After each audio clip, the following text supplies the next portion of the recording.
and then we moved people around and shuffled the deck chairs to make that space available. When was the decision made that there should be the construction of a fourth party room? I don't think I have that date, Senator. That might something DPS might know. Yeah, if you could take it on notice, and I'll also pursue it with DPS. So you don't have any involvement in the costs or the management of the contract? No, Senator. And was the Department of the Senate consulted on the provision of the space in the building, that particular wing of the building? Yeah, I think we were involved to help identify where to put it, and that area used to be located where the PEO was, the Parliamentary Education Office, and we facilitated moving the PEO out and moving other teams around and those sorts of things. Where's the PEO now as a result of this? The PEO is near 1S6 upstairs there. Yep. Okay. All right, I'll pursue that further with DPS. Thank you, Chair. And Senator Patterson, could I just add, and I'm not sure if the back rod went to this, but the fourth party room, interestingly, was contemplated in the original design of the building. As I said, the process started under the previous Liberal government with the previous president. And I think, and DPS can confirm this, but I think part of the cost and part of the learnings was the ceiling works required, because this is an older building now and we have substantial ceiling works that need to be done, and so opening up the ceiling for the establishment of this party room has provided good learnings for what needs to happen in the future. But they added to the cost and the delay, but DPS can go into that. Thank you. Senator McGrath. Thank you. President, just in relation to your statement, the 2025 Presiding Officer statement regarding the condition of Parliament House. In that you mention that the fourth party room was, and I quote, the first deliverable in a program of works to refurbish the ground floor and first floor spaces in the wing to meet the evolving needs of Parliament. Can you expand on what you mean by the evolving needs of Parliament? I don't have the report in front of me, Senator McGrath. I tabled it at the last estimates, and I would prefer to have DPS in the room so that they can add to that. So you think they'll be able to help answer that? They certainly will. They're responsible for the building, and I tabled the report on their behalf, if you like. Obviously, I stand by the report because I've signed off on it, but yeah, if you can raise that with them, that they can expand on that. Has anyone from the executive met with you or your office in relation to the increase in the size of Parliament and the impact it will have on the number of parliamentary suites? The executive government? Yes. No. No. So the Speaker and I are responsible for the parliamentary precinct. So no one from Minister Farrell's office has met with your office in relation to the impact of the increase in Parliament will have in the number of additional office suites that may be required? No, I think you've asked me this question before, and the answer to that's no. I haven't met with anybody. Thank you very much for your time. We appreciate it. We'll now release you from the program, and we will ask for the Parliamentary Budget Office to make their way to the table. Yes, I do.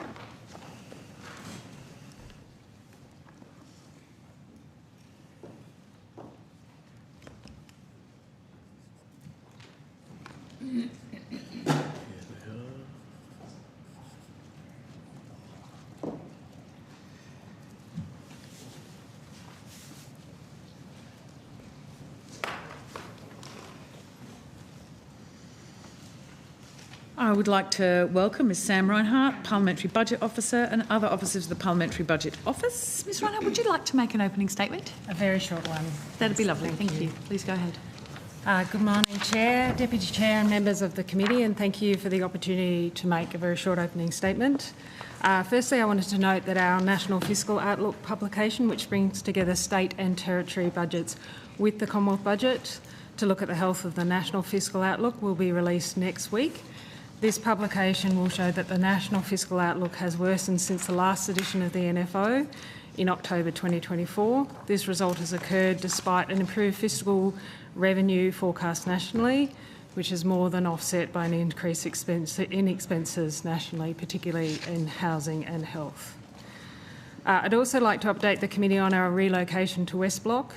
When we last appeared before you, we just completed our first week in our new premises. We've now settled into our accommodation down the road from Parliament House within walking distance and remain committed to delivering services to parliamentarians and being available to meet in Parliament House. And as noted earlier in the session, we have also accommodation up here in Parliament House, and we'll make sure that that's staffed at all times during parliamentary sitting periods. Since appearing before you in late October, the PBO has continued to experience growing demand for our services.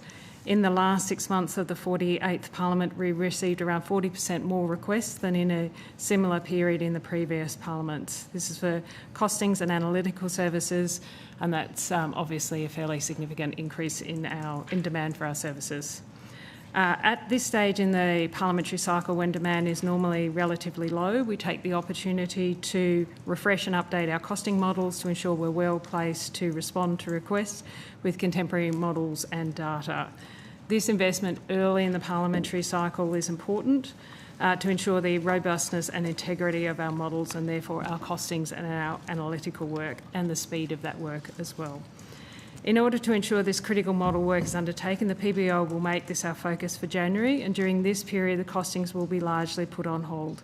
And while I acknowledge this may cause some short-term delay in service, the investment will ensure we are able to provide timely and reliable responses as the 48th Parliament progresses.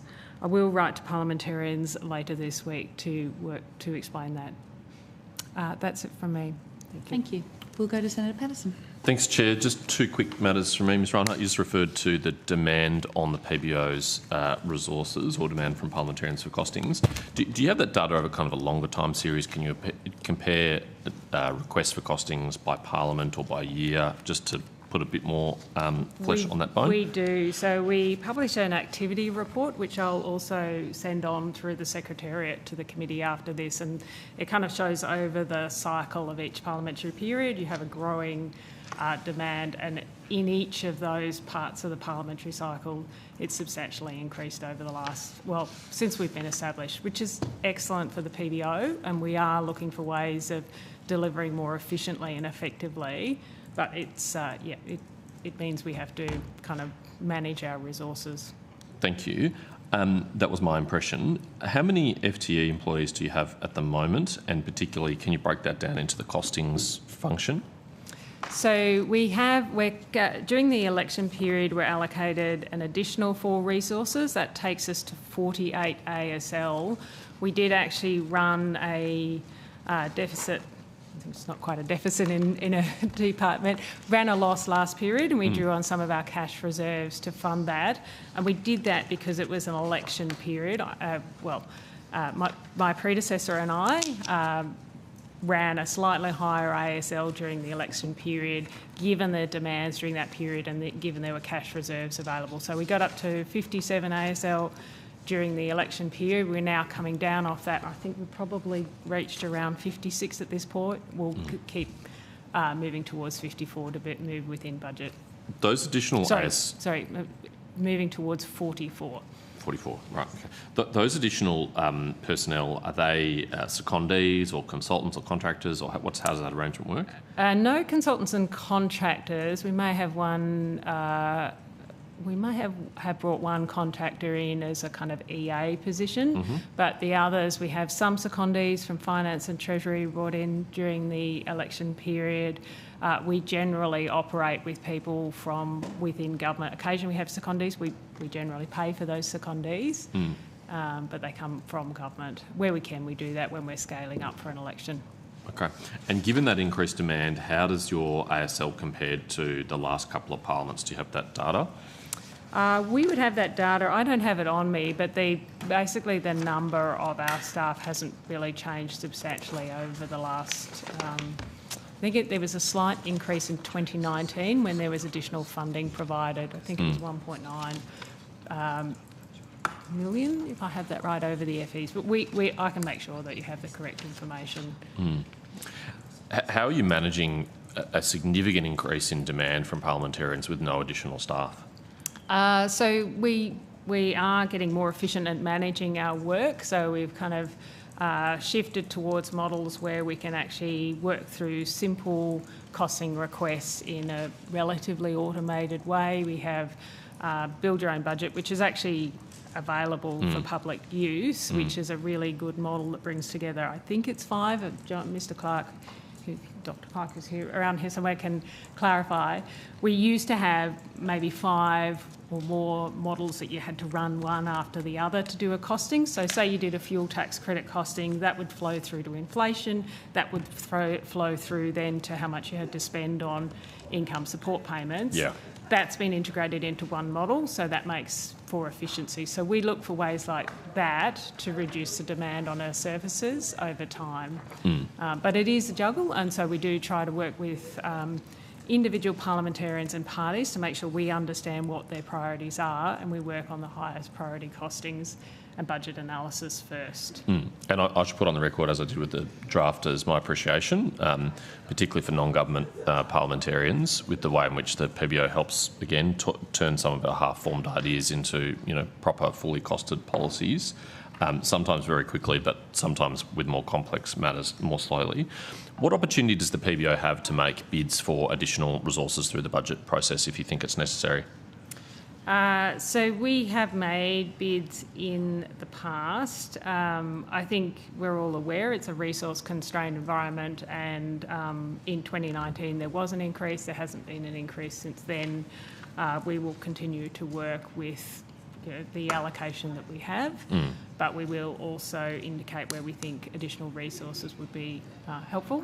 And there is a review of the PBO at the moment, so I think that's also depends on where that comes out. Yes, and we'll be interested to see what that recommends. But just on the budget process, how does it work from the PBO's point of view? Are you asked to put in a bid, which is then put forward by the presiding officers as part of a broader parliamentary request to government? How does that work? I think you summed it up pretty well. Okay. That's how and when are those? So we've got a budget in May. When are you asked by DPS or whoever manages the process about your needs, and when do you put in a bid if you wish to?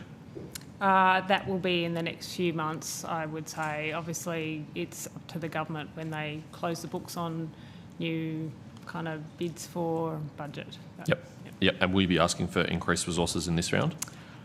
We are looking at that, but then it comes also down to that review and where that comes out. Yeah.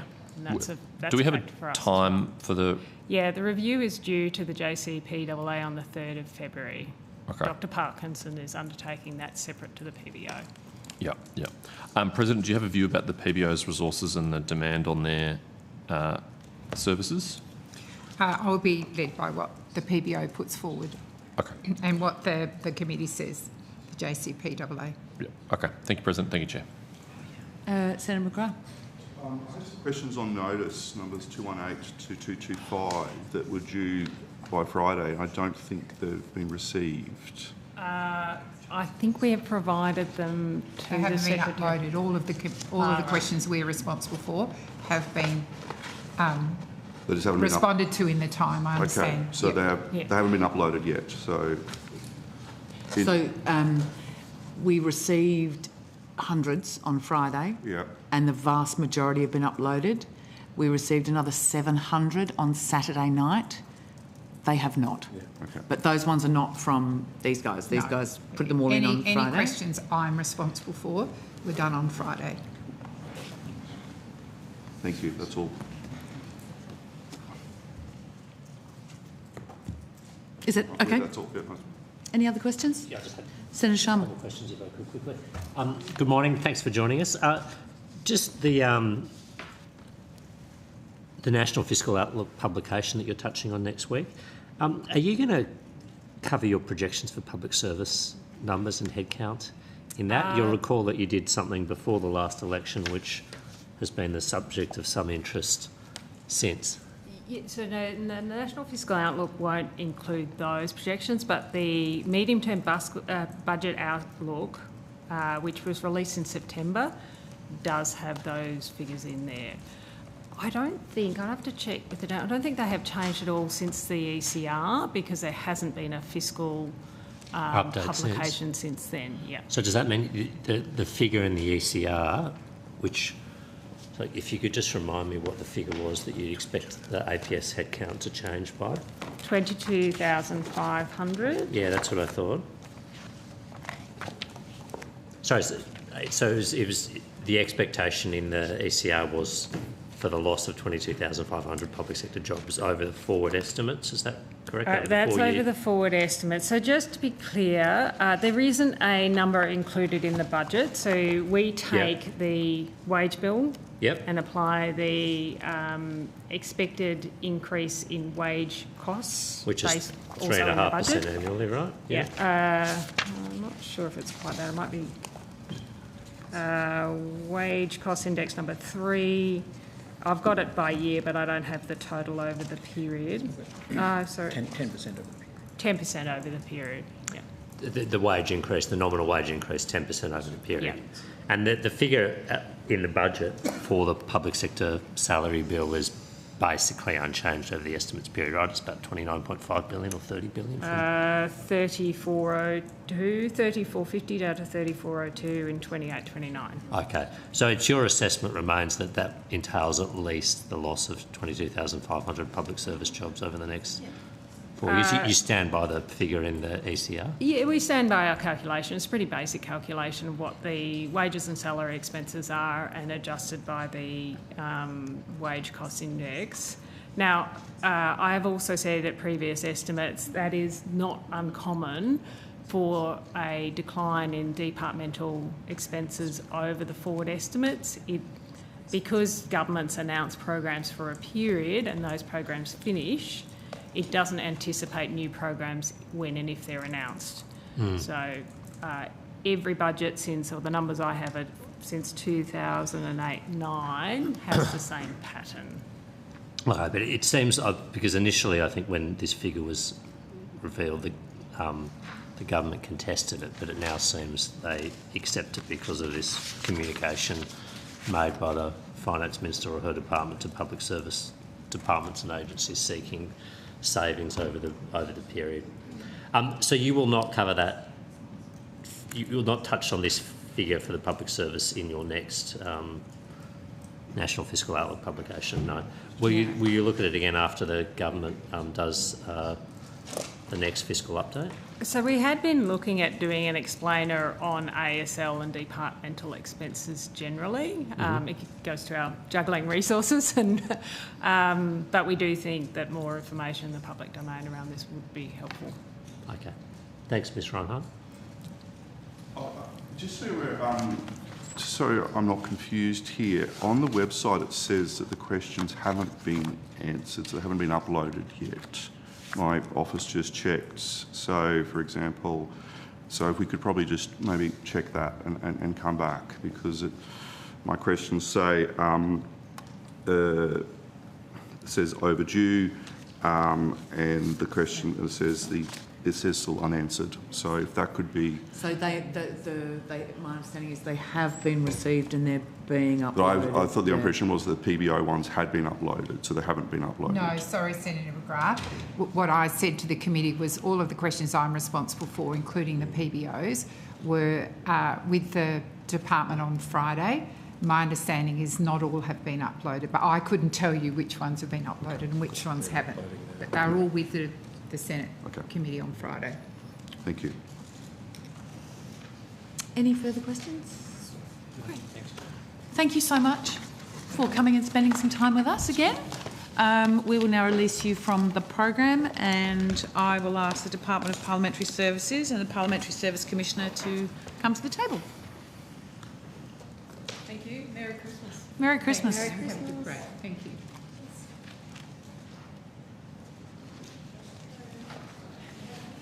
Morning, Java.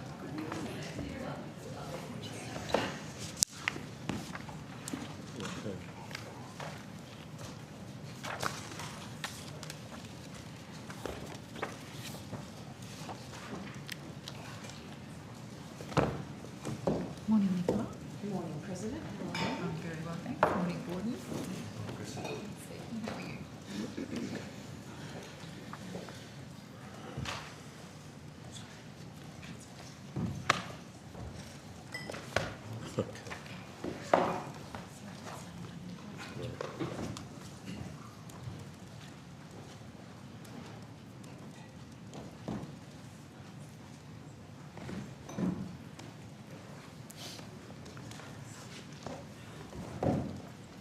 welcome. We have Ms Jana Hinchcliffe, the Secretary, and other officers of the Department of Parliamentary Services, and we also have Dr Brewer. Welcome, the Public Service Commissioner. Ms Hinchcliffe, do you have an opening statement? No, I don't, Chair. Thank you. Okay. Mr Brewer? No, Chair. No, Chair? Okay. We will go directly to questions, and we'll start with Senator McGrath. Thank you. I just want to make sure you do have in front of you the letter that the Deputy Secretary sent to the committee and was dated the 26th of November. Now, in this letter,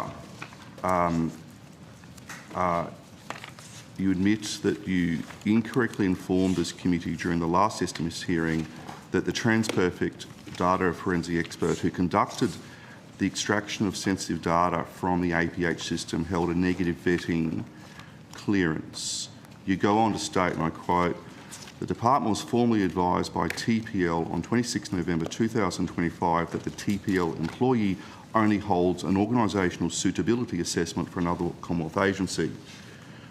And when you further read the correspondence, it's my understanding that when DPS engaged HWLE lawyers and TransPerfect to extract the troves of sensitive data from the APH system at extreme risk on the advice of your own ICT experts, you did not independently seek to determine as to the security status of the contractors who'd be carrying out this work. How can senators in this place, in the Senate, have any faith that the DPS moving forward, that we can have confidence in the DPS moving forward that you will be able to respect and protect our data, including matters of parliamentary privilege? Senator Jala Hinchcliffe, Secretary, Department of Parliamentary Services. As Ms Hinder set out in her letter, we were provided assurances that the TransPerfect employee did have a NegVet 1 security clearance. As soon as we were provided information otherwise, we have provided that to the Senate for full disclosure and also to correct our evidence at the last hearing. We are extremely disappointed that we were provided incorrect information about that in relation to this matter, and we've made that clear within the letter. In your correspondence, you state, and I quote, "The department did not perform additional security clearance or vetting processes." Why not? Senator Nicola Hinder, Deputy Secretary, Chief Operating Officer, it was my letter that came forward to the committee.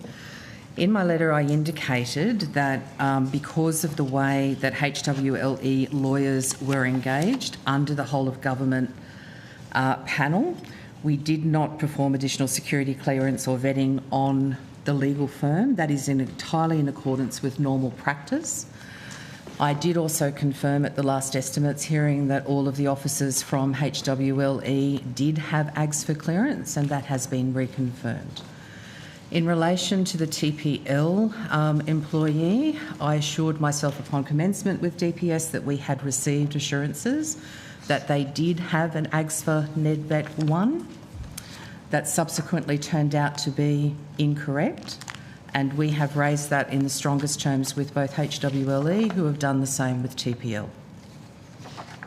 When you say it subsequently turned out to be incorrect, does that mean that somebody lied to you or that there was no response? No, Senator, I don't want to categorise it as being a lie. I can confirm that Department received written assurance from TPL and HWLE that the TPL employee had an AGSFA clearance. But what I find difficult to understand is that your own ICT department had said in its risk assessment that the extraction of this data was an extreme risk. Why didn't you think it was appropriate, considering the sensitive nature of information that would be held in these, that could be held and would be held in these inboxes in relation to possible privileged information from parliamentarians, why that DPS did not take additional security checks? So, Senator, as I indicated in my response, it's not normal practice to again go back and reconfirm for a law firm if they have provided you with written assurances that they retain acts for clearances. It's not normal practice to then go back and then seek reconfirmation. In relation to TPL, we received the written assurances at that point that the officer did have an acts for clearance, and that was subsequently shown to be incorrect. Senator, I know as well that you've also raised the question there in relation to the risk assessment. The department's provided quite a comprehensive response to the risk assessment as well in one of our written questions. But extracting the data and considering the sensitive nature of how this came about, it's not normal practice, is it, for the DPS to do something like this? Senator, I wouldn't say that it's normal practice, nor would I say that it's not normal practice to be able to undertake a data extraction process in order to support an inquiry or a review that's being undertaken. At that point, the inquiry or review that was being undertaken in accordance with the Ruffley report. The Secretary, and in our responses, we've also confirmed that there is a related investigation being undertaken by the NAC. In order to do those processes, it is normal at times to be able to undertake a data extraction process to provide independent verification. How many times has DPS engaged law firms sort of in the last couple of years? So, Senator, I can comment on the time that I have been at DPS. We have had HWLE provide assistance to the department in support of the Ruffley review and also our interactions with the NAC. We have had Kingswood Mallisons engaged in order to be able to resolve issues associated with contractual arrangements at West Block. There's a standing legal order in place for a number of providers, including Ashurst and Clayton Utz, to be able to undertake matters associated with complex human resource issues, as well as obtaining independent advice about the department's administrative processes. And in relation to those law firms and HWLE, have you have not taken additional checks in relation to the security requirements for those effectively contractors working on matters? So, Senator, it's not normal practice to be able to undertake those additional reviews on law firms, particularly when they are contracted to provide the department with advice. And I think we have also noted in our responses as well that when it comes to things like some data extraction processes, there are requirements in place to be able to have NEGVET clearing, but there's also requirements in place for that to be not applied when circumstances require. Do you have confidence in HWLE and TransPerfect? Senator, we have consistently said, the Secretary's opening statement consistently said that we have had outstanding support provided by HWLE in order to navigate what was a very complex matter in terms of the Ruffley review and also other matters associated with the other independent related investigation being undertaken by the NAC. In relation to TransPerfect, I cannot fault the data return process that they did. They followed instructions explicitly. What is disappointing and has been raised with them in the strongest terms is the fact that their employee did not have an NEGVET 1 rating when it was provided to us as an assurance that that was the case. When you say raised in the strongest terms, what do you mean by that? Senator, I have had a number of conversations with HWLE expressing disappointment about this, particularly because it is a matter that the Secretary and I take quite considerable attention to, particularly in relation to the advice that we provide to this committee. I understand as well that HWLE have also raised that with TransPerfect. How much did the department pay HWLE for this matter? Senator, we've provided a response to one of the questions on notice, which was the total cost of the Ruffley review. I think it's in the order of around about $220,000. And what was the cost for TransPerfect? Senator, again, we've got that in the response. I think that was a combined thing in around about $40,000. So, and I'll give you the Quant reference number in a moment. So we've spent $250,000 on this matter, where privileged information belonging to parliamentarians has been supplied to a law firm who were hacked by the Russians. Senator, if I can just interrupt at one point. We categorically refute that there has been any process here involving parliamentary privilege. No, I'm sorry. That you've not been able to provide evidence that communication between parliamentarians and the inboxes in question did or did not contain privileged information. You've not been able to categorically rule out that correspondence between senators and these officials whose inboxes were extracted did not contain privileged information.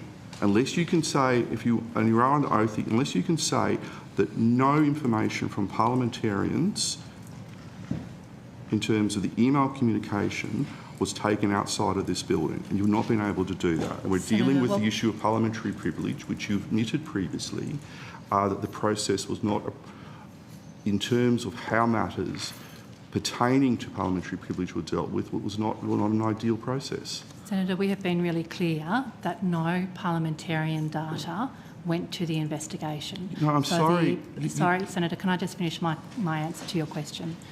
The issue in relation to parliamentary privilege is the protection that it doesn't go towards a court or tribunal, and in this case, the extension to an investigation. So we put in place a process that made it very clear that no parliamentarian, not even just privileged material, but no parliamentarian data was to go to the investigator to ensure that parliamentary privilege was not breached in this matter. So the process that we put in place was that the material would go to TPL. They would then conduct searches using their specific software, which was not searches that people would then that people were manually doing, but was using string searches across the data. That data would then not be looked at by TPL, but would be sent to HWLE on their system, their secure system relativity. HWLE would then conduct a second search of that material to make sure that no material that did not relate to the investigation would go to the investigator. HWLE has provided us with assurances that no parliamentarian data, not even just privileged data, but no parliamentarian data went to the investigator, Dr. Ruffley, in this case. So you are, but I'm not talking about the investigator there. I'm talking about, for example, emails that have gone between parliamentarians and these officials. Are you giving evidence that all emails from parliamentarians to these inboxes were not extracted? I am giving evidence that parliamentary privilege was protected from any material from parliamentarians from going to the investigator through the processes that we put in place, which was the protection of... Sorry. Senator, and I'm making that point because you've raised with me whether parliamentary privilege was breached, and I'm explaining to you how we made sure that parliamentary material did not go to the investigator, which would be the breach of parliamentary privilege. It did not go to the investigator because of the search processes that were put in place to particularly protect parliamentary material in this case. Is an email from I think you've said previously, I think 12 or 14 officials have had their inboxes... 8. Sorry? 8.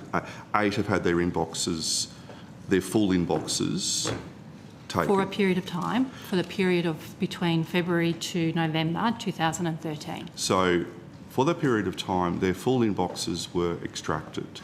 Their inboxes would include emails from parliamentarians, that's correct? The inboxes might include emails from parliamentarians, and the protections that we put in place in relation to keeping that material away from the investigator, i.e. a breach of parliamentary privilege, were the ones that I have just set out. But what we're dealing with here is that you can't rule out that emails from parliamentarians was sent to these 8 officials that may or may not contain information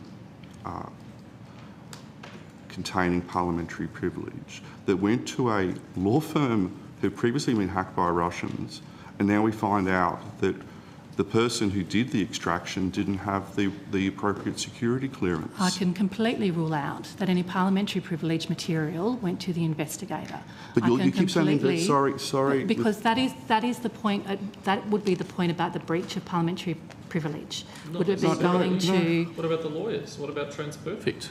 So what I've just stated in relation to TransPerfect is that the searches that were conducted by TransPerfect were conducted by their algorithms through their system. So it was not someone manually making the searches, it was a computer search. Those results of those searches then went to HWLE. HWLE then did an additional search to make sure that no parliamentary material went to the investigator for consideration in relation to this investigation. May I just add one point in addition to the Secretary's statement there as well to Senator, that the material itself did not go to HWLE in a form that would let HWLE have that data on their systems. One of the reasons why TransPerfect was chosen was because they do have state-of-the-art data forensic capability, state-of-the-art cybersecurity assurances. They held the data, they provided the data at the end of that first search to HWLE via secure link. So that data was not held on HWLE servers, it was held on TransPerfect's Australian-based servers. Can I just clarify? Who was it? Chair, if I could just also put on the record, Ms Hinchcliffe gave extensive evidence last time. HWLE is one of the approved lawyers on the government panel, and yes, there were issues in the past with a whole range of law firms who operate or who offer contracts to the government, and all of them, but particularly HWLE, improved and absolutely thoroughly investigated their processes to make sure that any information they were giving was safe. That is in Ms Hinchcliffe's evidence last time. Thank you very much, President. HWLE also gave written assurances that the TransPerfect employee had appropriate security vetting and clearly didn't. Clearly didn't. So you would understand if senators would not necessarily take HWLE's assurances at face value. I think a sensational claim is not helpful, and Ms Hinchcliffe provided very strong evidence last time about the processes, and DPS have used a government-approved law firm. That's the point that I'm making. Of course, the admission by TPL is incredibly disappointing. Senator, if I could just also revert back to the question that you asked in relation to the amounts paid to both HWLE and TransPerfect. The question reference number is 81, and I was correct. It was in the order of $266,000 to HWLE and $40,000 towards TransPerfect. Would now be a good time to rotate the call? We've got more questions. I know you have more questions, but there are other senators who wish to ask questions. I'm just checking you didn't have a final bit there. Can I just be very clear then, President, on the basis of what you have just said, you stand by the Secretary's evidence today? Yes. Thank you. Thank you. Senator Pocock. I have a different topic to go to, so it's a switch of issues. I had some questions around the Code of Conduct investigations within DPS. Yes, Senator. Thank you. How many Code of Conduct investigations has DPS conducted into its staff since 2023? Senator, I don't have those numbers with me, but we can provide them on notice. Can you give us any kind of estimate about level, less than 50, more than 50, less than 10, more definitely less than 50, Senator. I would say it would be in the order of less than 10 to 15 since that time. Great, thank you. I look forward to the precise numbers. How many of those have involved workplace bullying and or discrimination allegations? Senator, in my time at being at DPS, which is in the last year, I can't recall that one has been on that basis, but I will confirm that. And do you so thank you, we look forward to that. How many have involved staff of the Parliamentary Library? Can you tell me that? Senator, in the time that I have been at DPS, I can recall one, I believe, Senator, but again, I'll confirm that. But again, I want to go back to be able to confirm whether or not that constitutes bullying and harassment, or whether or not it was for another matter. Okay, thank you. If you could clarify. Sorry, can I just clarify that question? Was that how many code of conducts were... How many code of conduct investigations have involved staff within the Parliamentary Library? And if there are such investigations, how many have involved harassment? Sexual harassment, workplace bullying and or discrimination. Let me be clear. Thank you. And in addition to investigating complaints, does DPS have any further action where branches are the subject of multiple complaints? Senator, again, I'm taking this on the year that I've been with DPS, but I don't believe that it would be consolidated, or any of the complaints have been consolidated in one particular area.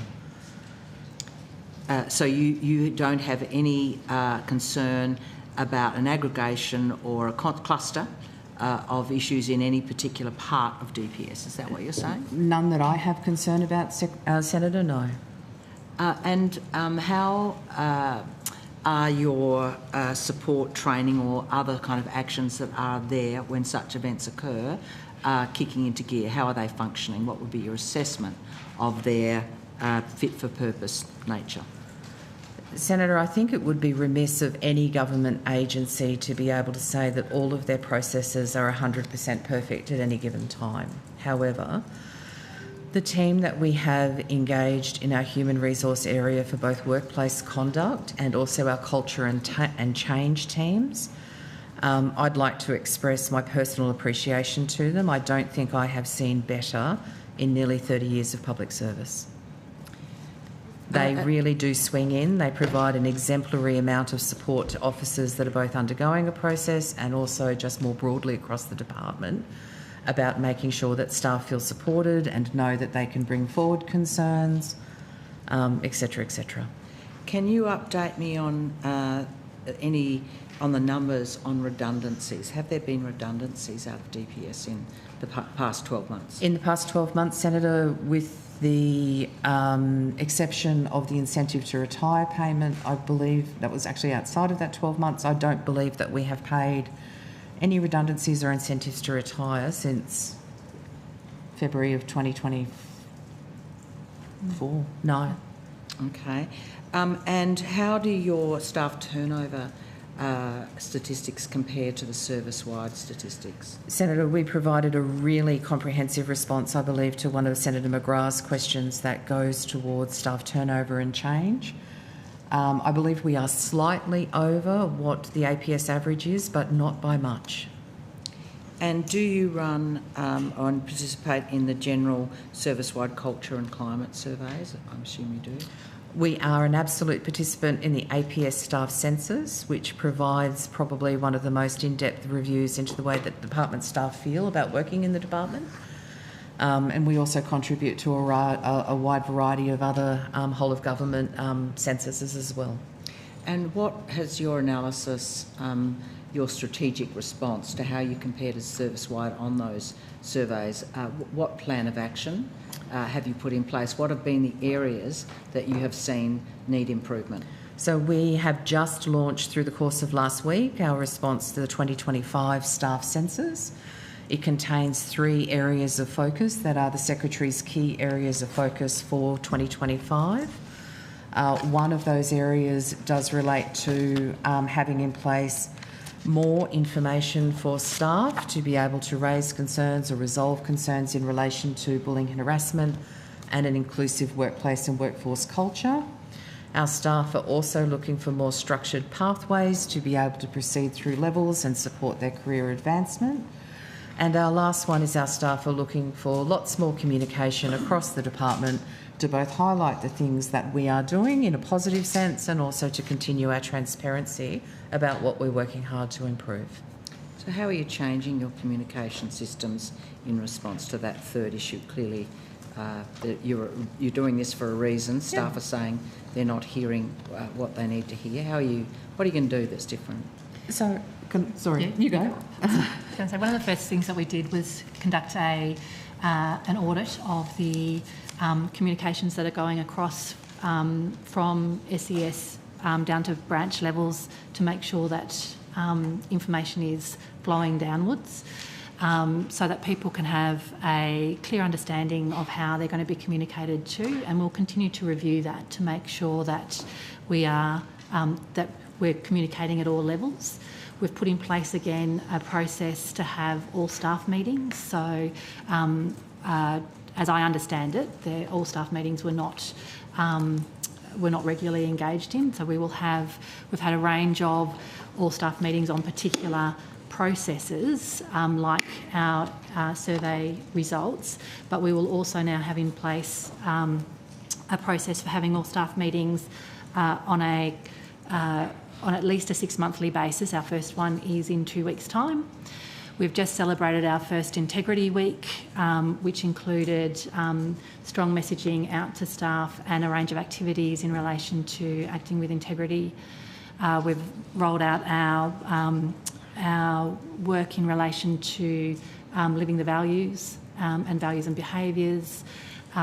We are encouraging, particularly at our PELs, so our executive level 1s and 2s, information to them so that they feel empowered to be able to pass information on to their teams, because they're working right there at the front line with their teams. So being really clear that we're looking for them to pass information on as well, rather than there being a feeling like somehow that information shouldn't be passed on to staff. So growing that culture of expectations that people will share information, that people will discuss issues as they come, that people will raise things up, and where people feel like the information isn't flowing down, to raise that up for us to continue to work on. So it's a work in progress, and we're looking at a number of different methods so that it's not just emails going out to people. For example, I send an email out to all staff every 2 weeks, but I have a lot of staff who don't sit at computers. So part of what I do is walk around the building and go and talk to people and see how they're going, see what's happening in their jobs, see what are the issues that are happening for them. So encouraging that to happen as well across our executives. And can I go to your first priority in redressing the key issues in response to staff survey outcomes, which is, as I understand it, more information, as you said, for staff to resolve bullying and to move towards a more inclusive culture. What is the problem there, and what are you doing? Just elaborate, if you would, on why that is your top priority for action and what specifically you're doing about it. So, Senator, there were 3 areas of focus. That one in relation to an inclusive workplace is our third area of focus. We are really working very, very hard on having increased leadership visibility, really encouraging staff engagement, giving officers the opportunity to ask questions and contribute to matters that are really important to them, really enhancing communication that calls out how inappropriate behaviour can be reported and addressed, making sure that we are continuing to give as much transparency over that as possible, continuing to build trust in our processes. Probably one of the most important ones that we as an entire executive team and the DPS executive leaders are all sitting behind us and have all committed to is making sure that we ourselves continue to champion the employee behaviours by modelling the department's values and behaviours, the parliamentary service values, the Secretary's Charter of Leadership Behaviours, and fostering a culture that calls things out in a very safe and respectful way. At the end of the day, all DPS officers have the right to be able to work in a workplace and a culture that provides them support to be able to navigate times that are going really well and also navigate those times where additional support is needed. And have you set targets or a mechanism for trying to work out your progress on such critical issues? Have you considered an independent review of how you're going? How are you going to know when things have improved or how they've improved? So, Senator, the very best response that we can get is through the contribution to the 2026 APS staff survey and the transparency that's behind that as well to both all staff, senators and anybody else that wants to read the DPS results. The other things that we are also doing, as the Secretary has also said, is having the quarterly all-staff meetings and providing opportunities at those staff meetings as well for people to ask questions in a direct way, but also an anonymised way if they want to be able to raise something or flag something. When that happens, we do go back after the end of every all-staff meeting and provide responses to the questions that we haven't been able to answer on the day, and all of those go up for all staff to be able to hear. I think probably, Senator, as well, the change of tone that I have experienced within DPS over the last 12 months is undoubtedly reflected as well in our staff survey results from 2024, where we've seen a 7% increase in staff feeling that DPS is heading in the right direction. And we wouldn't be getting the types of positive responses that we have gotten from our staff in the staff surveys if they genuinely didn't feel that way. So don't get me wrong, there's lots for us to continue to work on, but it has been slightly disappointing that some of the really positive things that have happened in DPS over the last 12 months haven't been recognised. But we are working really, really hard on those messages we're coming back from staff where they want to see us do more. So, last question, I know my time's short. Just give me the stats then on that question. Is DPS heading in the right direction? As I understand it, a 7% increase from 2024 to 2025. Yeah. What were the actual numbers? So, Senator, the really, really positive ones. So in 2024, the response rate was 63% of DPS staff feeling that DPS is moving in the right,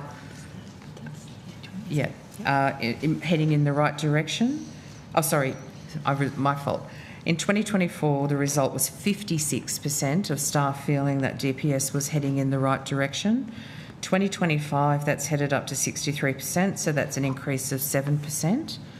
We've also had such incredible results for the suggesting new ways to improve of doing business and showing innovation, a jump of 20% within the last 12 months.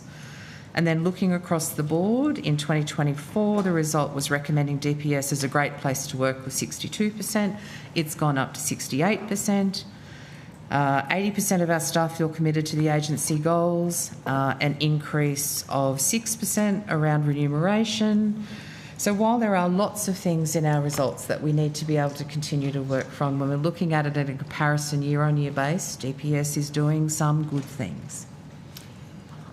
It's hard work changing culture in big organisations, I know that, and we all know that, but they are steps in the right direction, but you've still got a lot of headroom there. Less than 2/3 of your workers think you're going the right direction. That is a worrying number. More than 2/3 of our workers feel as if we're heading in the right direction. I thought you said it was 63%. Oh, yes, the 3%. Sorry. Yes. Yeah, that's a lot of people who don't think you're heading in the right direction, which is a pretty big macro. I'm not. I know it's a right. It's a small increment, the right direction. But a lot of people there still watching and not happy. I think, Senator, I think that's exactly right. Yeah. This is about building trust and about continuing to put in place the things that we're putting in place in terms of that it is really important as a service delivery agency that we deliver the services, but it's just as important about the way that we deliver them, so that people know that if they are delivering things in the right way, they're not cutting corners, they're following processes, all of those things, that's what we're looking for from them. and that as an organisation we value acting within the parliamentary service values and behaviours. That's just going to take us some time. I can see a phenomenal change, and I get a lot of feedback from people in terms of feeling like they can make suggestions, feeling like they're supported to do their jobs, feeling like they've got the information they need to be able to do their jobs. But I suspect that there are also some people who are sitting and watching to see what happens in the organisation, and there are some people who are also thinking, well, I've seen leaders come and go, and so I'll wait and see. And that's the truth of where we're at. Thanks for your answer. Thanks, Jeff. Senator Hume.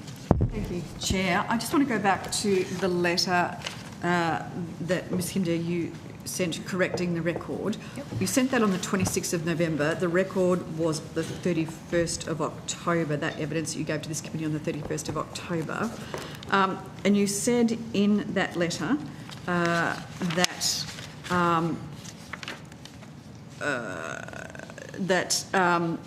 obviously that you were given written assurances that the TransPerfect employees had appropriate security vetting.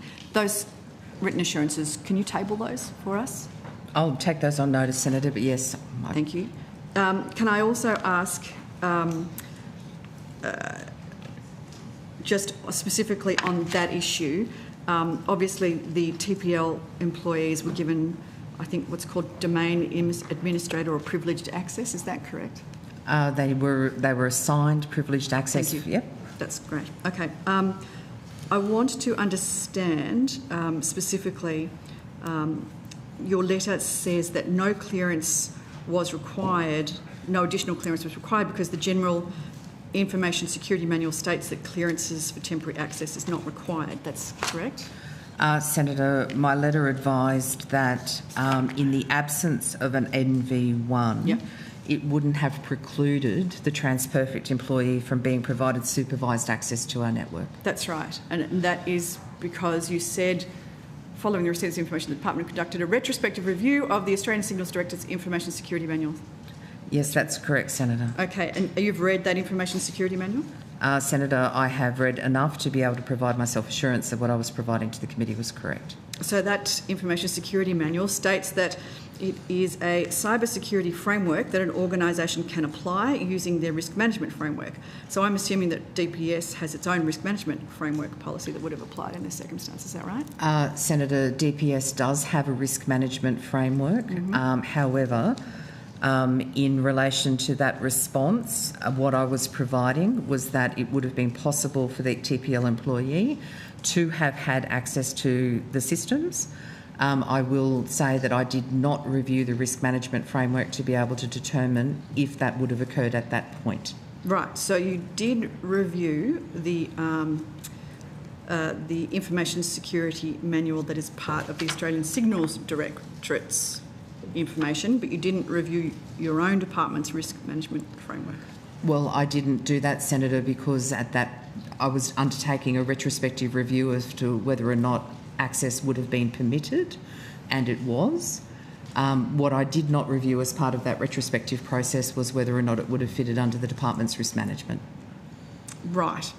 So you only looked at this stuff after the fact as opposed to in advance of giving these staff the appropriate access. Is that right? I'm very sorry, Senator. I'm afraid I'm not following. The access to the TPL employees network was provided through the course of last year. So you took the lawyers, HWLE's assurances, written assurances, as enough for the TransPerfect employee to get access to this information, even though, and you've gone back and retrospectively said, look, even if you didn't have the right security levels, that's fine. It's because the Australian Signals Directorate, ISM, says it is. But the ISM also states that an organisation is not required as a matter of law to comply with the ISM unless legislation or a direction given under the legislation or by some other lawful authority compels them to comply. I would assume that you have documents, policies, procedures that would give some form of other lawful authority. Is that correct? For instance, a privileged access control policy. Senator, the department certainly does have an ICT privileged access policy. The privileged access policy advises that as a minimum they are to have an NV1. However, it also acknowledges that there are circumstances in which the ISM procedures can be put in place. So the privileged access control policy, when was that last updated?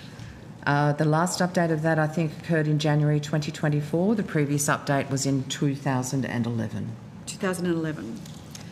The document that I have been provided, and I have a copy of that privileged access control policy, which is not a public document for very good reasons, states that it replaces all previous DPS policies and other related strategies, local guidance or directions on this subject unless otherwise specified in the policy. So that sounds to me like the privileged access control policy would be what determines privileged access, who has the authority to get that access, as opposed to the Australian Signals Directorate's ISM that you've referred to. So, Senator, the privileged access policy, and if you're looking at the version that I'm looking at, which was approved on the 4th of December 2024, I think I said January, 4th of December 2024, in relation to privileged access, it says that there is a difference between having that they are required to have a NEGVET clearance to access a privileged user account. It further goes on to say that temporary access to privileged user accounts may be granted following the PSPF directions on temporary access to security classified resources, which I then understand further goes back to the ISM.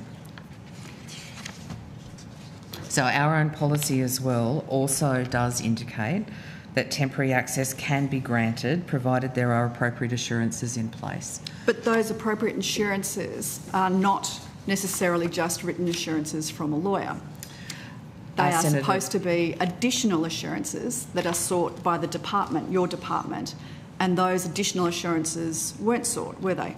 So, Senator, there's a difference between the additional assurances that you seek in relation to an AXFA clearance and additional assurances that are put in place in order to have somebody having temporary access to the system. In the responses, I believe, back to our questions on notice, we've provided all of those assurances that were in place, such as privilege access only being granted to the APH official network, being conducted under supervision by a number of officers over the course of that period, all of which had NV2 clearances, and there were a series of other assurances as well also put in place. You're telling me that DPS, in fact, did do additional security vetting, is that correct? No, Senator, we didn't do additional security vetting. For temporary access? What we had was assurances in place to be able to make sure that the TPL employee was being appropriately supervised while he undertook that work. But that is inadequate according to your own policy documents.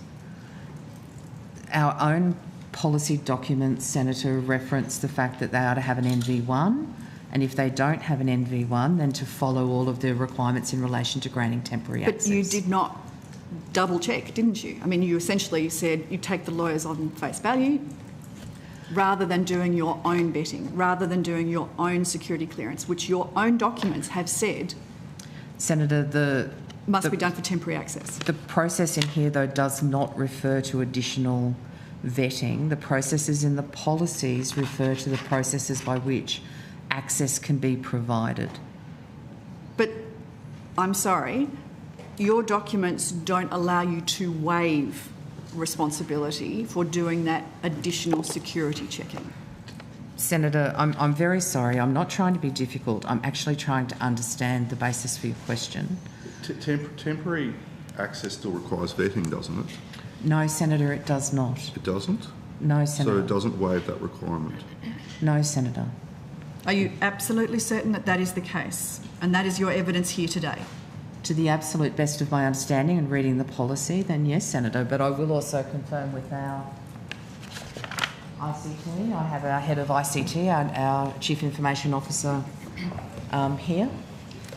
Senator Hume, just through you, Chair, could we just confirm, Senator Hume said she's referring to a document which isn't public, and I just want to clarify it's a document available it's a document to APH available, email users. It's a document available to DPS. It's yes. a DPS document, available. But it is not something to be tabled. No, but it's available to APH email users. It's available to DPS. It's a DPS document. Can we just get some... Yes. Maybe you could just tell us what the document is so we can just clarify. I think the officials were aware of the document. They absolutely Sure. are. Yeah, I'm just worried about... It's called the Privileged Access Control Policy. Which, Thank you. as I understand it, I'm just trying to clarify so people watching don't think there's been some kind of whistleblowing. that document is available on the intranet to APH. Okay. That document is available on the intranet to DPS staff because it's a DPS staff policy. Senator, I have Mr Webb with me as well, who has also helpfully provided what the PSPF requirements are in relation to temporary access. Temporary access to classified resources for individuals can be granted without security clearance under controls. The temporary access allows personnel without the necessary security clearance to access information or resources for a specific temporary need. Access is restricted to only the data that the individual requires to or is instructed to be able to pull, etc., etc. Okay. I'm concerned somewhat, Ms Hinder, that we are trying to retrofit the rules to fit the problem. Senator, that was never my intent of the response. The response, first and foremost, was to provide confirmation to the committee that I needed to correct evidence that I had been given, which was the AGSFA employee did not retain the negative bet 1 clearance that we had received assurances that he had. The further information that I provided was in alignment with our policies, but it was also to provide the committee with information that said, irrespective of that employee from TPL not having a security clearance, access could have been granted. This is high risk and high risk activity. And we know it was a high risk activity because there was a risk assessment done, and that risk assessment, as to your evidence on the 31st of October, said that it was a high risk, extreme risk, I think was the phrase that was used. For high risk and temporary access, surely the PSPF and the ISM are very clear that additional vetting needs to be done by DPS, and just relying on the assurance of HWLE is inadequate. So, Senator, there were 2 parts to a previous question that was asked as well, and whether or not we required a nationally coordinated criminal check to be undertaken. We've confirmed that that was not required to be undertaken for a temporary basis. The second part, though, of your question goes to the cybersecurity assessment that the Secretary received. There has been a very comprehensive response back to that question on notice that indicates that the cybersecurity assessment did not take into consideration a number of matters that would have reduced that risk. It does appear, Ms Hinder, that what you've said today is that access could have been granted to someone if you knew they didn't have the appropriate clearance. Is that Senator, right? if there are, but I don't want that to be undertaken by the committee or any senator, that would be a decision that would be taken willy-nilly by the department. It does feel that you are trying to explain away something retrospectively. No, Senator, I'm not giving trying to authority explain for that away. temporary access. Certainly not trying to explain away something, Senator, and I believe that I have been very, very upfront about the fact that evidence that I provided to this committee, which I do take seriously as a senior DPS employee, was incorrect, and I corrected that record. All right. I have more questions, Chair. Can I continue on? Can I just jump in with one? Can I just go back to can you give a guarantee that no privileged information of parliamentarians was supplied to the law firm or TransPerfect? Senator, what I have talked about is the fact that the steps we put in place to protect parliamentary material from going to the investigator, and so that's what I was just talking to you about. Then I can say to you that there was a data extraction of 8 mailboxes of DPS staff for the period of the 1st of February to the 30th of November 2013 that went to TPL. Nobody looked at that material. A search was done by TPL using their algorithms, and then the material went to HWLE. HWLE has provided us with an assurance, and this is set out in the data return process, that no parliamentarian data was provided to them as a result of that search. So you are saying that not a single email that was sent to one of the 8 officials was supplied to the lawyers or their contractors. Is that your evidence? I'm telling you that HWLE has provided assurance that I've provided in the data return process that no parliamentary data came across to them from the first, second or third searches. I just want to make sure we're not talking apples and oranges here. You're saying parliamentary data. I am saying an email from my email address or other ones. So not That's one right. single email to the to these 8 officials from any parliamentarian has been supplied to the law firm or their subcontractors. So in terms of their data extraction, not a single email went. Is that correct? Just before Ms Hinchcliffe answers that, Senator Grant, I think you said 2013. Oh, did I? Yes. 2023, sorry. 2023. Senator, I've said to the law firm, the full data extraction for those mailboxes went to TPL for those dates. I, of course, cannot tell you what's in their full email extraction, and I was very clear about this at the last 2 times that we appeared before you, that those were full data extractions of their mailboxes. They have not been looked at by anyone. They have been searched using an algorithm, and HWLE has confirmed that no parliamentary data from those searches went to them. So that data has all now been returned to DPS, and it was returned last week. So your information, your answer just then has confirmed that emails from parliamentarians to the 8 officials have been supplied to the law firm and their subcontractor? Not to the law firm. Not to the law firm. I've said, and I said this again at the last 2 times that we've talked about this, that there was a full data extraction from the 8 employees from their mailbox for a certain period of time, which went to TPL.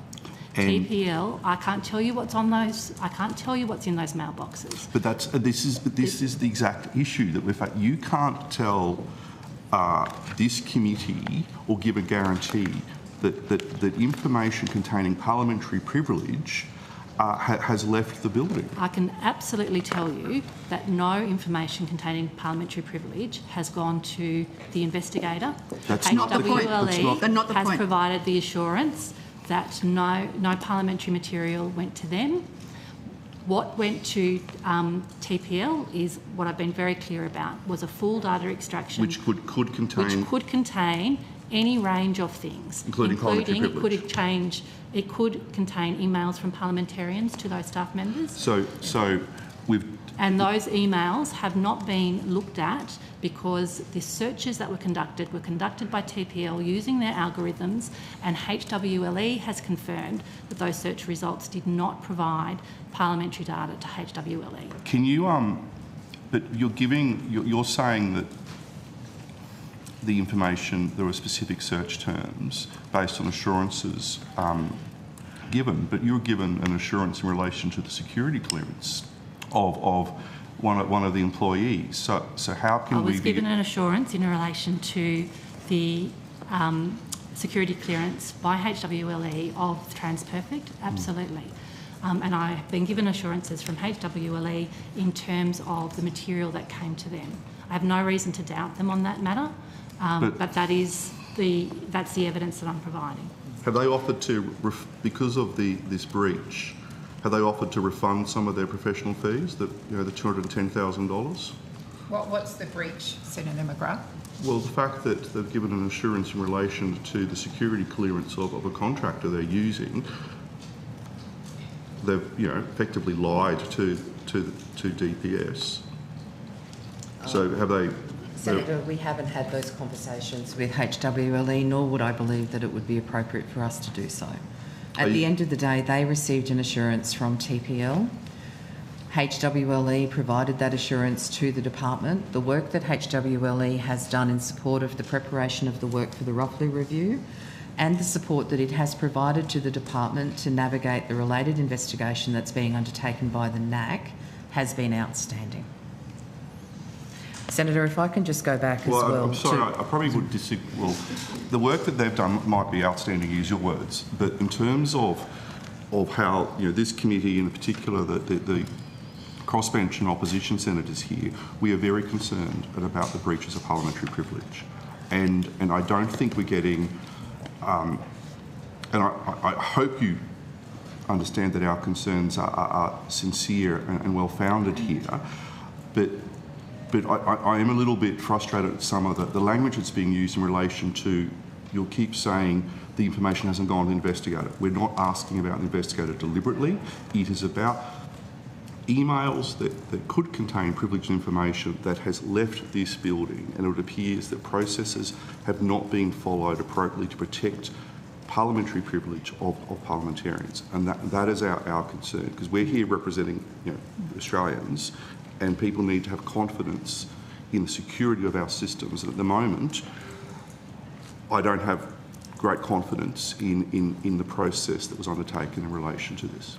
And Senator, I take on board your concerns, which is why I have been at pains to explain to you the processes that I put in place to protect your privilege in relation to this matter in a very difficult circumstance where DPS ICT had conducted 2 searches, both of which Dr. Ruffley was of the view did not provide her with the material that she should have been provided with.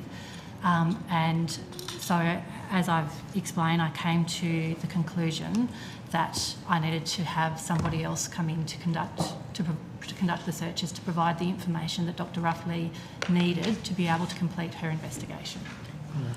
So, okay, so we're going to take a break and then we'll come back. We will break now until 10:45 and we will return with DPS. Thank you.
Welcome back, everyone. We are returning with Department of Parliamentary Service and also the Parliamentary Service Commissioner. And we'll go to Senator Patterson. Thanks, Chair. I actually want to pursue a completely separate issue, but just quickly on this issue being pursued by my colleagues, Senator McGrath and Senator Hume. What explanation did HWLE or TransPerfect provide as to why they told you someone had an NV1 when they didn't, in fact, have an NV1? Senator, I've had a number of conversations with HWLE who have expressed significant disappointment about the advice that they provided to the department, and the interactions that they have had with TPL, I don't believe have come forward with an explanation as to why they said one thing and not the other than what I put in my letter, which was the employee had an organisational suitability assessment for another Commonwealth agency, and that was as far as it went. Ms Hinder, you know there's a very big difference between an organisational suitability assessment and an NV1. Like, they are worlds of difference, so not even comparable. Absolutely, Senator. That's exactly my point. You know, it subsequently turned out that the TPL employee held an organisational suitability assessment and not an NV1. And that was the basis upon which I corrected the record and the basis upon which I confirmed that we had received assurances from TPL and HWLE that were then found to be not correct. Sure, but they haven't offered any explanation as to how they confused those two very different things? Certainly not that I have received, Senator, no. Well, I mean, in the previous round of estimates when we asked questions about this, you were giving us assurances about the upstanding nature of both of these firms. And even in this hearing today, you are asking us to rely on other assurances that both of these firms have provided to us. Why should we take any comfort from that at all when they misled you on such a fundamental security issue previously? Senator, I would not want to categorise... Well, the department was misled despite the fact that we received written assurances from TPL and HWLE that their officer had a security clearance. The rest of the questions, though, go towards the additional assurances that HWLE and TPL provided in relation to their work. We covered the additional assurances that we had in place in relation to the data extraction process in our responses to the quans. And again, I come back to the fact that this has been a very challenging matter to be able to work through in a very complex environment. And if I can also say, Senator, it's much more comfortable to be sitting here talking about what the department has done in order to maintain surety and process over an investigation. And it's much more comfortable to be able to sit here and justify the actions that we took, to be able to make sure that the parliamentary service values were upheld, than sitting in front of the committee at some point in the future explaining why we did not. And, sure. Chair, if I might add, I think it is useful. I appreciate the concerns being expressed by TPL. They are exactly my concerns, and I'm incredibly... Well, I'm angry as well as disappointed that DPS were misled. But I think we shouldn't lose sight of the issue. This whole matter arose because of 3 individuals in the ICT division who had access to the whole of the parliamentary network were found to be doing the wrong thing, and codes of conduct have been done. Now, yes, there's been some value of hindsight along the way, but this stemmed from the need for roughly to be engaged to investigate 3 individuals who had access to all parliamentary data, and that is my overarching concerns. Sure. I certainly agree with you about TPL, and I was very angry when Ms Hinchcliffe and Ms Hinder told me. But, sure. and that is what it is. They were misled. But there's a bigger issue here, and this is the conduct of 3 DPS staff in the ICT division. Well, I think that concern is shared by everybody. But my point is, what is an assurance from HWLE or TPL worth when we couldn't rely on their previous assurances provided in writing? So, Senator, again, the assurances that TPL provided that their employee held an EdVet 1 was provided to HWLE, and the department received assurances from HWLE and TPL that that was the case. It's incredibly disappointing that has turned out to be incorrect. And Ms Hinder, they're now providing other assurances which you're asking us to rely on. Why should we? Senator, the assurances that they have received, the assurances that I've outlined and put in place were the assurances that the department put in place in relation to the data extraction process. We've received, they were given quite clear instructions as to the way that that data extraction process was to occur. There was a two-phase process that was occurred. I think the proof of that has actually been shown by the fact that there's been no parliamentarian data provided to the investigator in support of the investigation. Well, but as Senator McGrath and Senator Hume pointed out, that's not our concern. Access to data by HWLE and TPL, some sort of access has been provided, and you are telling us that we should rely on their assurances that when they had custody of our data, that it was not accessed in an inappropriate way, and I don't share your confidence in either of these firms. Senator, it's unfortunate that that's the case. May I just refer back to one of the other questions that I did provide and then I will a move response on with my to? other topics. Senator Hume, I believe you asked a question in relation to the ICT privileged access policy. I indicated at that point it was a DPS policy only on the DPS website. It's undoubtedly a DPS policy, but I've been advised now it's available on the SharePoint site, which is able to be accessed by all people on the APH domain. Okay, moving on to another topic. I was asking the Department of Senate earlier about the construction of the fourth party room, and in particular the disclosure on question on notice number 49 that the construction cost $886,521. Why does it cost almost $1 million to renovate one room in Parliament House? Senator, I'll ask Mr Packboy to come forward and talk to you about that matter. Thank you. I'll just inform DPS Senator Patterson, because I mightn't be correct and I want to correct the record, but I did say that some of the costs went to ceiling works. But those comments can be either agreed to or not agreed to, and if they're not agreed to, I'll rescind my claim.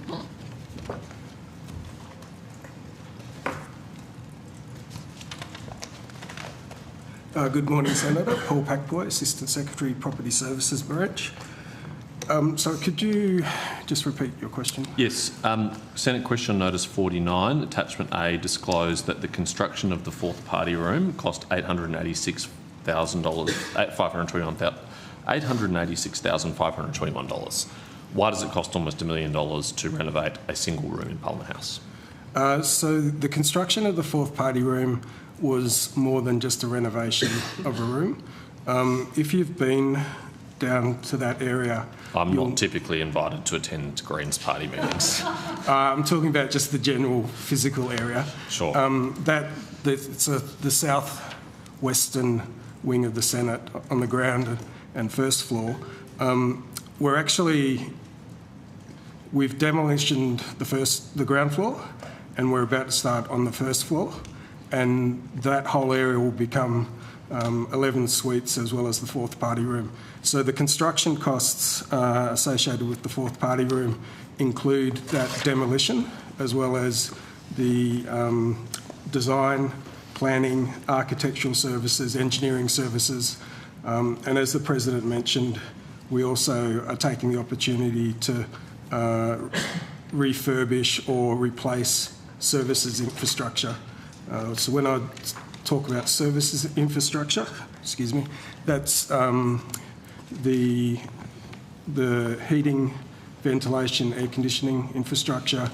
This building has 4 water reticulation services within it. So that's domestic cold and hot water for heating, as well as what's called the flusher system, which I can explain further if you'd like. So I guess the point is it was not a renovation but a rebuilding of that area with delivery of the fourth party room. So to be clear, you're saying the total costs of the renovation of that entire wing come to $886,521, not just the fourth party room? No, Senator. The cost reported in the question on notice that you're referring to is the costs of that work that we've allocated to the fourth party room project. Right. So it is $886,521 for one room. For 2024-25, that was the cost for that project, yes, Senator. Right, so there are maybe additional costs outside that financial year for that same room? Associated with that room, yes. Okay, how much is that? So in 23-24, there's associated costs with the fourth party room project of $452,762. The $886,522 that you've already referenced in 24-25, with a subtotal of just over 1.3 million. And in 25-26, we've had associated costs of $289,714 with the fourth party room project. Right, so we're now talking $1.6 million or thereabouts on one room in Parliament House. Senator, if I could just add potentially an Before you additional do, I just want to clarify that, please, with the witness. Is my maths right? $1.6 million for one room? For the fourth party room project, yes, Senator. Right. Okay, I'll start again. I thought $886,521 was bad. $1.6 million is worse. How does it cost How does it cost $1.6 million to renovate one room in Parliament House? Senator, if I could add that additional piece of clarification, Please. which I have just confirmed with my colleague, Mr Pakpoy. The cost associated with the fourth party room goes to the construction of the fourth party room. At the same time, there's been a significant amount of demolition in that space. Mm-hmm. The demolition also retakes out cabling that's been there for successive amounts of years, as well as all of the water reticulation systems, etc. So while that cost is there for the fourth party room project, it's not a total reflection for just the room, because there has been in-ceiling works that have been conducted as well at that same time. So of the $1.6 million spent on a new party room for the Greens, how much of it is primarily related to the room itself and how much is it related to other costs like cabling? We'll be able to pull that apart for you, Senator, and provide that to you on notice. And if I can also add, in one of the Secretary's letters to the committee, we've actually offered the committee to have a walk through that area, which is undergoing extensive renovation at the moment, both for the fire compliance and in-ceiling works, but also for the construction that's going into the construction of the new Senate suites. It would be very helpful to be able to show everyone, rather than just having us try to explain, the complexity of what's happening in the construction space of the ceiling. Okay. Mr Pakpoy, would it be fair to say that of the $1.6 million spent on the fourth party room / Greens party room, that the majority of the costs are associated with the room and a minority of the costs are associated with the cabling and other issues? I think that's a reasonable statement, Senator. Yeah. So you can build a very nice, brand new family home, 4 bedrooms, for $400,000. Why does it cost nearly That's construction costs, Senator. Certainly the land is more expensive, but construction costs, have a look at the volume builders, that's very standard. You can build a nice family home for $400,000. Why does it cost nearly 4 times that much to build one room in Parliament House? Construction in Parliament House is quite different from the sort of construction you're referring to, Senator. As you would be aware, Parliament House, there are certain architectural outcomes that need to be achieved. The design intent of the original architects needs to be maintained, and the finishes and the associated services need to be of a very high standard, as befitting the status of the building. Sure, but we're talking about one room for $1.6 million with some associated works. What kind of carpet are we putting in? What kind of walls are we putting in? Is it gold plated? I mean, that is an extraordinary amount of money for one room. Senator, the other complexity that Mr Pakpoy hasn't touched on in terms of doing construction at Parliament House is actually the sheer timeframes that are assigned. All construction, all demolition has to stop when sitting periods are held, meaning that we have contractors, etc., that are in place that's still required to be able to be proceeding. We have compressed timeframes to be able to bring contractors in. In the case of the construction of the fourth party room, at times we had contractors in at 5 o'clock in the morning. They ceased work at 9 a.m. Sure, Ms. Coming Linder, back. I appreciate that, but every project manager will tell you that their building project has unique requirements and they can't operate at certain times or in certain weather or in certain conditions, or they didn't get the delivery of the materials they needed and that delayed this. And every project has its excuses, but $1.6 million on one room is an extraordinary figure. Was there a budget for this project, and how much was the budget when it was initially approved? I'll need to check what the original budget was, but yes, there was a budget. One thing that we did do, and we do reasonably regularly in association with our projects, was once we've gotten to a certain stage of the design of whatever the project is, we then take it to an independent quantity surveyor to get an assessment of the costs, which we did on this occasion, and the costs that were provided in that report were similar to what the final costs were for the project. So, right, so the budget for this room was in the vicinity of $1.6 million, or was it less than $1.6 million? I think the original budget was more than $1.6 million. Right. When the budget is originally set, that's based on whatever information is available at that time. As we move through the design process, we'll then, as we did in this project, take the design to a quantity surveyor to get advice on what we should expect in terms of costs. And on this occasion, the final cost for the project was similar to what we were provided through the quantity surveyor process. When was the budget approved? I would need to take that on notice, I think, Senator. I'm not sure I have that with me.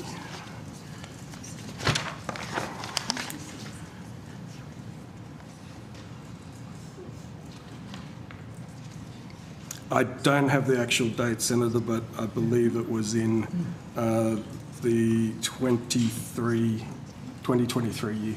Okay. Who was the decision maker on whether or not this would proceed? So that project would have been approved by the department's executive committee to be allocated a budget at that point.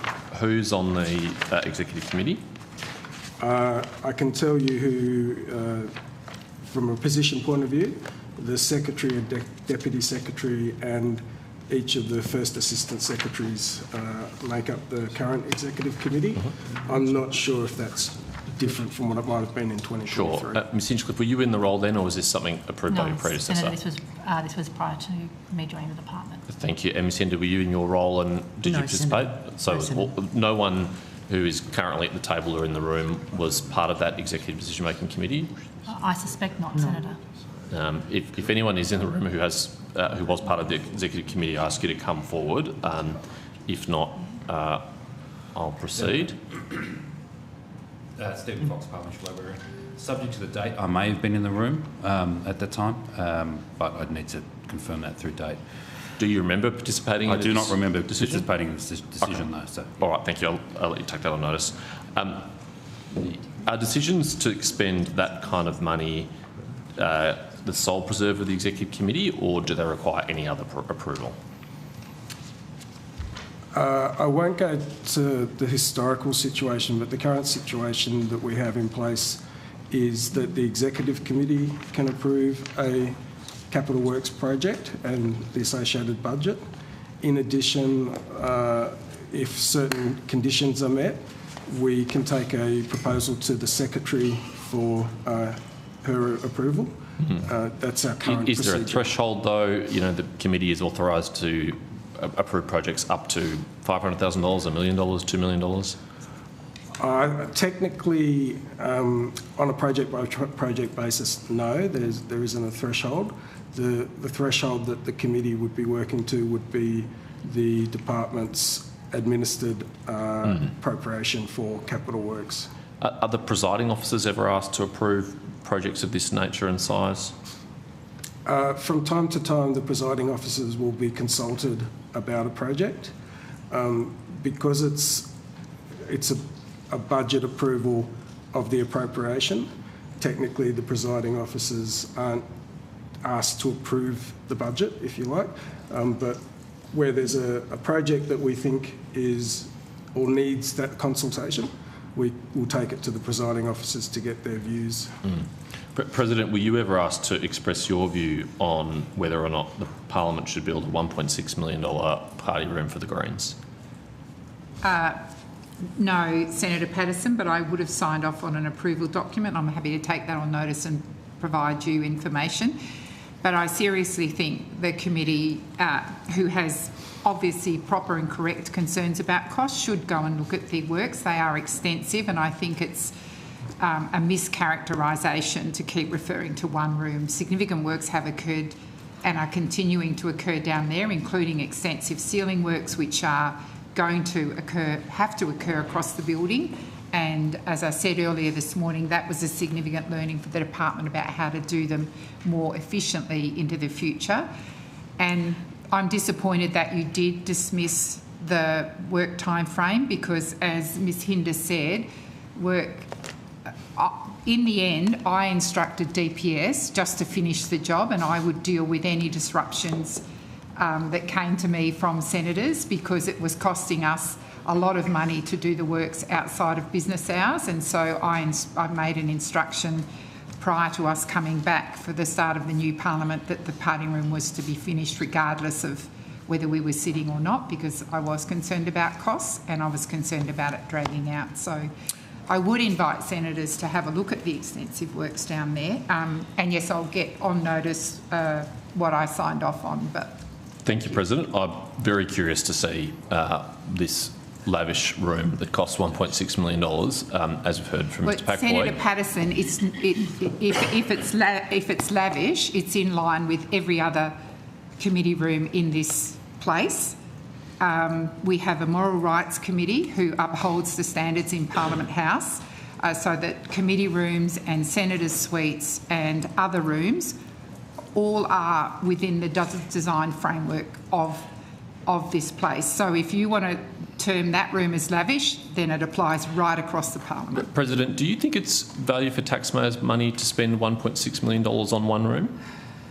As I said, Senator Patterson, the costs went to other matters as well, and I would invite senators to go and look at the works that are occurring and will continue to occur across the Parliament, particularly in relation to ceiling works, which I might add have been kicked down the road by previous governments and previous presiding officers, which the current presiding officers said needed to occur because the cost for those ceiling works has escalated because they were ignored in the past. Thank you, and I look forward to more detailed breakdown on notice, but as Mr Packboy has said, the majority of the $1.6 million related to the room and not on the other works. Sure.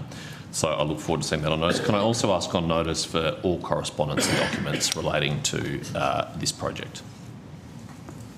Thank you, Chair. Can I just a follow-up question on this, if that's possible, please? There are also 11 suites being constructed. What's the cost per suite? Oh, Senator, we might have to be able to break that down for you because there are some slight differences between the suites. One of the suites that is being built at the moment is going to be a fully accessible suite as well, so there is a price differential. Do you have the total cost for the 11 suites? We don't have a total cost as yet because we haven't finalised the design process to be able to give you that, Senator. I can take on notice to give you what we have available. If you could. Now, in relation to these new 11 suites, is this because of the government's proposal to increase the size of Parliament? Absolutely not, Senator. One of the reasons why we're doing the suites is the complexity behind the design and the in-ceiling works that are required to take place across Parliament House. This is going to be a multi-year project. I'm expecting that we probably will not have it completed within the next 10 to 15 years. What will need to happen, and it will happen with the agreement of the presiding officers and after consultation with parliamentarians, is that it might be possible that we will be requesting some parliamentarians to relocate from their current suites into the new suites. while we move into their old suites to be able to undertake the required in-ceiling works. The building is 40 years old. The majority of cabling, ceiling works, etc. that we have in the building is 40 years old.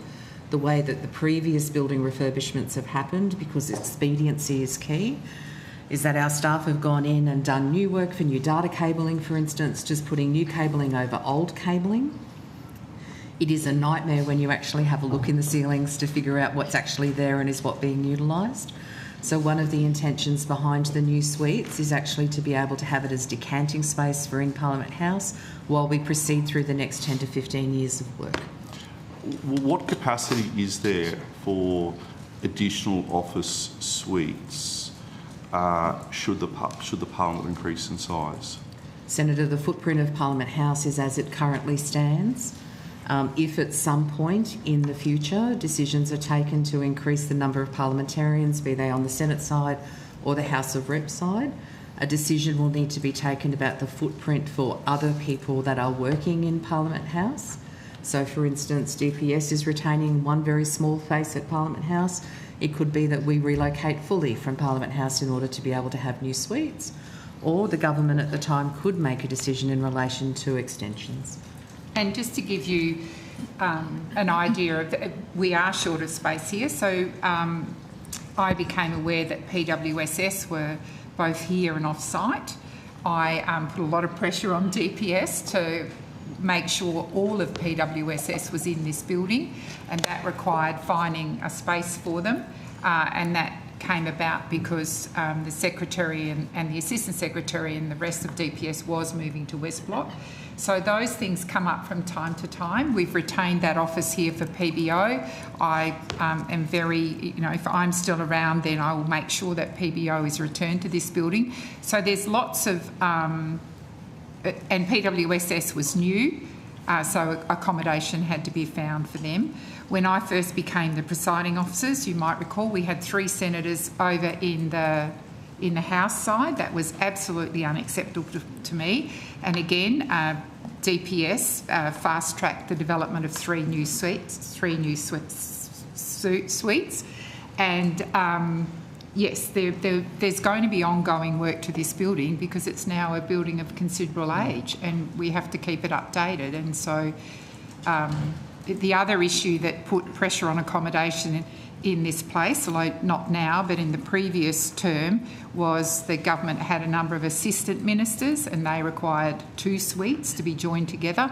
So all of those combinations are somewhat dependent of what government of the day does, but also if there's new departments created, they have to be accommodated. Some of them will have to be accommodated here. Are there plans or options for an extension to the building? No, not that I'm aware of. None that we're someone might have a dream about that. None that we're actively exploring. No. There might have been ones done previously, though? There were some reports that were done previously in relation to accommodation needs, because accommodation has been tight in Parliament, in APH, for a period of time. Not during my time here, but I'm aware that there has been work that was done previously. I mean, for example, Senator McGrath, under the previous secretary, it was suggested to me we move the library off site. Now, thank goodness I'm a senator because that is completely unpalatable and would certainly never occur on my watch or the Speaker's watch, but that was a serious consideration. Thank you. I do have other questions on other topics, but I'll hand back to... Okay, so we were working on an assumption that we needed about an extra 30 or 40 minutes. So we're revising... Some questions. Yeah, I hear you, but if I could just finish what I'm saying, Senator Hume, that'd be really helpful. Just so that we can let other people know how long they're waiting. Do we have a sense of who else has questions? You have questions. Senator McGrath, you have more questions again? I do. And Senator Patterson, no. Senator Hume, you have more questions? Okay, great. We'll go to Senator Chandler. Thank you very much, Chair. I have some questions about the cybersecurity measures in place during the Chinese delegation visit last week. Yes, Senator, ask Mr Khan and Mr Webb to come to the table. Great.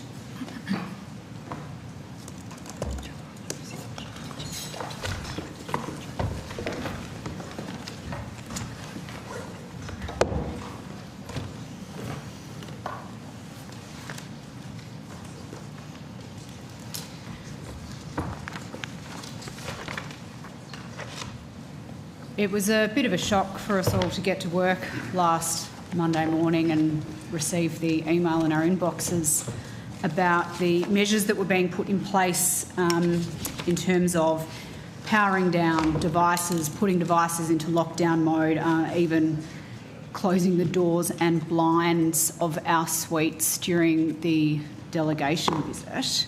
So I'm keen to know what security agencies DPS consulted with before those instructions were issued.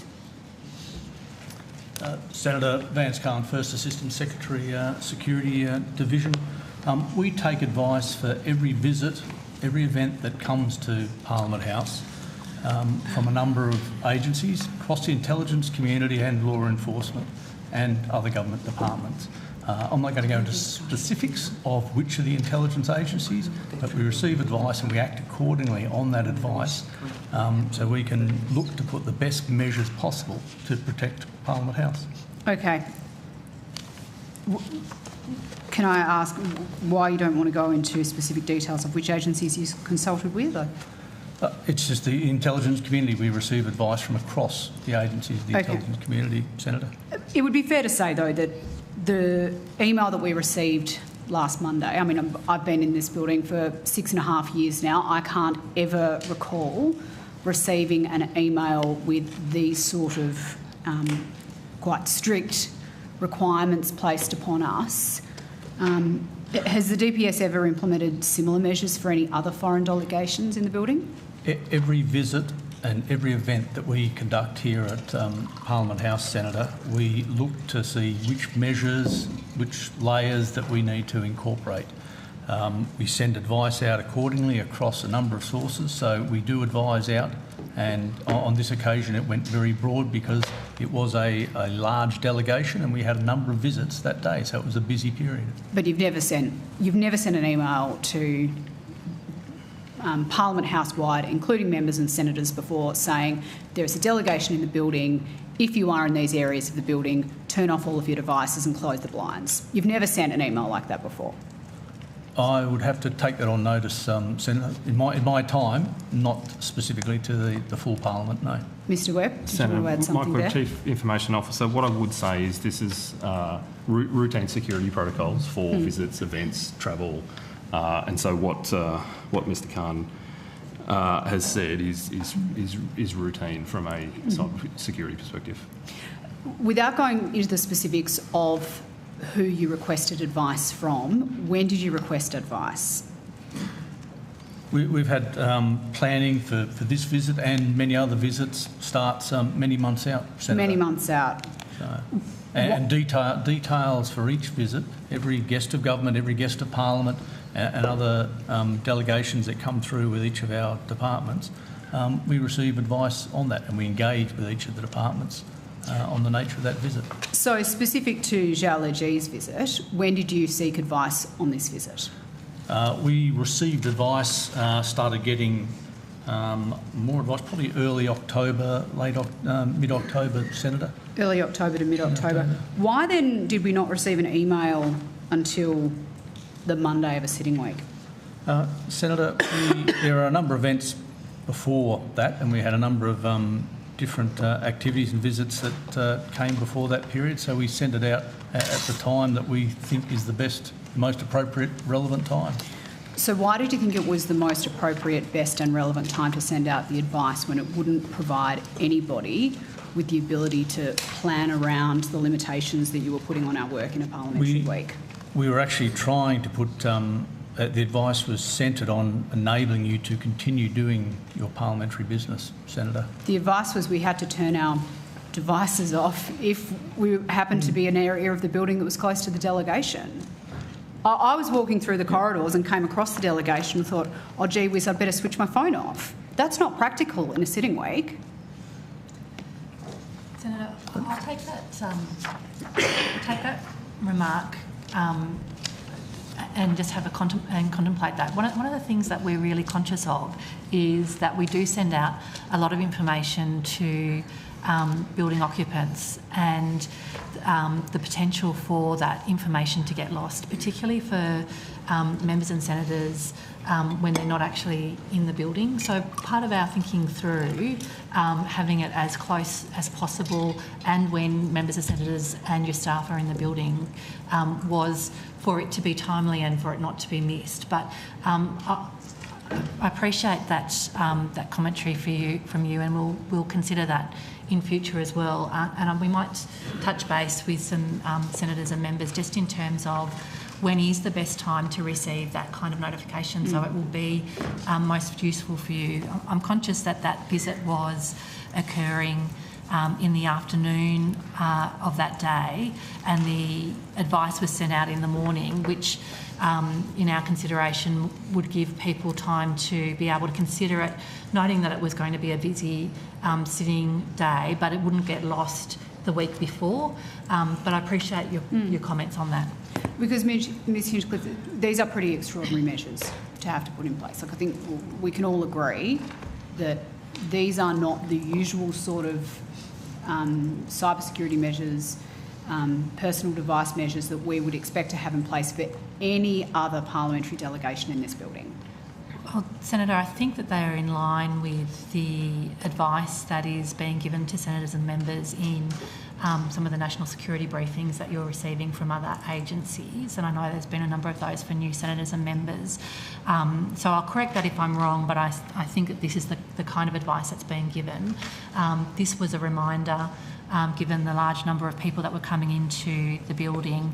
And again, as a department, we're thinking about this in terms of how can we provide the most timely advice to senators and members and to your staff, noting that there is a number of APH devices that you use, but you also, a number of people bring in their own personal devices. So we're thinking about the ways that we can provide that advice to you in a useful way, and I'm very happy to take on any comments about whether this was useful, whether it was not useful, whether this is something you'd like to see more of or less of into the future. Were these measures outlined in the email based on intelligence of an imminent threat, or were they precautionary? I'd put them as precautionary measures, prudent precautionary and routine measures that we are looking at in the environment that we work in now, Senator. And I'm sure you are very conscious of the broader security environment that we here at Parliament House and right the way across every agency, every department, every industry is particularly cognisant of what security, cyber security, that it must maintain. We're looking to do the same to safeguard parliamentarians in the process here at Parliament in exactly the same way. So do you think it would be fair for parliamentarians, people who work in this building, to expect that the next time a parliamentary delegation comes through from another foreign country, that we should be expected to have to turn all of our devices off and close the blinds again? Senator, I would re-characterise it that I think all building occupants have a responsibility here to be aware of the place that we work, the house that we work in, the decisions and the processes that are undertaken here, and we all have a responsibility to try and protect that to the best of our ability. Is there any concern that Parliament's cyber infrastructure is vulnerable to on-site interference? Senator, I don't think there's any inference on the advice that the Parliamentary Computing Network is vulnerable. I would say, similarly to my evidence previously, the protocols around cybersecurity are consistent with travel and other delegations. I would say, previous delegations, even within the last 6 months, have had similar advice from our cybersecurity and security teams around how to manage themselves travelling abroad. This is a similar situation, just domestically. Were any parliamentary systems disrupted during the delegation visit? Not as a result of a cyber incident, no. And to confirm, senators will be aware that we had a few disruptions to various systems on the Wednesday of last sitting week. I know the Dynamic Red was down, a few committee websites were down. They were entirely not connected to this visit? Yeah, I can confirm those incidents were not related to a cyber incident, Senator. How many officers were affected by the lockdown instructions? affected. Senator, I'd say we provided that advice because not only were we conscious that there were large numbers of people moving through, so it was administrative as much as security there. We had large numbers of people moving through corridors. The circular that you've seen and was passed to you, was that information to show you where the route of that particular delegation would take? So I can't give you the exact number of officers that they passed just off the top of my head. Has any guidance been provided to building occupants on how we can verify that our devices are secure after the visit? Because I'm guessing, given, you know, the late notice with which the advice was provided, not everyone was aware of exactly what had to be done.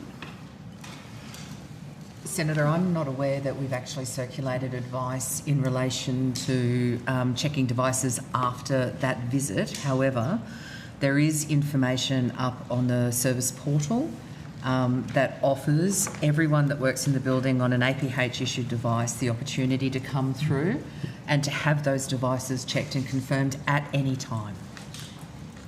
Has the department conducted a post-visit review to determine whether any attempted intrusion of our own systems occurred? Sorry, Senator, to clarify, our cyber systems, our IT systems? Yes. Yeah.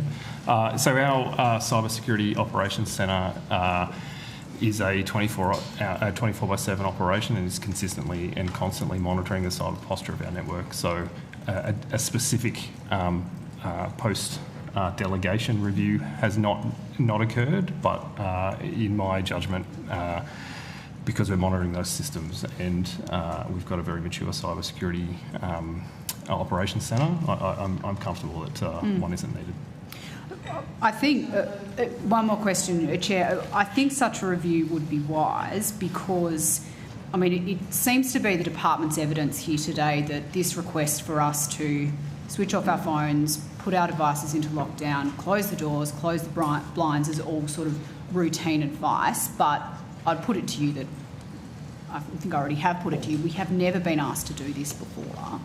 And I strongly suspect there is a reason that we were asked to do it this time. So how can, if we are to expect that this is going to become routine, I think there needs to be far better socialisation of these measures around the building. No, Senator, very happy to really broaden engagement out, as the Deputy Secretary and Secretary spoke to see what your preference is in terms of timings, how far out. There have been a number of engagements since the opening of the new Parliament, what we've called multi-agency briefings, which have sought to provide further general information for all senators and members as to security threats, security risks and actions they can take to look after themselves. Very happy that we can start engaging in a broader process with you. I look forward to it. Thank you, Senator Hume. Thank you, Chair. I just wanted to clarify the understanding of DPS of the concept of privilege. In previous evidence, Secretary, you stated, and I'm going to quote you here, I have not made an assessment about whether there is any material in there in which parliamentary privilege relates. And of course, that would not be an assessment that is proper for me to make. That's an assessment for the Senate to make, not for me to make. But today you said that no privileged information was shared with the investigator. We said we weren't interested in the investigator. It was the concern that TPL and HWLE had access to that information. So that does seem to be inconsistent. I want to be very clear about this. You do understand that assessing the risk of parliamentary privilege, it's the purview of the parliamentarian to determine what is privileged, or the House of Parliament. It's not up to you to determine that. Yes, Senator. And as I have given my evidence previously, that the privilege belongs to the Parliament. In the usual course, it would be the particular House that would make that call about whether there's parliamentary privilege. The evidence that I've given to you is that we put in place a process to ensure that parliamentarian data would be protected from the investigator, noting that the restrictions on the use of privileged material goes to the restrictions of the use in courts and tribunals and by extension in investigations. And so the considerations that I had was ensuring that there was a process that would protect parliamentary privilege from going to the investigator.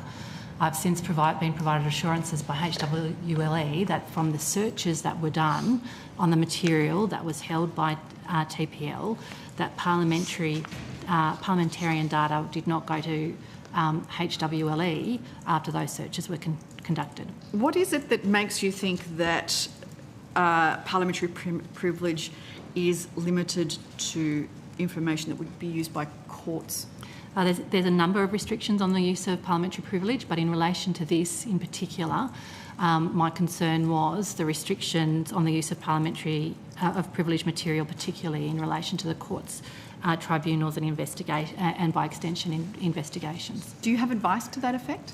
I have considered that in terms of reading through ODGERS and through the training that I've been provided both by the deputy clerks at various times and by the now current clerks at other times that I was in DPS, and they were the considerations that I had. So while it doesn't happen every day, there have been several instances in the last few years where parliamentarians have made claims or used the protection of privilege to bring to light issues that otherwise the Australian public would not be able to be informed of. And there are, I can think of a dozen or so off the top of my head. There were situations in 2021 and 22 where both Labor and Liberal parliamentarians raised concerns about foreign interference, and one of them used privilege to publish sensitive documents belonging to a foreign government. There was another incident in 2019 where the Leader of the Senate, raised concerns about DPS management of data relating to access to offices and recording of CCTV in this building. I could go on. There are many more examples. But I suppose what I want to understand is whether you can assure this committee that the person who provided those documents to those senators has made sure that the Leader of the Senate now had that information, that their information has been protected, that there is no way that their identities would be revealed, that there is, or that information has ever been compromised. Senator Hume, are you asking Ms Hinchcliffe to go respond back to... Well, no, I don't think... No. I think that's out of order. Senator Hume, just wait, please. Thank you. If you're asking Ms Hinchcliffe to comment on historical data without any further information, I think that question is out of order. I wonder what Ms Hinchcliffe would be able to provide, given she was not around at the time. Do you want to reframe that question? I will reframe Senator the question. Hume? You were asked a question by Senator McGrath on notice, which was whether TransPerfect were directed to stop work during an unrelated search earlier this year in March or April. You said that no, that was not the case. The department stated in question on notice response that neither the Deputy Secretary or the Secretary were aware of this. My understanding is that that is not the case, that in fact there was an additional search that was done of a parliamentarian's inbox, and that when it was discovered that a parliamentarian's inbox was being accessed, that was elevated, that there was a stop work put on TransPerfect, and that issue was elevated to you. And yet it was also allowed to continue, to proceed. And it took a night to resolve, but that you were instructed, that you had instructed TPL to proceed with that. Now, is that the case? Senator, it is correct that TransPerfect attended in March of this year. It is correct that they undertook a data extraction, and it was for a matter completely unrelated to any of the circumstances that we are talking about today. And I can confirm that that data extract was undertaken in accordance with the MOU that's been established between the Presiding Officers, Attorney-General and the Parliament in relation to investigations being conducted by the NAC. So why was the question on notice response that you were not aware of this? No, Senator, the response was not that we were not aware of it. Right. The response was whether or not concerns had been raised with us. And to the very best of my recollection and that of the Secretary, concerns were not raised. There were undoubtedly conversations that occurred at that time that authorisation was given to TPL to come to APH to extract that data. However, and I emphasise that data extraction was being undertaken for a completely unrelated matter and being treated in accordance with the Memorandum of Understanding with the NAC. So the TPL staff that did that extraction, did they have appropriate security clearances? Senator, the TPL employee that undertook that extraction was the same employee that undertook the extraction. So they authorised by the previous, authorised under the previous directions. Okay, I'm going to ask you this, and let's be very, very clear. All the information that you have given us up until now has been about one investigation. It now becomes clear that there is, in fact, another investigation that's been going on that used the same lawyers and the same subcontractors that didn't have the appropriate security vetting. Are there any other investigations going on that are using TPL that we don't know about? No, Senator. Senator, DPS have been clear that there was the Roughly investigation and there's been requests from the NAC. So those are really questions for the NAC, but they've been clear. Well, we can't ask questions of the NAC. You can't estimates. ask DPS either about NAC's investigations because they're not NAC employees. We can now, just one moment. But they've been very clear from day dot. Yeah, there's different investigations. The issue of the two investigations, one being a NAC scenario, was raised at the last estimates. We might need to go back and check, but I do remember that being canvassed. The NAC does appear at estimates. Obviously, if they've got ongoing inquiries, there's only so much they're going to be able to give you, but they are appearing. This is the first time we've heard that a parliamentarian's inbox was accessed for that. Okay. And that was, I think, the concern of all of us is that parliamentarians' inboxes or information, privileged information, had been accessed. This is the first time we've heard this. Can I just confirm that neither HWLE or TPL are parties to the NAC MOU? No, Senator. They are or they're not? They're not. They're not parties to No, that? that's right. Okay. And to be clear, when the Deputy Secretary then just referred to an extraction, the TPL came and conducted the search in relation to the requirements that were provided by the NAC, and that material was not taken off-site by TPL. That was provided to DPS to then provide to the NAC in accordance with notices that were provided and in accordance with the MOU that was that has been agreed by the presiding officers and the NAC. And the NAC asked us to not use our own staff in relation to that search because of concerns they had about our staff and the searches that had been conducted in relation to the Roughly review. Okay. Can I be very clear? The Roughly review was about the incentive to retire. That's right. President, before you were referring to an investigation into 3 ICT. Yes, and I should have been clear, and I was going to correct the record, but I didn't want to waste your time. I was going to do it at the end of the proceedings. Okay, so are you talking about a different... No, the Roughly report, and my apologies for not being clearer, the Roughly report was an investigation into the ITR, and as DPS has stated previously, it was during that investigation that Dr Roughly raised concerns about data gathering, and hence a separate matter was a separate investigation was undertaken. So no, you're correct, and I should have been clearer. Roughly was about the ITR. Can I be very clear then? Dr Roughly raised concerns about data gathering. What specifically what concerns did she raise? Well, I think the Secretary has given evidence on that before. We've provided information of that in relation to our questions on notice, and I'll have to find. But Dr Roughly raised concerns about about the data that was provided, that she didn't receive copies of documents in the searches, in the first 2 searches that were conducted by DPS ICT, that she was expecting. They weren't provided in their native form, so she couldn't see whether emails had, who emails had been sent to, including whether they had been blind copied to anyone. And documents that she was provided from elsewhere were not provided to her from a DPS.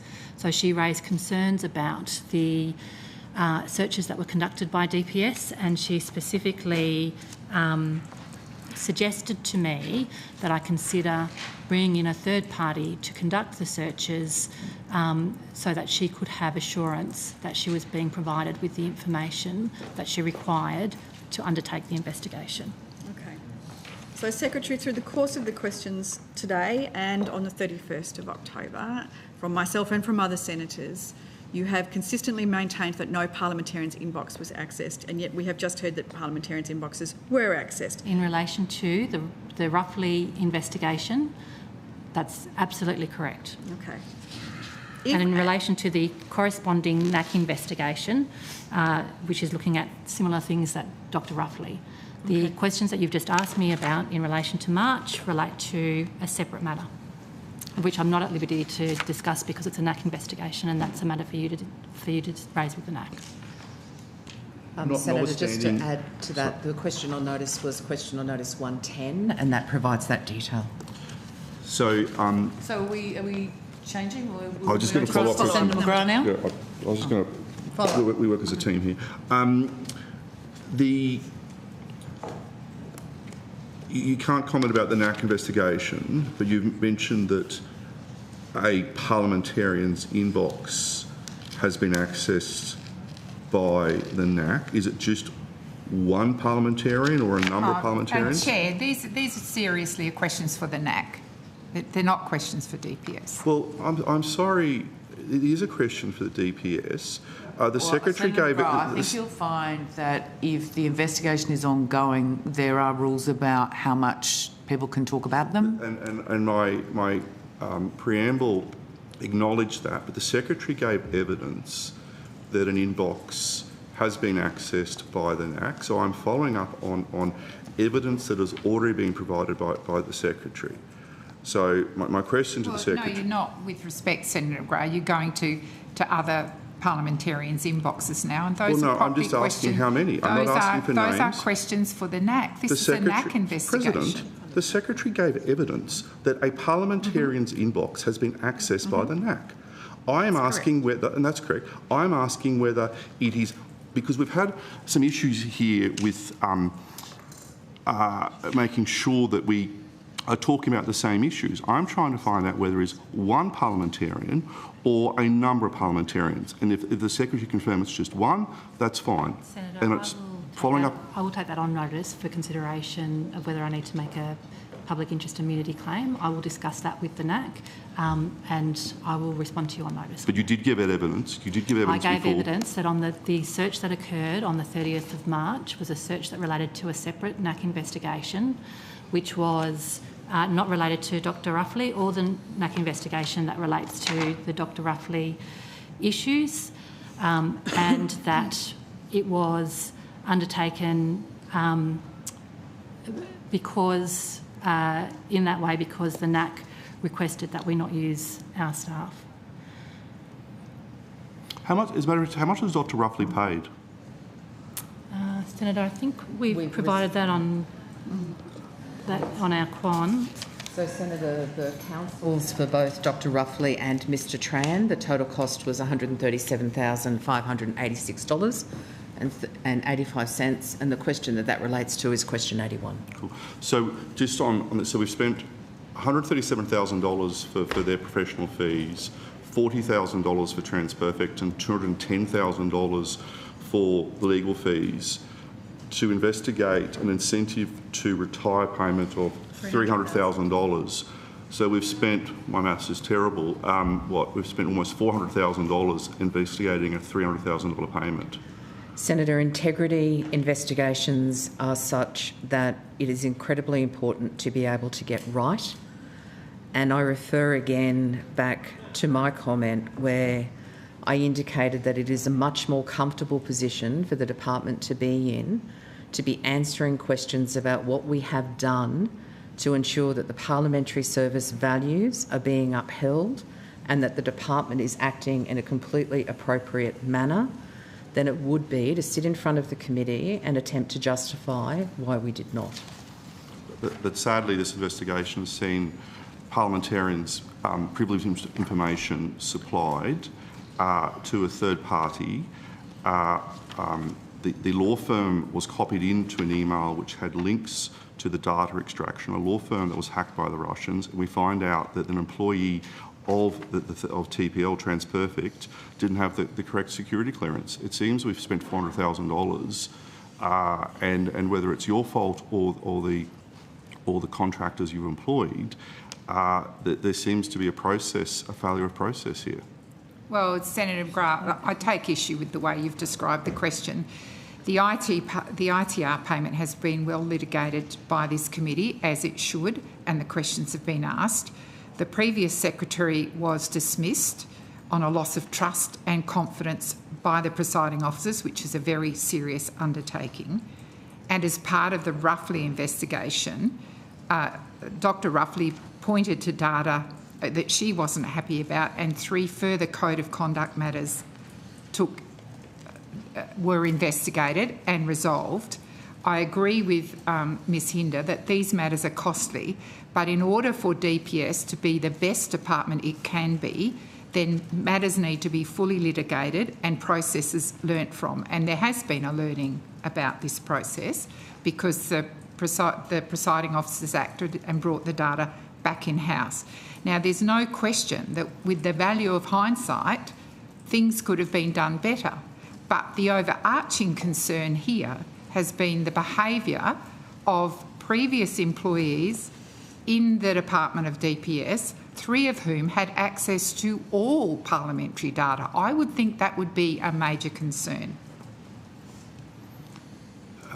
Just in relation, and I would expect, Secretary, you might take this on notice, in relation to the parliamentarian whose inbox has been accessed by the NAC, has the parliamentarian been notified? Does DPS assert that its interpretation of the law is that it is not required to notify such a parliamentarian of such an event? And does the parliamentarian have a right to know in order to claim it is covered by privilege? I expect you might take those on notice. I'm happy to take that on notice, but those matters are dealt with under the NAC MOU as to when the NAC needs to inform a parliamentarian and when not. So these are matters for the NAC. These are not matters for DPS. Well, if you can answer them to the extent that you can, that would be much appreciated. Well, I think with respect, Senator McGrath, the Secretary has just answered it. These are matters for the NAC. The Chair's just informed the committee the NAC is appearing this week, and the MOU was negotiated by a bipartisan committee, and a copy of that MOU was distributed to every parliamentarian in this place, and that spells out what happens when the NAC investigates a matter involving a parliamentarian. And so if I could just say that the NAC is appearing at 4:45 in Legal and Con today. And on how many occasions has DPS facilitated access to parliamentarians' inboxes? Sorry, Senator, in relation to NAC investigations? Just generally. Generally, sorry, Senator McGrath. Well, I would like to know how many times, and it may be that they have not facilitated access, I would like to know how many times DPS has facilitated access to parliamentarians' inboxes. And it may be the answer is 0, but I'm happy for you to take on notice. Facilitated for whom? Well, just generally, anyone. Well, no, that's well, not we the role of DPS. We found out today. Just a moment. Senator McGrath, President, please. Senator McGrath, do you have a time frame or a scope for that? In the last 2 years. Senator, I'll take that on notice. Sorry, Chair, for whom? The TPS doesn't... Like, this is... The question needs to be further... Ms Hinchcliffe can then place that in her response. Yes, it does, No, it doesn't, President. I would like to. I'm not going to list the agencies. I would like DPS. So if I requested your, sorry, don't interrupt me, please. If I requested your inbox, you expect DPS to provide that to me? Okay, Senator McGrath, President. Senator McGrath. Senator McGrath, thank you. Well, it's not the President for interrupting me. If you could just wait and hear what I've got to say, that might help, right? Rather than the two of you arguing across the room.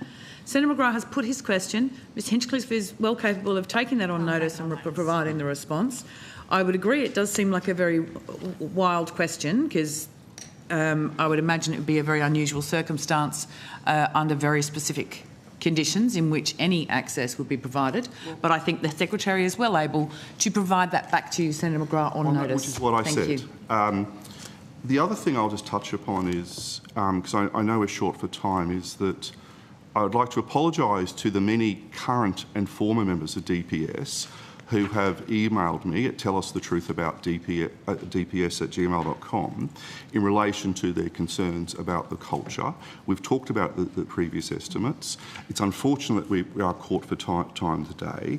And I know that my colleague, Senator Hume, wished for an inquiry into... We can still do that. A reference inquiry into privilege matters, but also the culture of DPS.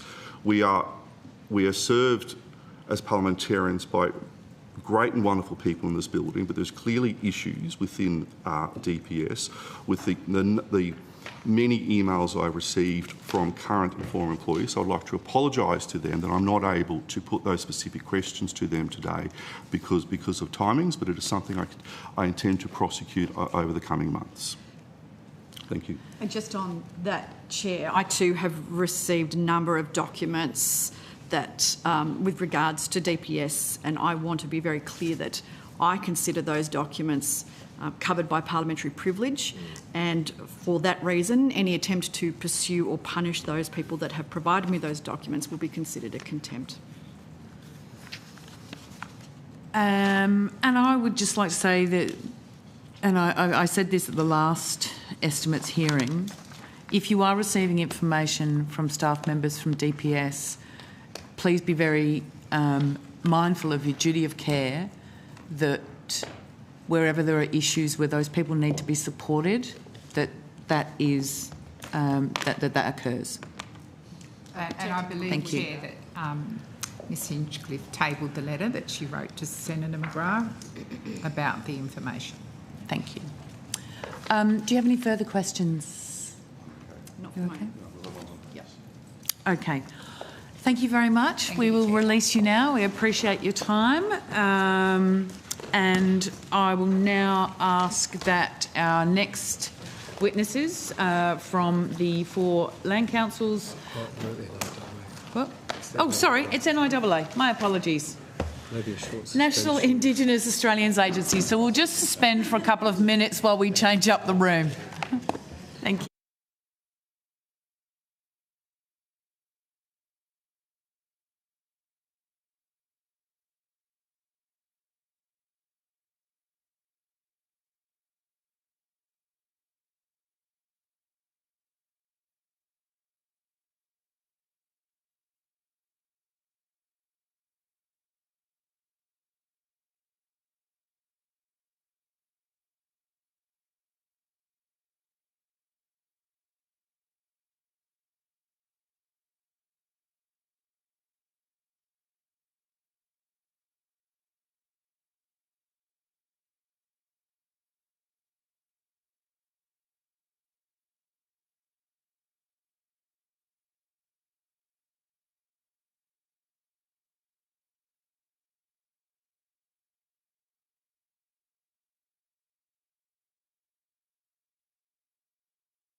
Welcome to Senator the Honourable Malarndirri McCarthy, the Minister for Indigenous Australians, Ms Julianne Guerrero, Chief Executive Officer, and other officers of the National Indigenous Australians Agency.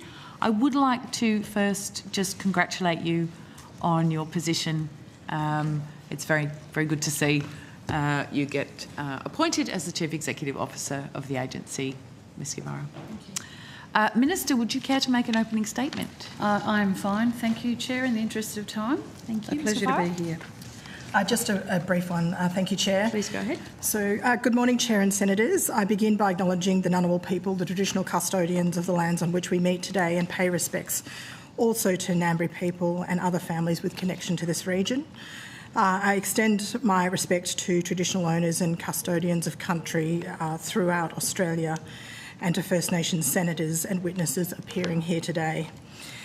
When we appeared before you at the Supplementary Senate Estimates in October, I outlined several major initiatives we have delivered this year, and we're continuing to build on these to make a positive impact for communities. Since our last appearance, of course, we've tabled our annual report, and in September, the government signed the First Nations Economic Partnership with the First Nations Economic Empowerment Alliance and the Coalition of the Peaks, with the first official meetings being held in October, a significant milestone in advancing economic empowerment focused on growing employment and skills in community-controlled organisations. In November, we've launched the Remote Australia Employment Service, which will support job seekers in remote communities and further strengthen pathways for economic empowerment. We have expanded the Indigenous Rangers program with outcomes of the second and final round being announced again in November. The expanded program is aiming to create another 900 jobs as part of the government's commitment to double the number of Indigenous Rangers to 3,800 by 2030. We're also driving critical work to support the remote communities to access cheaper food through the low-cost essential subsidies scheme, which is already making a real difference in many communities across Australia, with 107 stores participating. This scheme and other key initiatives remain crucial to our efforts to strengthen food security, especially during these high-risk weather seasons. We remain steadfast in our commitment to delivering on closing the gap, including through the November meeting of the Joint Council, where the focus was on the response to the independent-led review, Aboriginal and Torres Strait Islander-led review, in partnership with the Coalition of the Peaks. We're looking ahead. We acknowledge we still have much work to do, but our ambition is clear: to accelerate real progress on closing the gap, strengthen government's accountability and deliver targeted, effective investments which improve the lives and outcomes for Aboriginal and Torres Strait Islander people. We continue to work with colleagues across other Commonwealth agencies and First Nations policies and programs that are aligned with community need and aspiration, and we contribute and will contribute to meaningful change in 2025 and beyond. I wish to note as well, Chair, that we had 1,741 questions on notice between the last estimates hearings and now, and as of today we have submitted all of those questions to senators. Thank you. Thank you very much. Senator Little. Thank you, and I also my congratulations to your appointment. I'd like to ask a question about portfolio underspend and efficiency dividend, please. If you've got the right people, that's you. Yes, Senator. We'll also call the CFO up to the table. You. That's terrific.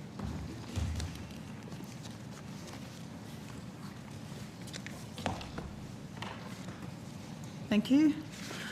Is it Mr. Cree or is it Creer? Cray. Cray, not either. Thank you. So you've reported a surplus driven by a $25 million underspend in unanticipated legal expenditure at a time when the CTG targets suggest this is an area of significant need.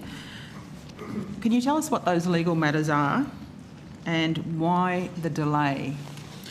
Thank you, Senator. Nicholas Cray, Chief Financial Officer and Group Manager of Grants and Finance Group. So that specific funding was related to the discovery costs for a class action, and that those discovery costs ended up were appropriated to us through the budget, and ended up not proceeding at the rate that we needed them to. Right, but you expect them to hit you at what point? No, we don't. We don't expect them to be proceed now. The discovery costs aren't required because I think there was a settlement of the stolen wages. Stolen wages, yeah. So that's what they relate to, the stolen wages. Yeah. Okay. Mr Gallagher announced that federal departments and agencies need to find cuts of up to 5% on top of the efficiency dividend of 1%. What do you understand to be your contribution to that dividend? Senator, so the government asked all portfolios to review their existing expenditure and consider what could be aligned to priorities in a more effective way and what could be reprioritised to be directed to new spending measures. The NIAA specifically, the amount that we were asked to identify was in the order of about $550 million across the forward estimates, and that was for the entire Indigenous Affairs portfolio. Happy to answer questions about us, but... so is there a single-digit number, Mr Cray?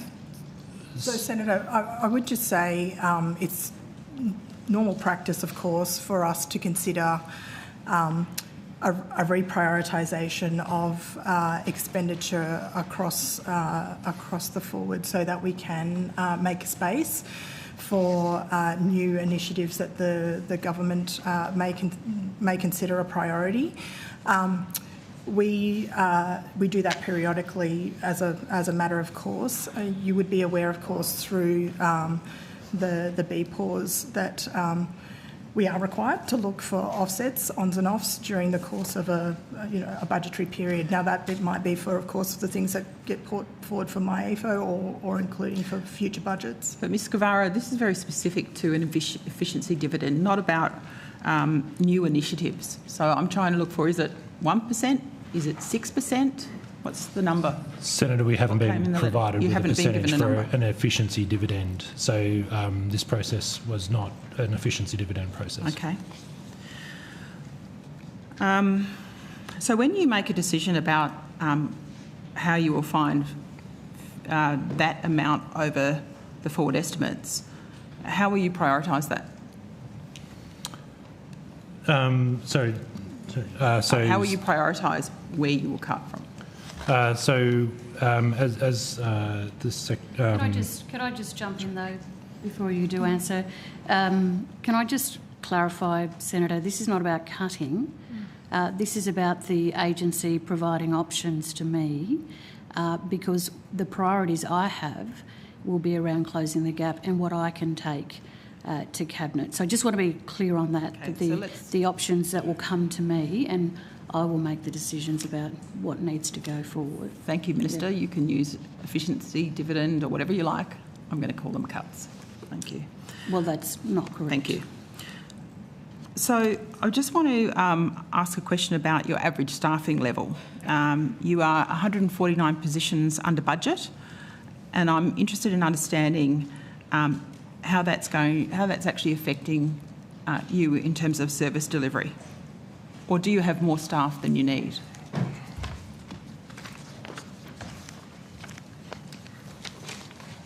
Sorry, we'll just get our coup up to the table. Ms Jackson.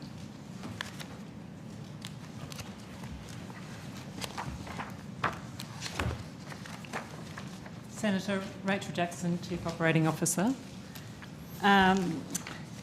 So the particular question was around our average staffing level. That's right, which I understand is down. Overall, yes, but we have a range of activities underway at the moment to look at where we need to be placing our resources against our priorities.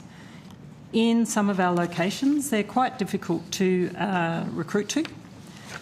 We have been trying to increase our numbers in the regions, but workforce availability can present an issue. But we have put in place some targeted recruitment campaigns in some areas to really promote roles for our staff in various locations. And we're in the process of developing a regional recruitment strategy which will help our regional managers across the country in those hard to recruit to places take different opportunities to increase their staffing levels. Probably got the right people at the table now, but I'm wanting to ask a question about organisations, whether there are any organisations that you are currently funding out of NIAA that are currently under investigation by ORIC or any other investigation agency, including the police. So we'll get our integrity team to the table. Thank you. And Senator, I think ORIC will be appearing separately. Yep. Yep. So just to be clear, I'm not just after organisations that sit under the framework of ORIC, whether they're ASIC, whether they sit under community incorporations, whatever it is that's funded by Commonwealth taxpayers' money. How many are you aware that are currently under investigation in some form or another? Thank you, Senator. My name's Ian Bartholomew. I'm the branch manager of the NIAA Program Compliance and Fraud Branch. What I'll do, Senator, is just take you through our case data as at 31 October. The Office of the Registrar of Indigenous Corporations has that regulatory sphere, whereas we have, as you say, that funding sphere. So with our data as at 31 October, we have a total number of 24 fraud investigations open. And in terms of contractual non-compliance cases, we have a total of 7 cases open. How many? 7. Right. Okay. And are they explained in your annual report? Like, I've looked through that, but I can't seem to find. There's a lot of information about your framework, but not a lot about what you're actually experiencing right now. Yeah. Senator Sean Worth, Group Manager Integrity within the NIAA. No, that's correct. But by their nature, the reviews or investigations that we undertake they turn over during the year itself. It is not a reportable requirement for us to put that within the annual report. We do detail our response, our risk management framework as to how we manage those issues within the annual report. But of course, we regularly report to the committee those numbers in these committee hearings.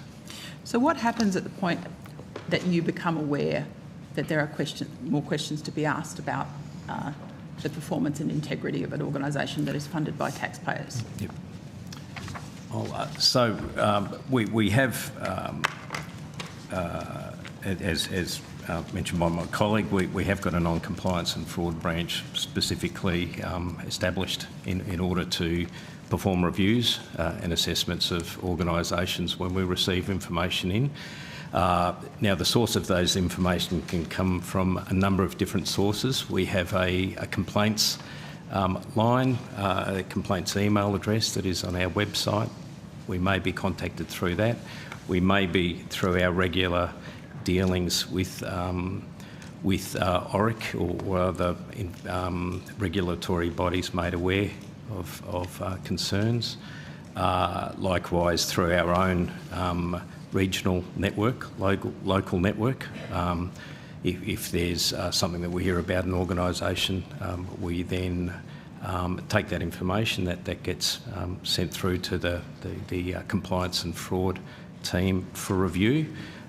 They'll have a look at the information, they'll make inquiries, and then work will proceed from there. Right, so you make inquiries, you look into these organisations, funds continue to flow to these organisations. I'm interested in understanding what actually happens to protect the interests of those, not just taxpayers' money, but interests of those people who deserve to have that greatest efficiency delivered through the money that's being provided to vulnerable people. I'm trying to understand at what point you actually get in there and understand that something's going on, that you need to protect the interests of those people. Yeah. Senator, I'll make the point, first and foremost, we're always critically aware of the need for services that are being provided, continue to be provided to organisations. That's always a key consideration when we're looking. Now, of course, depending on the nature of the complaint, depending on the nature of the concern that we have, our response can vary from us actively supporting an organisation to lift their game, to put it that way. In other circumstances, through a formal review process, we do, again, get evidence, get an understanding as to where the concerns are. Now, in terms of responses to those, as I said, in some circumstances, it can be an active support arrangement with that provider to up their game. In other circumstances, we may issue them a contractual breach notice, which is the first step towards a termination for a provider. And in other circumstances, we could put additional contractual requirements onto them. So where they're issued a breach notice, they're given a certain amount of time in order to respond and make good the concerns that we have. From that point on, it could well be that we put additional scrutiny onto them as a provider in order to ensure that they continue to meet their obligations. Okay. So you gave me an explanation as to why you don't provide detail in here about those organisations and investigations you're doing internally. What about information in this report? Where's the information about whistleblowers and how that's tracking within your organisation over certain periods? Is that in here at all? I'll have to take that on notice. Sorry, Senator. Regarding the PID, I do know that we have published our PID obligations on our website. We have got a well publicised and established public interest disclosure arrangements, which are the backbone of the whistleblower arrangements. So I will have to take on notice as to whether the annual report itself specifically outlines those arrangements. So just if you're going to take that on notice, my specific question is, why is there not information in the annual report about whistleblower notifications? Because I get a few calls to my office that raise concerns. Yeah. Again, the content of an annual report is mapped out within legislation and regulation. So, if it's not required to be published under regulation, we generally wouldn't put all sorts of information if it's not a requirement of that. Right. Okay. Thank you. If you want to finish up that line of questioning? I can finish up that line of questioning. Thank you. Okay. Lovely. We'll come back to you. Senator Pocock. Thanks, Chair. Thanks, everyone, for being here. I think I heard you mention Quons earlier. At the October estimates hearing, your agency undertook to provide a copy of its advice to the Environment Minister regarding the North West Shelf extension, proposal to my colleague, Senator Larissa Waters' question on notice number 7. That advice has not, we've looked this morning, been provided. What's the reason for the delay and why don't we have it? So my apologies, Senator. It has been furnished this morning, but quite late, so my apologies for that. Sorry, that's amazing that we get it on the morning. Why was it delayed? If you could just remind us how many you answered. It was 1,748, I think. And how many were replied to this morning? I would need to check, but it's a very small number, sort of under 10. So we have, and is it a full response as requested? So my understanding is that the letters have been furnished, yes. Okay. Thank you for that. We'll look forward to reading that. The Australian reported a few weeks ago that the federal government is planning to introduce amendments to the Aboriginal and Torres Strait Islander Heritage Protection Act to limit which First Nations groups or people can make cultural heritage protection claims based on a proposal from the Minerals Council of Australia and First Nations Heritage Protection Alliance. Has your agency been consulted on this proposal? Good morning, Senator. Deborah Fulton. I'm the Acting Deputy CEO for Policy and Programs. We have, that is obviously under the leadership of the Department of Climate Change, Energy, Environment and Water. and they have been leading work with the First Nations Heritage Protection Alliance, and we have been working with them. So you have been consulted. Do you support the proposal? So I understand they're still working through consultation on the proposal, but at the core of it, it has been looking at a more predictable way to determine who speaks the country, who has cultural authority, to make it more predictable and clearer for project proponents, and to have a more predictable way to engage. One of the areas that we've been engaging in is because the agency provides support to prescribed bodies corporate, and that is one way where there's been a native title determination to have confidence of the native title holders. So quite a bit of our work with DQ has been focused on the work with PBCs and the support to them. And do you support the proposals that have been put forward? You've described what's happening, but do you support it? So they're ongoing. They have yet to complete their consultations or their work. So I don't think we would say that there's a settled approach yet, but we would support the process they've been undertaking to look at developing the work.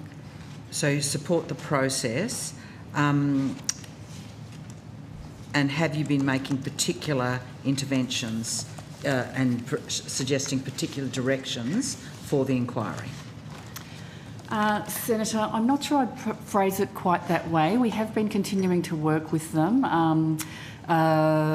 We talk from time to time with DQ, with the First Nations Heritage Protection Alliance, and we separately engage with Prescribed Body Corporate Steering Committee, which is looking at how the government could continue to support and provide increased support to PBCs.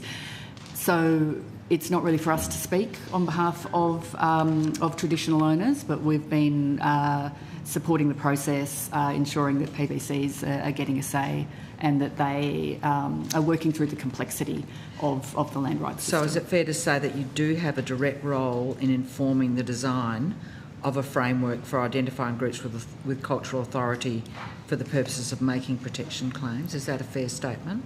I would not say that we have decision-making roles there. So it is led by the Department of Climate Change, Environment, Energy and Water, but we're consulted and collaborating with them. Thank you. The Joint Council... If I could just jump in, though, in terms of the ATSIPA, which is where you were going earlier with your questions, clearly getting through the EPBC Act was the priority. And there are other forums that the Minister and the Department need to look at. One of them in particular is the First Nations caucus of our caucus. It's important for us to hear as a caucus from the Aboriginal groups as well. So that's a process that has already started but will be ongoing. And if I could just go to your questions about the questions, please pass on to Senator Waters that a tremendous amount of effort went into getting those 1,748 questions answered since October to all of you. And there were I think there were about 4 or 5 that went through this morning, which included those ones for Senator Waters. And I just have to give a shout out to the team behind the scenes for getting that done for estimates. Thanks, Minister. The Joint Council on Closing the Gap met in November. The communique from the meeting notes the following. The Joint Council response to the independent Aboriginal and Torres Strait Islander-led review will be finalised by the end of February 2026. That's correct. Was there discussion regarding the proposal to align funding to states and territories under Closing the Gap agreements with progress on targets? It's certainly a conversation I'm having, Senator, one that I've made very clear, not only to the Joint Council, but also to fellow Indigenous Affairs ministers, and even conversations that I've had with other ministers of other state and territory jurisdictions. What I'm mindful of is that I do need to take it through our processes with Cabinet. So I've been able to establish, with the assistance of Cabinet, a ministerial working group to actually look at across government funding that goes to states and territories that impact on closing the gap, and what can we do with streamlining that, but also look at what happens when these targets are not met. Mm-hmm. Will the final council response be available before the next round of estimates? We've certainly got till the end of February. I think the estimates are before that. No, there are. Yeah, so you won't You may, but I'm happy to get back to you on that, because our final response through Joint Council will be done one-on-one with those states and territories that still need to complete their conversations with their cabinets. Okay, thank you. Joint Council will consider the scope of the 2027 Productivity Commission review terms of reference out of session. What are the outstanding issues to be considered there, and what is the time frame for updating Treasury to progress that review? Sorry, so Senator, the terms of reference, yes, as you say, go through Joint Council and then to the Treasurer. Obviously, the Treasurer has the ultimate say in the establishment of the terms of reference for any Productivity Commission review. The issues that are sort of being discussed more broadly are really around the scope of this review. The last time that the Productivity Commission conducted a review of the Closing the Gap agreement, it was quite broad and comprehensive. It covered all elements of the agreement, both in terms of sort of targets but also the priority reform issues.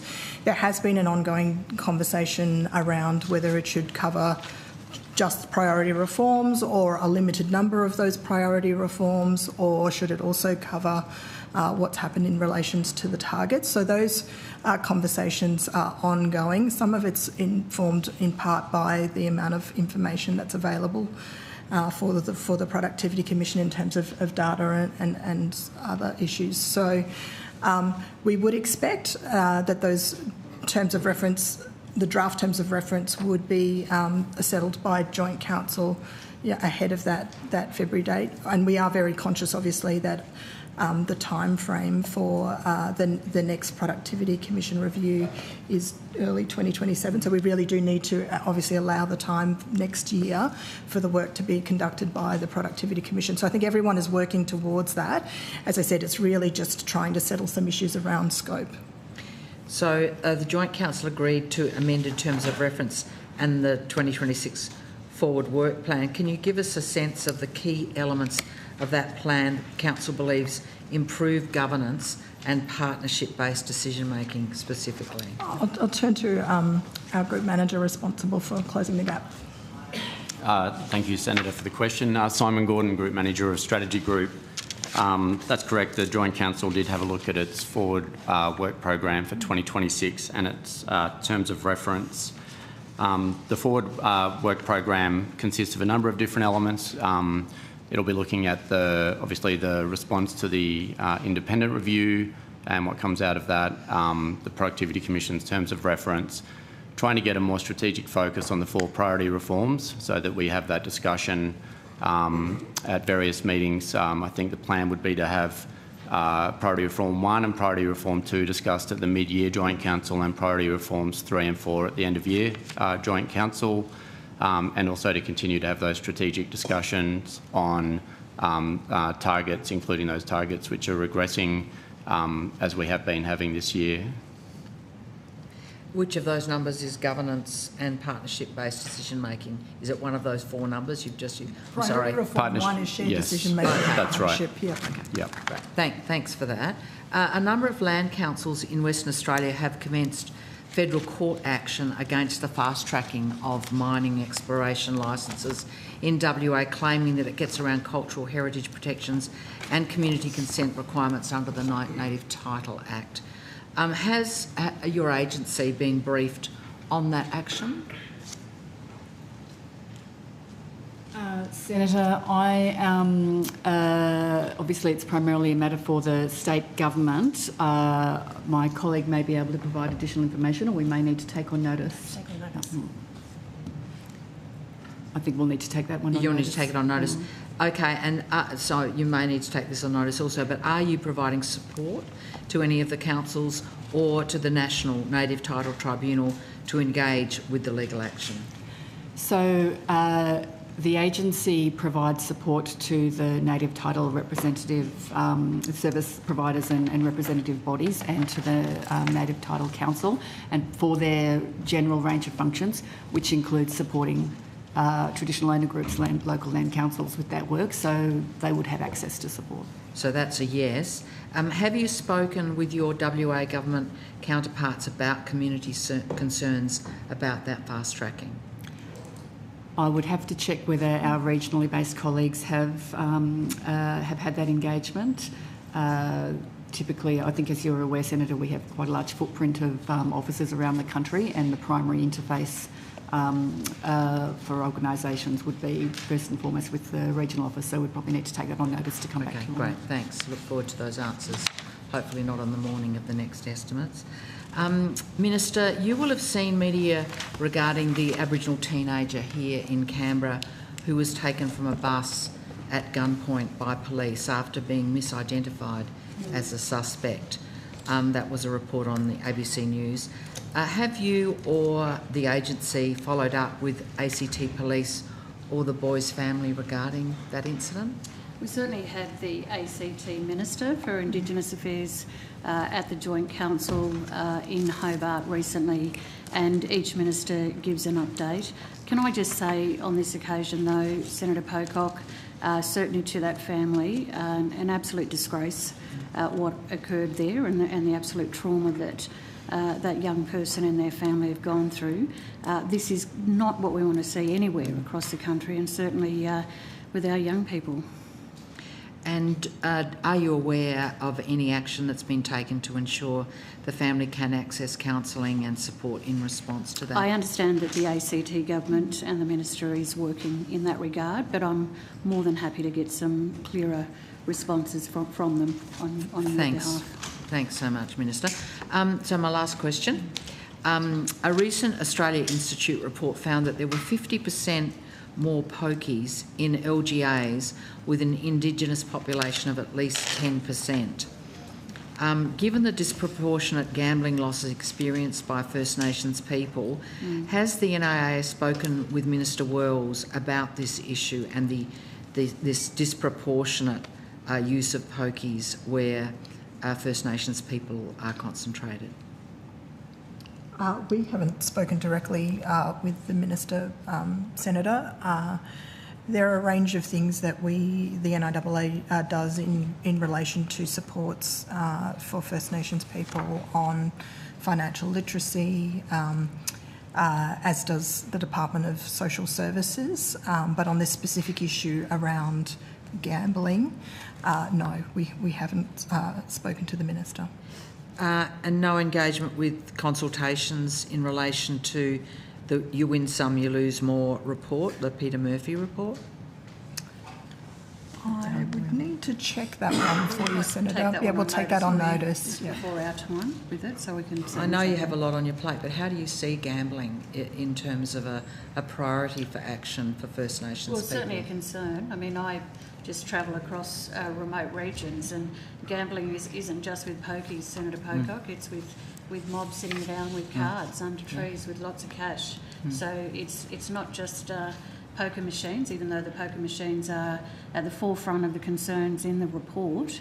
There are many other issues around gambling that we certainly need to have a look at. But again, you know, these are issues we've got to try and work with our state and territory counterparts. Yeah, there's a big difference though, isn't there, where parts of the state are licensing and enabling and pushing a lot of pokies into areas where there are vulnerable First Nations citizens. Well, it's a frustration I have with the justice system as well, Senator Pocock, you know, that we want to see the reduction of Indigenous people in our jails, and we know that that does come under the jurisdictions of state and territories. It's a constant conflict and a challenge. Thanks, everyone, for your answers. Thanks, Chair. Thank you. We'll go to Senator Thorpe on WebEx. Thank you, Chair.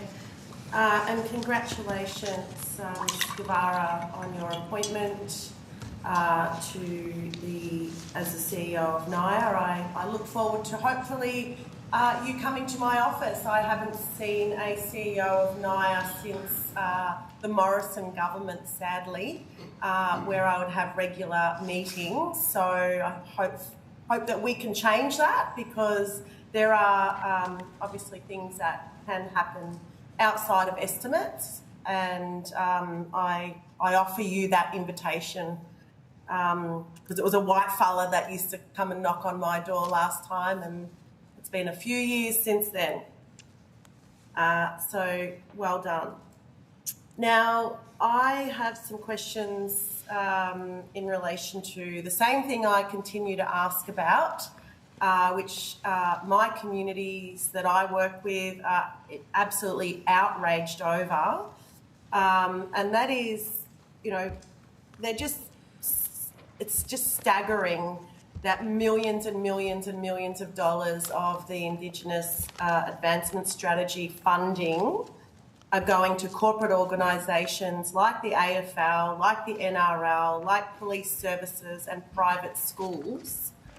So how does the public currently find out who receives Indigenous Advancement Strategy funding? Because it takes, you know, I'm one independent office and I get all of this information, which takes a long time to get, because I'm invested in making sure that my people are looked after with the money that's allocated to them. So how do mob out there find out what you're spending money on and for what purpose and how much they're actually receiving? Thank you for the question, Senator. I'll get the CFO to respond with more detail. But in general, there's a variety of different transparency mechanisms that we have for our grants, including, of course, we do provide, as you say, the Senate with a list of all grants for the previous 6 months, which is every grant that has been sort of issued. Of course, all grants, once finalised, also appear on Grant Connect as well. So there is data available to the public on all grants that are issued by NIAA and, of course, a lot of other agencies as well. In terms of other additional information, Nick, did you want to... Only to sort of say, Senator, that a lot of the work that we do is publicly available on our internet website as well as indigenous.gov. But specifically to the question around how does the public find out, it is through those mechanisms the CEO's just referred to. Well, that's shameful. And I don't know if you work with Aboriginal people or communities and understand the access to information and how that's actually hidden, and it takes an office with a number of staff to work on finding this information days upon weeks to get this out. And when I send it out, community are outraged. And when I send them a link, they come back and say, "Sis, it's too hard. It's buried in there." So I think that's outrageous that you think a link on your website is providing transparency and accountability to Aboriginal people in this country. I think it's disrespectful. So can you please tell me now and tell people watching, where on your website is this information? So, Senator, as we've said, the Grant Connected site actually is not administered by NIAA. It's administered by the Department of Finance. It is a whole of government website for the purposes of being transparent around particular grants. I would just add, though, in addition to what's available on websites, of course, we do have a regional office network across Australia, and that those offices do engage with First Nations communities across the country on a regular basis about the types of programs that NIAA is actually funding. So it's not I would say the websites are there and available and for transparency purposes, but they're not the only way that we communicate with communities across the country. With all due respect, your CFO just said it's on the website. Sorry, Senator. Sorry, Senator, just to correct that. Yeah. I did, the CEO's talked about Grant Connect, which is actually a requirement under the Commonwealth Grant rules to publish. It functions very similar to AusTender in terms of the requirement for procurements to be published. It is the whole of government mechanism via which we are required to disclose the awarding of grants across the Commonwealth. And there is program-specific information on our website about programs that the NIAA runs. It is not where you will see who we award grants to. Grant Connect is where that the notification for grants that we've awarded and under what sub-program or what program are disclosed. Thank you. And it's very bureaucratic and white, right? Now, NIAA is funding coppers, they're funding the NRL to do Aboriginal leadership to our children, which is completely inappropriate. And I've seen that program, I know it very well, and it's shameful. And they're getting a lot of money to do that.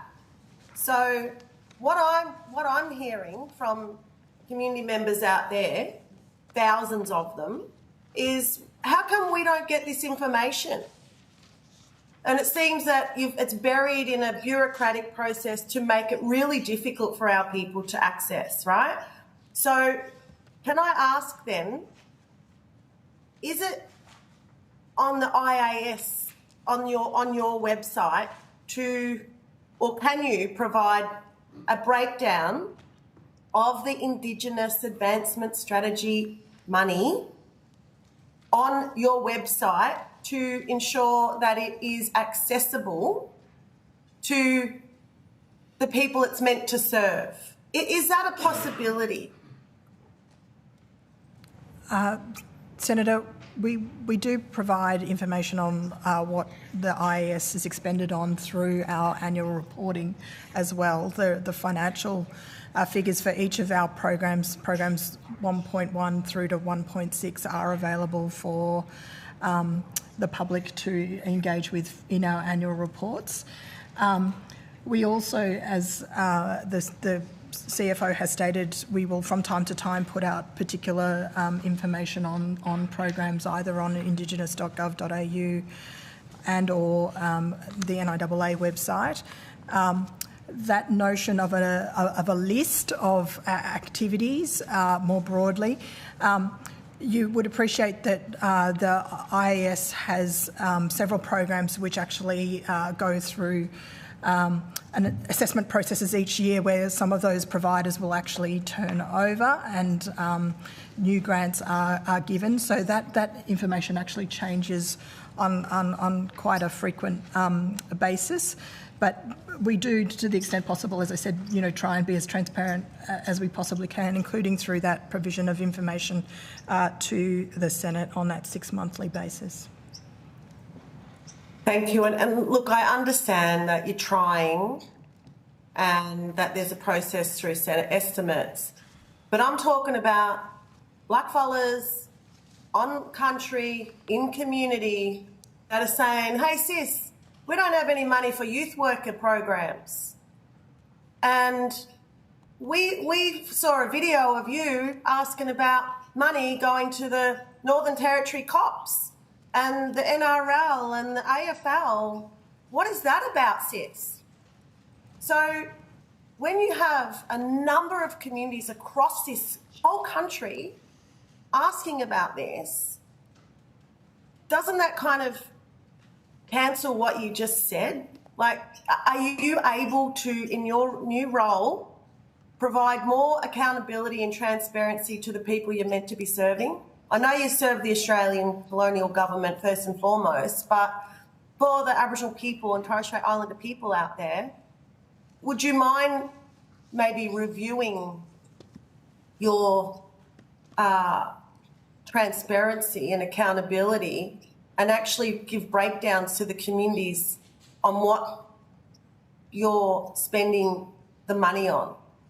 Because that's what they're asking, right? So, Senator, we are always looking for ways to improve our communications as an agency, and we'll take on notice your suggestions of how we might do that. Thank you. Senator I'd appreciate that. Thank I'm you. going to rotate the call, but I can come back to you if you have I've got an. Yep, I'll rotate. I've got come another back then. question, and the Greens had a lot more time than I have, so I'd like to use the time that I have. Senator Thorpe, in all I record the amount of time everybody gets, I assure you, and as I've said to you, I can come back to you. There's just other people in the room, so we're going to rotate the call. If you ever want to check the numbers, I do keep a record of how much time people get. I work very hard to try and be fair here. We'll go to Senator Little, and we'll come back to you. Thank you. The NIAA's coordination efforts for closing the gap resulted in only 52% of priority reform milestones being delivered on time. Can you tell me which Commonwealth departments and agencies are primarily responsible for the 20 actions that have been missed? And I think if you could Dr. just tell Gordon me has those, some of that detail. Yep. That would be great. Just Commonwealth ones. Thanks, Senator, for the question. I'll have to come back to you and hopefully today on the specifics, but I understand that there were in total 10 Commonwealth portfolios responsible across 42 actions, but I don't have that information right with me now, but we should be able to get that and table it today. So can I just check the specific question was... Yes, it's of the 52%, which are performance in coordination efforts to get those milestones met. What are the 20 agencies that missed that milestone? And if you can list them, please. Yeah, we can get that back to you today. Thank you. And when they miss those milestones, what does the NIAA do? Do you write to the Minister and say, we've got a problem here, can we jump in before this becomes non-delivery? Senator, we have a dashboard that we track all the commitments that are made in the annual implementation plan. So last year in total that was 194 actions. The subset we're talking about here relate to the priority reforms, and that's updated quarterly, and each agency gets that provided to them with an update of where they're up to on their actions, whether they've been met, on track or are delayed. I would have thought a dead giveaway was priority reforms and only 52% being met, but that leads me to another question that I have, and it is around, you've got 105.9 million of IAS investment is either not coded or not aligned with the closing the gap priority reforms. How does that happen when CTG is supposed to be the roadmap? Senator, I can just talk to that process if you like. For each of the grants that NIAA provides, they're coded and the target is 95%, and they have to be coded as against a closing the gap outcome, but also a priority reform. And you are right that 5.65% aligned with a closing the gap socioeconomic outcome, but weren't coded against a priority reform. We are doing our sort of quality assurances to understand specifically, as to whether some of those could have been inappropriately coded, some were not yet coded, but also to understand over time, whether some of those could transition, for instance, to an Indigenous organisation if they weren't. So there is work underway looking at that.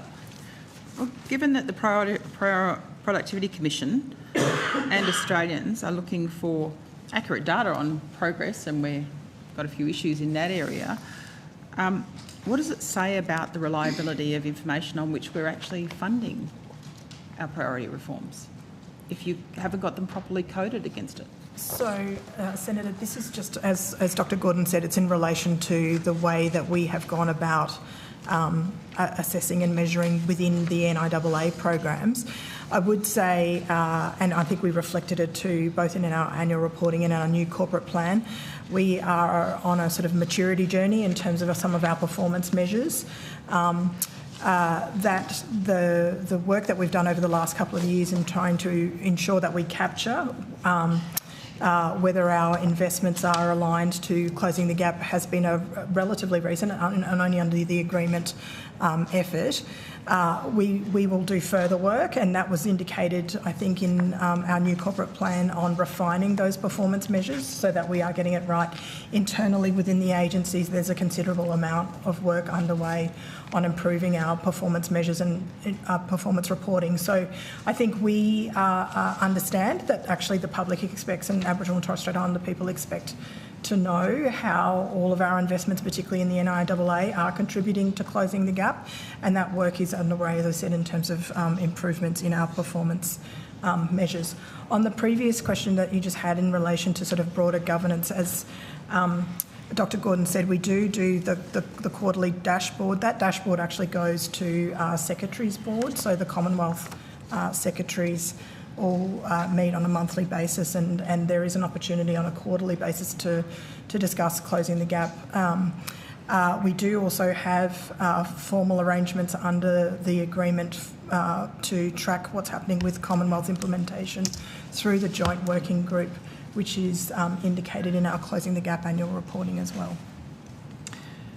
So I want to ask a question that kind of also relates to performance, and that is, in relation to formal partnerships and shared decision making, they're fundamental obviously to the national agreement. How do you explain not being able to achieve, or only being able to achieve only 20% of the target for 24-25 for local partnership agreements? I mean, that's pretty low, 20% achievement. Senator, I can probably start on that if you like. I think that measure is based, well, what we were measuring there is the number of empowered community local partnership agreements that had been established, and we had anticipated that we would be able to have all 10 in place. We didn't achieve that, as you pointed out, but what we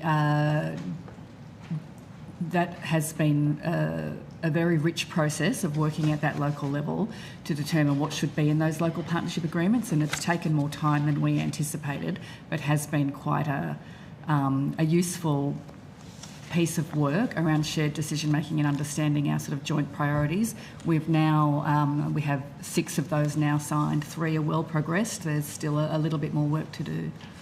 But we just keep hearing that that's exactly what people are wanting. They're demanding that there's more consultation at a local level, but we've got only 20%. It doesn't connect with the narrative that we're hearing. So where's the gap here? Is it them, or is it bureaucracy, or where is it? I think, Senator, it's probably just in relation to our measures. So we needed to have at that stage a proxy measure for how are we engaging in partnership more generally, and the one where we did actually have data was in fact empowered communities. Does that mean the only partnerships that we're involved in or engaged in is empowered communities? No, it's not. But at that stage we were looking at how do we develop tangible measures that can actually be tracked. As I said, we are doing further work, in particular in relation to sort of partnership work, on how we could improve our reporting on partnerships, because that measure and what was reported against is probably not a strong enough indication of how much work is conducted across the agency in terms of delivering in partnership. So on empowered communities, are all of those organisations that currently receive funding compliant with their reporting obligations to the Commonwealth? Senator, I might ask my colleague to see whether we've got the detail on that. They would report periodically. I'm just not sure if we would have the latest information. Just checking.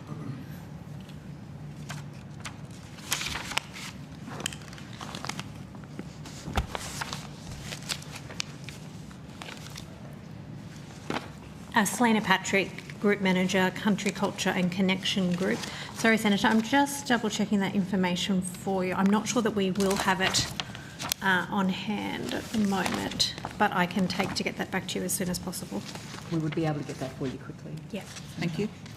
Your annual report says the delay in signing those local partnership agreements is due to a complex and lengthy process to work through these differing perspectives together. That's a quote from your department. How is demand for that consultation, including, you mentioned other bodies, does that include the SA Voice impacting your ability to get that information and get those consultations done? No, Senator, I would not expect so. So that is essentially a negotiation between the Empowered Communities local organisation and NIAA, and so it is really looking at what are the shared priorities, where is the room for the shared decision making around what NIAA is working with them on. They may well be consulting more broadly, and we do obviously expect that they're consulting with their community, the communities that they represent, but it's really a local partnership agreement around NIAA investment particularly. Right. So in South Australia we obviously have the Voice. There are 7 elected local members to the Voice that are in the Western region. We have an Empowered Communities project that's occurring over there. In Victoria we've got the newly announced First Peoples Assembly of Victoria. What does that mean for duplication of consultation? Are we going to see the end of Empowered Communities? What's the plan here? Given that when you look at the purpose of those other organisations, it's pretty consistent. Can I just say with the First Peoples Assembly, it's not so much newly established, and I must congratulate them for the work they've done in leading the Victorian people towards the treaty with the government in terms of First Nations families and the work that was done in the Europe Commission. Clearly there is a lot for us at the Commonwealth level to learn from that process. We did have the First Peoples Assembly come and brief the First Nations caucus here so that we could fully comprehend as best we could what that relationship is with First Peoples Assembly and the Victorian government. So congratulations to them. In terms of your question around empowered communities, Senator, clearly we have to look at that from the Commonwealth perspective as to how we're progressing our negotiations with them. I am always mindful that each state and territory jurisdiction are trying to establish their own relationships. For example, you mentioned the Voice in South Australia. Each state and territory is trying their own again with the treaty in Victoria. But of course, I'm also careful of your question in terms of the duplication of things. That is a question I do ask and will also be monitoring. I have a question about if you can provide somebody who can talk to me about procurement, please.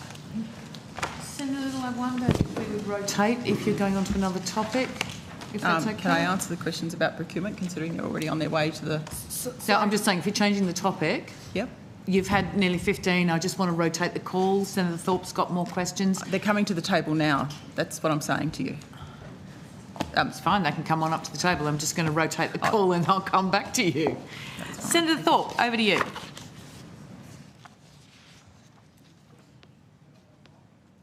Senator Thorpe, are you there?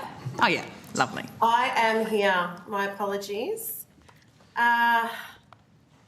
Okay, so my next question is in relation to funding the COPs. There's a very big problem when it comes to using Indigenous Australian money allocation to fund COPs that are causing havoc in the Northern Territory. So in the March budget this year, the government announced roughly $205 million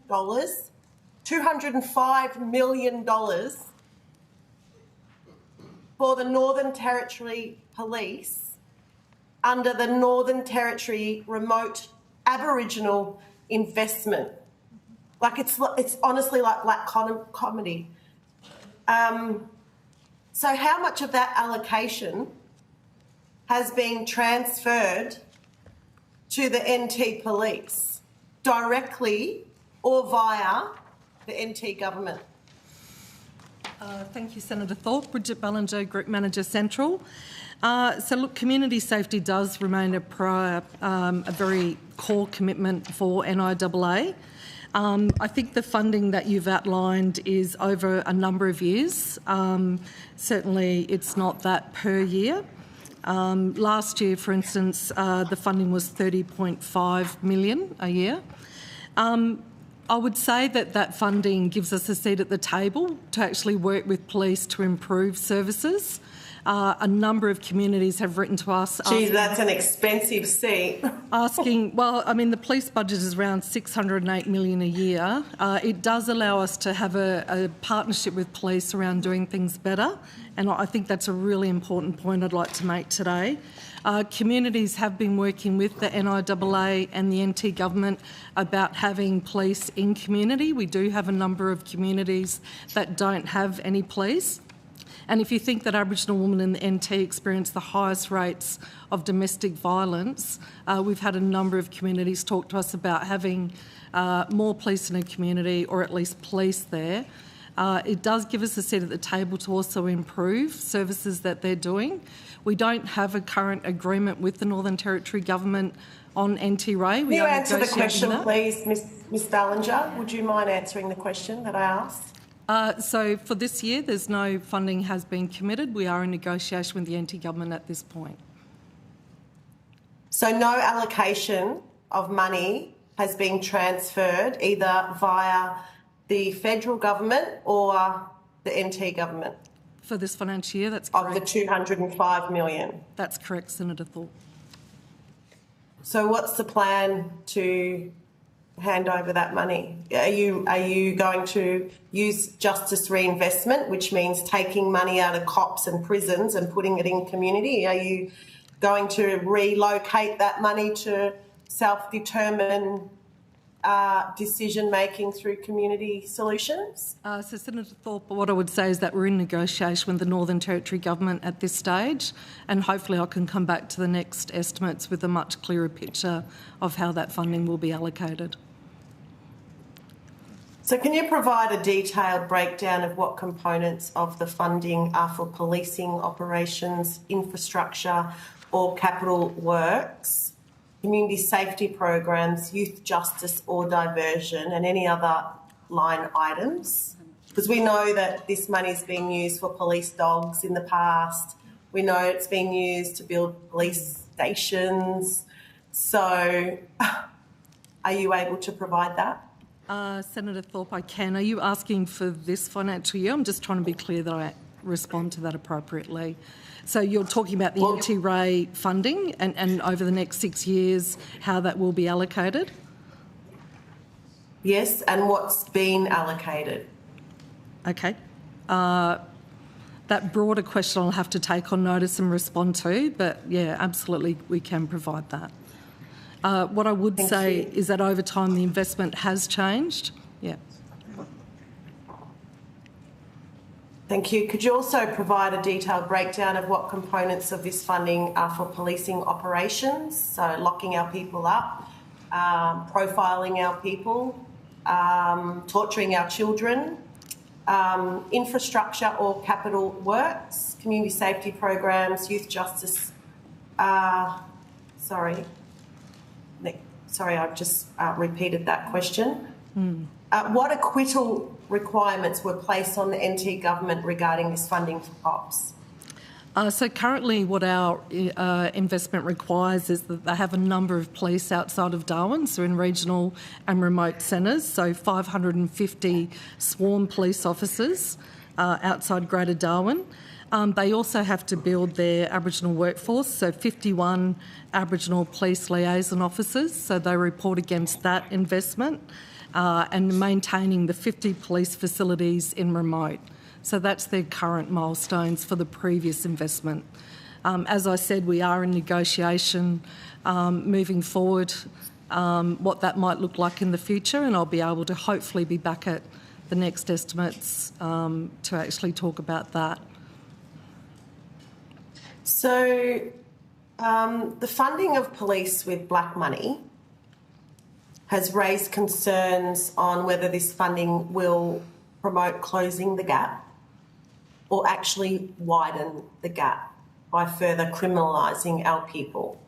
Because we know under the Northern Territory, tougher on crime, let's lock up as many black people as we can. We're leading the country in demonising and perpetrating violence against Aboriginal people. What safeguards are in place to ensure the funding does not worsen over-policing of Aboriginal people and the harm, like death, that comes from the discrimination and criminalisation of my people. So, Senator Thorpe, if you're talking about what the milestones and investment looks like going forward, again, I cannot answer that question today. It still is in negotiation. Certainly, we are looking for a more culturally competent police force, and certainly the Northern Territory Police have just released their anti-racism strategy. I would say that we work with communities across the Northern Territory, and they are all looking to maintain those police operations, you know, in those communities. We haven't had people come to us about removing police. We have had communities come and talk to us about making sure police are in their communities. But of course, we're looking, you know, to improve the cultural competency as much as we can be responsible for that. Have you had communities ask that police do not bring guns into communities? I think you're on Demu. So if you think about Mr Hargraves has made that comment publicly, yes. And that is a discussion underway between himself and the Northern Territory Police Force. We are aware of that, yes. Okay, I have some questions about the Indigenous procurement policy. So, Senator Thorpe, I'll just stop you there for a moment. We are at the 1 o'clock break time. You have more questions. Senator Little has more questions. So what we might do is take our break now, as was scheduled, and come back and deal with the procurement issues and any other questions that people might have at 2 p.m. No problem. Thanks, Chair. Thanks, everybody. See you at 2.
Welcome back, everybody. We will get started, and we are returning with the National Indigenous Australians Agency, and we'll go to Senator Little. Thank you. I think we were trying to get the people who are involved in the procurement area, please. So just to be clear, Senator, that's the Indigenous procurement policy? That's right. Yeah, okay, thank you.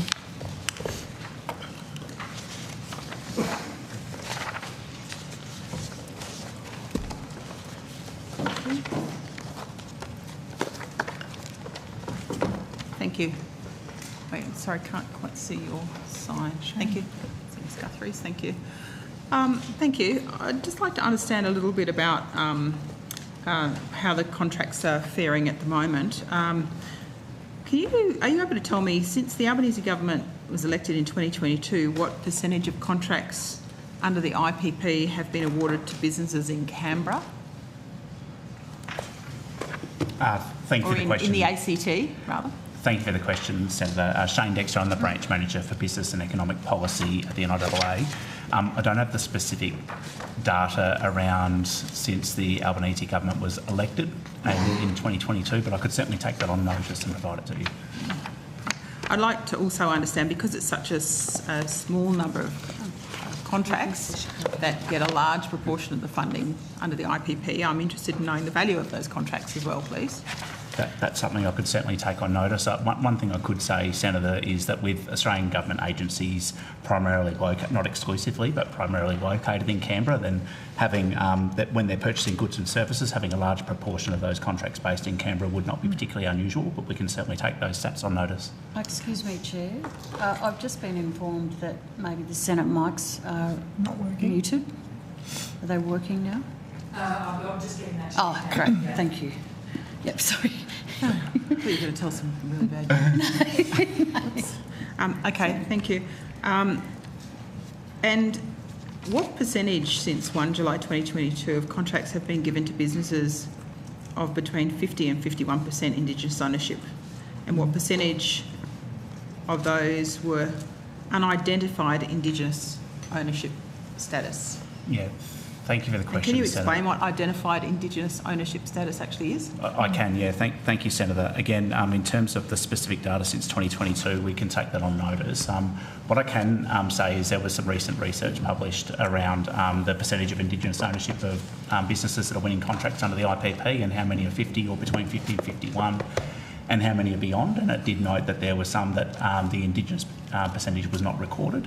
What I can say is that under the Commonwealth's Indigenous procurement policy, the current standard is that 50% Indigenous ownership is required to be able to access the policy. The way that a procuring official can identify that is to look on Supply Nation's database, but also they can make their own judgment. So we don't require businesses to be registered with Supply Nation or anywhere else to access the IPP. And so the procuring official is required to certify that the business meets the requirements of the IPP, i.e. 50% ownership. They're not required to actually record the percentage of Indigenous ownership, and that's why a number of those contracts in our reporting system don't actually have that specified. But what I can say is that the relevant Commonwealth procurement official has certified that they meet the requirements of the IPP, and therefore it would be at least 50% Indigenous owned, despite the fact of the Indigenous ownership percentage not being recorded in the system. So what I understand from what you've just said to me is that it is actually possible to procure services from an organisation that identifies itself as an Indigenous organisation outside of the Supply Nation membership and outside of that framework that actually clearly defines what a 50-51% is. So how do they do that? Not quite, Senator. What I was, and perhaps I should have been clearer. So the policy requires 50% Indigenous ownership. We do contract with Supply Nation to provide that Indigenous Business Direct database that makes it easy to identify which businesses have been registered and chosen to be registered with Supply Nation. But we don't require that. So if a business, for whatever reason, chooses not to be on Supply Nation's database, they're not excluded from accessing the Commonwealth's Indigenous procurement policy, but the procurement official must satisfy themselves that that entity meets the requirements of the policy, which, as I said, is 50% Indigenous ownership.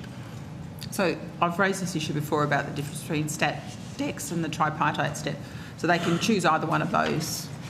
That could help them inform their decision as to whether that meets that requirement? We provide guidance material for procuring officials about how they can go about assessing the Indigenous ownership of the organisation. The Commonwealth uses a three-part test, as it does in a range of other places, that requires a person to be Indigenous, to identify as Indigenous, and also to be accepted by their community as being Indigenous. Okay. How the procurement official goes about satisfying themselves with that is a matter for that official and their agency, but we do provide guidance material for them to assist them with that. So I recognise that this date timeline is quite broad. 2015 to 2023, there were 3.5 billion, or 50% of contracts went to just 18 businesses. What I'm interested in understanding is what's being done to try and ensure that that trend doesn't represent such a small group? Yeah, thank you for the question, Senator. I'm aware of the research that you're referring to. We have been aware of this issue, and we've done our own analysis of the data that's in the IPPRS to satisfy ourselves of what's actually going on here. As have other researchers, and I draw your attention to the Dylan Dewar Centre for Indigenous Business Leadership, who released their Snapshot 4.0 study just last week. They found a similar finding, that there was a high concentration of funding in those top 5% or that top tier of businesses. But their finding was that high proportion of funding is more an indication of the nature of procurement itself, as opposed to a reflection of how the Indigenous procurement policy is operating. So some of their findings, or their estimates, was that procurement spend among non-Indigenous businesses is even more concentrated than it is under the IPP, with the top 5% most successful businesses winning 91% of the spend and 44% of the contracts. I do have some other data, if you're interested, Senator, in terms of that Indigenous to non-Indigenous spend. So looking at the top 1% earners for both Indigenous and non-Indigenous businesses. So for Indigenous businesses, the top 1% of those businesses received less than 43.2% of the total contract value that was available. Whereas when we look at non-Indigenous businesses, the top 1% received 82.2% of the total value of contracts. So whilst we accept that the research was that released showed that there was a very small number of businesses getting half of the value of contracts, our understanding is that that's more a reflection of the nature of Commonwealth procurement than any particular feature of the Indigenous procurement policy.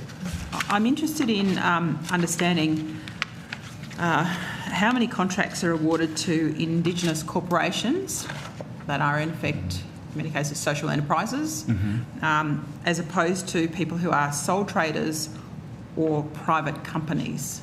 Can you provide something that tells me that you're actually procuring from Indigenous businesses in the private sector who are having a go? Yep, thank you for the question, Senator. I can partly answer that question, and some of it I will need to take on notice. So under the IPP, the definition of Indigenous business, which hasn't changed since it was commenced in 2015, is the Indigenous business must be at least 50% owned or registered under the CATSI Act as an ORIC organisation. So right from the outset, the Indigenous procurement policy was designed to be accessible for 50% owned businesses, as well as organisations that are registered by ORIC. We do provide, in addition to Supply Nation being a source of truth for procuring officials to satisfy themselves of meeting that definition, we do also refer procuring officials to the ORIC database to satisfy themselves if they're a registered ACO or not. So that's what I'm interested in understanding is how many private companies are competing with ACOs for business. So that's what I'm trying to get from your data. Yeah, I don't have that breakdown available to me today, unfortunately, Senator. You can provide that? I'm not certain about in terms of whether we track. We certainly track that they meet the definition. As I said before, we don't track the percentage of Indigenous ownership. Whether we track whether they are ORIC as opposed to different governance structures is something I can check and take on notice and provide it if we've got it. Okay. your annual report says the IPP results lack sufficient and appropriate evidence to demonstrate that the results are reliable and verifiable. That's in your annual report. Can you explain how that's the case and what that means for the IPP and understanding what's going on with that? Could you take me to the specific reference there, Senator? Is that in relation to performance measure 4.2? No, I'd have to do a Google. I have to search through this to get it directly, but I probably can come back to that. I'm so sorry. Yeah. Yep. Thank you. What was the phrase that you used? And I can try and find so it it's myself. sufficient and appropriate. These are the quotes. Sufficient and appropriate evidence to demonstrate that the results are reliable and verifiable. It lacks sufficient appropriate evidence. This is the IPP. That results are. If I did a Google search, I'll be able to come up with the exact page number for that. So yeah, I think you're referring, Senator, to the performance measure under key activity 2, number 4, where we have acknowledged, obviously, in the annual report that it's been substantially achieved. I think we'd need to take on notice the details and come back to you. Right. Okay. Thank you. And I think that's. Got a couple of questions. That does me for the IPP.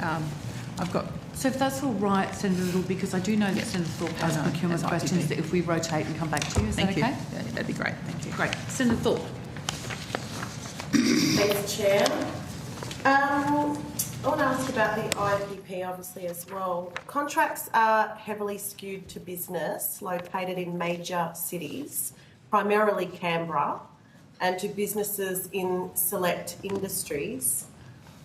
What is NIA doing to support more small and medium-sized businesses through the IPP?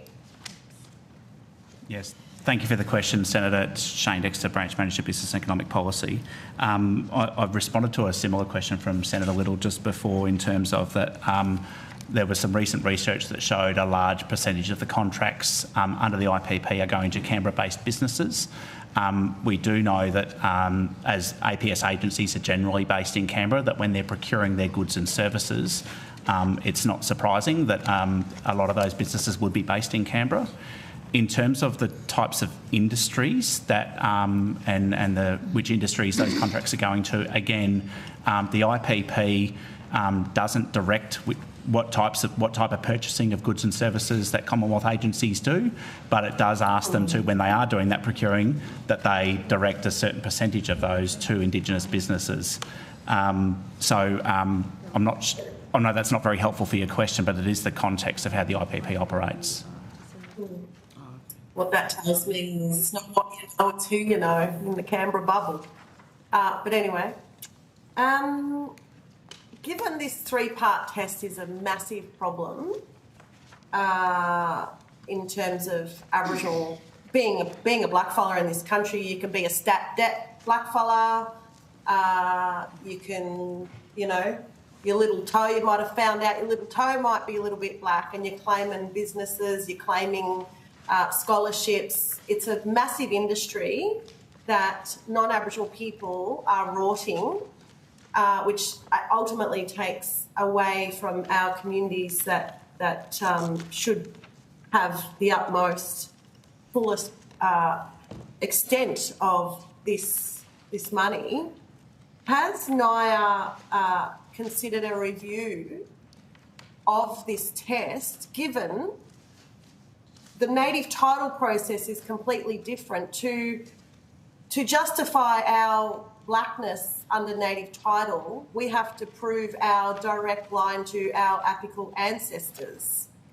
So it depends, which department we're dealing with as to how we can prove our Aboriginality or not.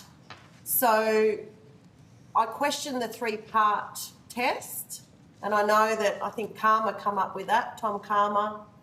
And given it's so old and not working and black cladding is a massive problem, is NIA considering reviewing that?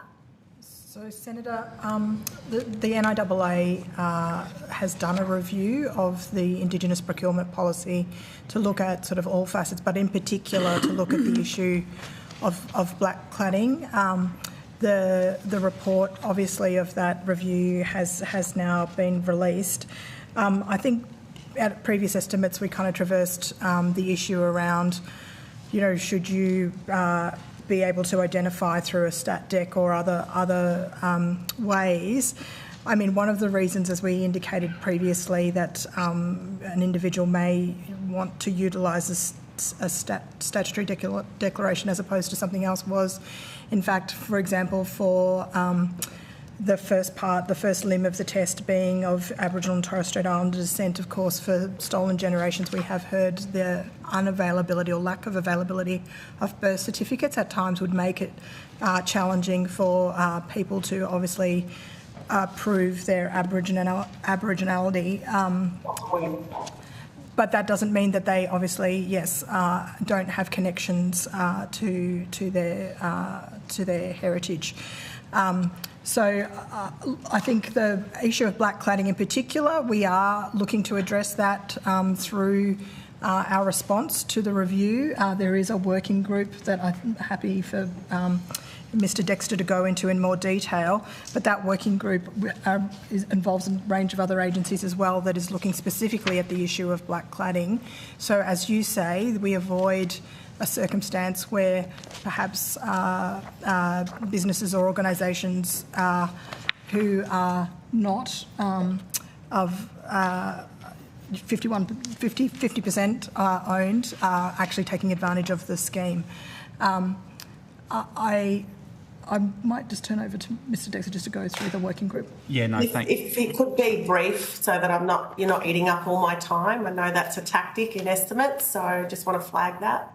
Apologies, I will be brief, Senator. So the government does remain committed to exploring options to tackle black cladding in different ways. A component of the IPP reforms announced earlier this year is that the NIAA will work with relevant regulators and support services to identify opportunities to improve reporting pathways to report black cladding that might amount to unlawful conduct, and also to provide targeted education, guidance and support for First Nations business owners and other interested stakeholders. Okay, thanks. Can I ask so when mainstream providers receiving IAS funding are reported for racism, unsafe practices or failures in cultural safety, what action does NIA take, and has NIA ever withdrawn funding on this basis? I might get the CFO to go through some of this with us. But in terms of the IAS overall, a very significant proportion of the IAS these days in value terms goes to Aboriginal and Torres Strait Islander organisation. So I'll get the CFO to provide the exact figures, but it's in excess of 80% in value terms. I'll get Nick to say the specific number, but over 80% in value terms goes to Aboriginal and Torres Strait Islander organisations.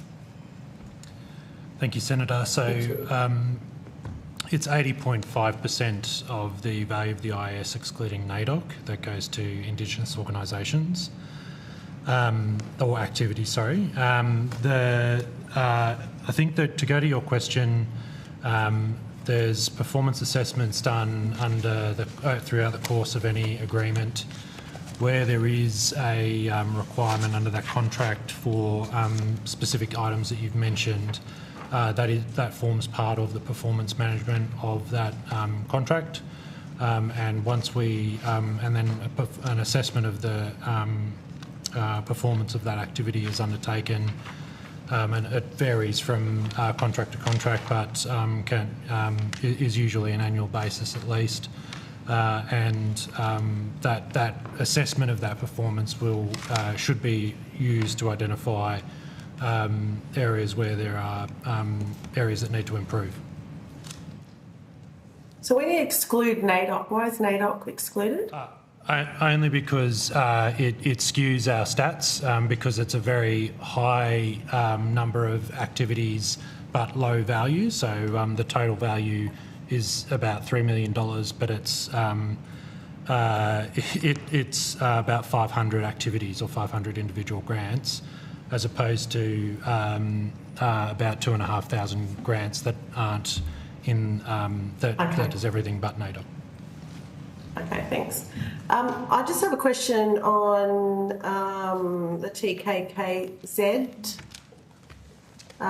Following up from last estimates, we discussed the TKKZ in the Torres Strait, and since those estimates, there was a meeting with TSRA reps, NIA and TKKZ.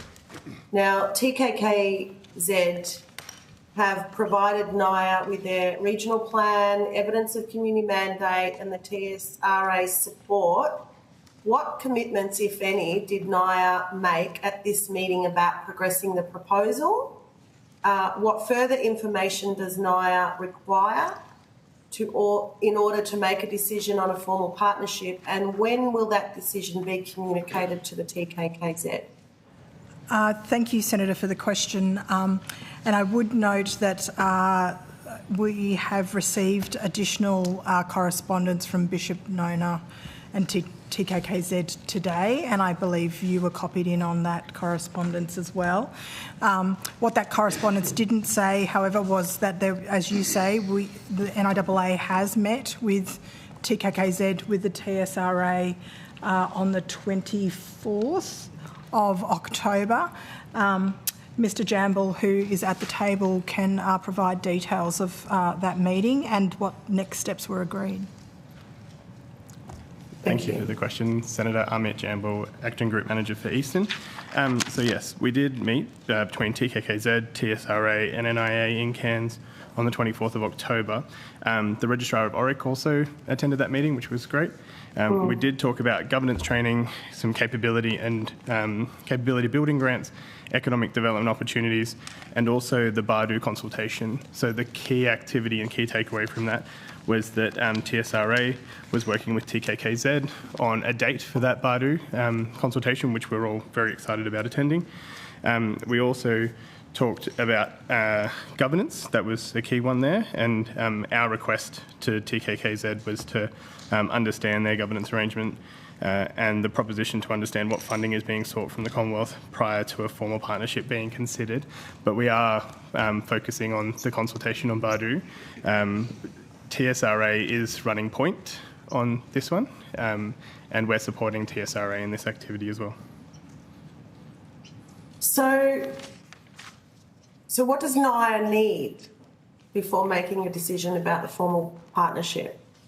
That consultation on Bardu is the critical one. The member for Bardu has been in conversation with Bishop Nona as well.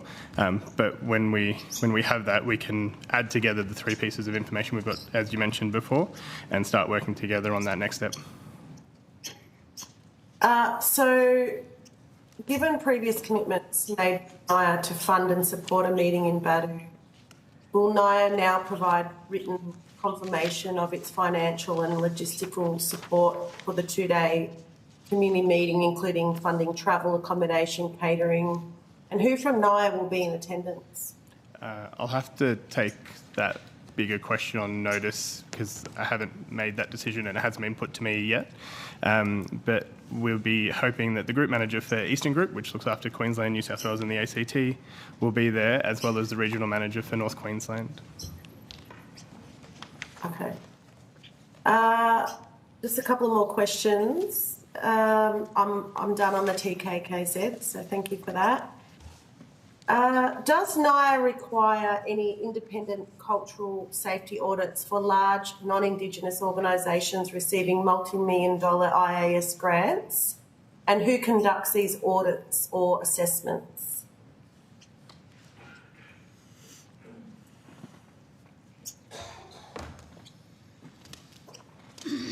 Senator, while the relevant official is getting up to the table, one thing that sort of goes to the question more broadly of cultural safety is work that we currently have underway in terms of priority reforms under Closing the Gap. And so we have recently done work to develop a a priority reforms roadmap, which is actually now been approved by the Secretaries Board for the Commonwealth. So all of the Commonwealth secretaries have signed up to the priority reforms roadmap.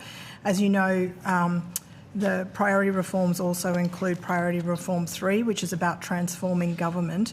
And part of that, of course, is looking at sort of measures that we can do to eliminate racism, both in the delivery of services but within the public service more generally as well. There are a lot of learnings that are happening across different agencies at the moment around how to best do this.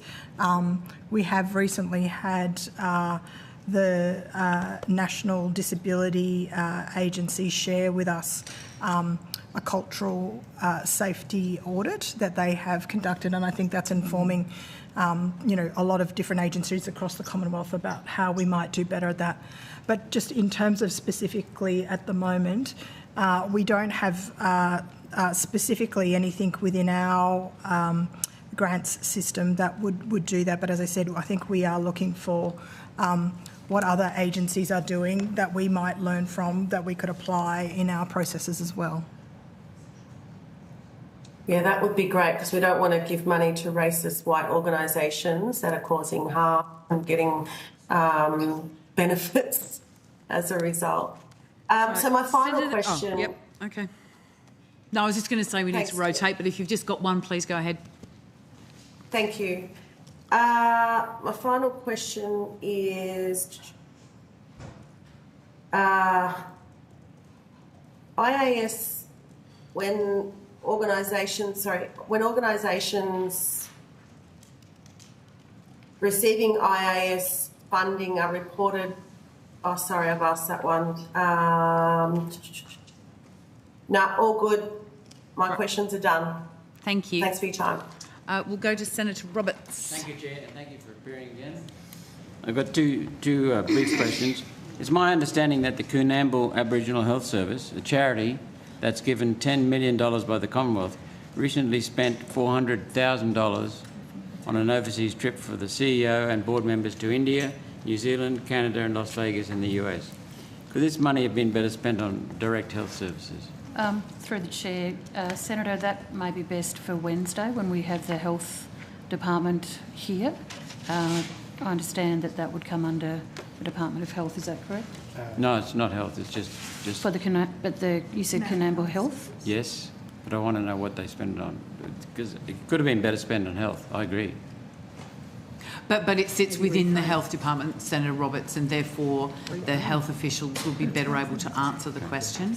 Right, moving on. To clarify the operation of the Indigenous procurement policy, I'm told that every Commonwealth agency is obligated to choose Indigenous content on contracts over $7.5 million. So if there's a choice between a white employer and an Aboriginal employer, the government must choose the Aboriginal agency. Is that correct? No, I think, Senator, that you're referring to mandatory minimum requirements which actually relate to employment. There are mandatory set-aside requirements which are for the contracts valued between 80 and 200,000. Yes, it's, I think they've just adjusted. 200,000, where all other things being equal, if it is an Aboriginal organisation, then a preference is allocated.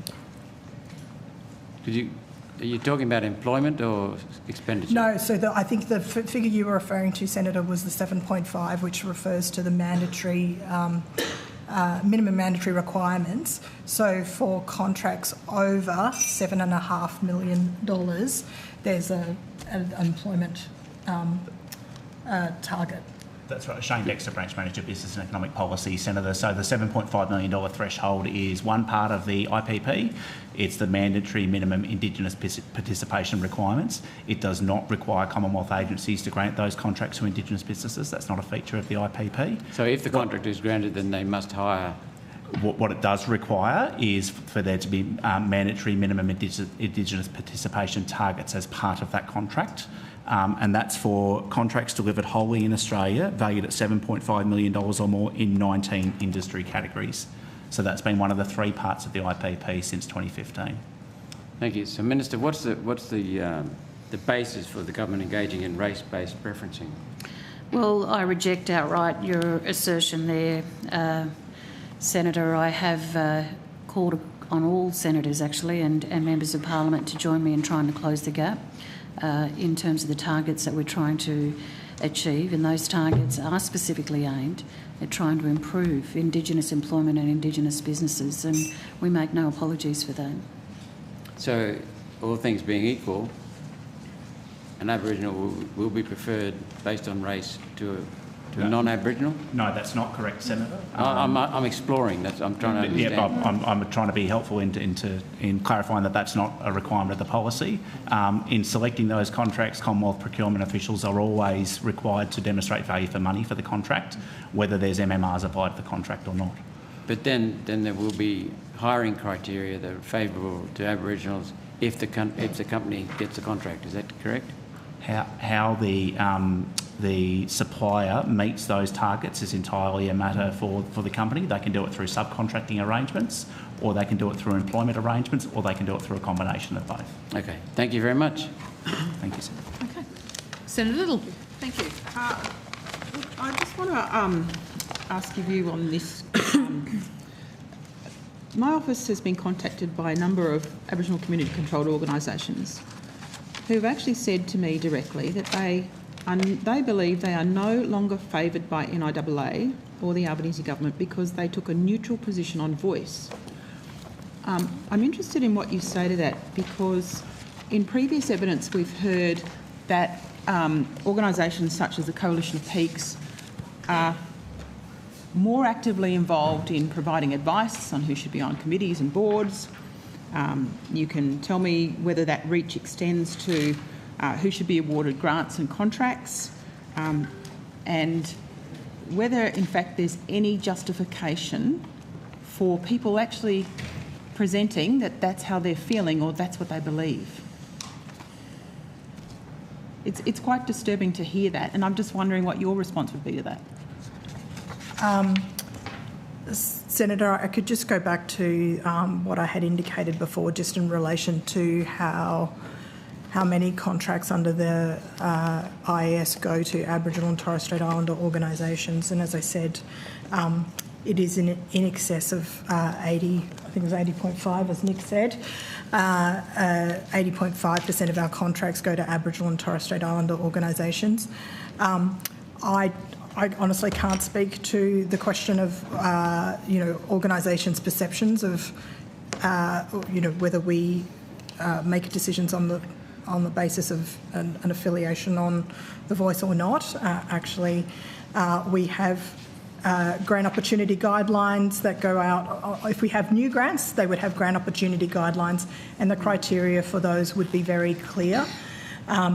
We do fund a range of organisations through our grant assessment process, which is an ongoing sort of rolling basis of continuing grants, but all of those sit under the our agency collaborates GOGs, which again are publicly available, and the criteria against which those organisations are assessed are in those AC GOGs. So I understand what you said. Senator, can I jump in as well, please. just to add my voice? That's the first I've heard of what you've just mentioned, and I'm quite alarmed by that, because it's certainly not the case. There's been no directive given anywhere in regards to any organisations applying for funding as to how they voted or didn't vote.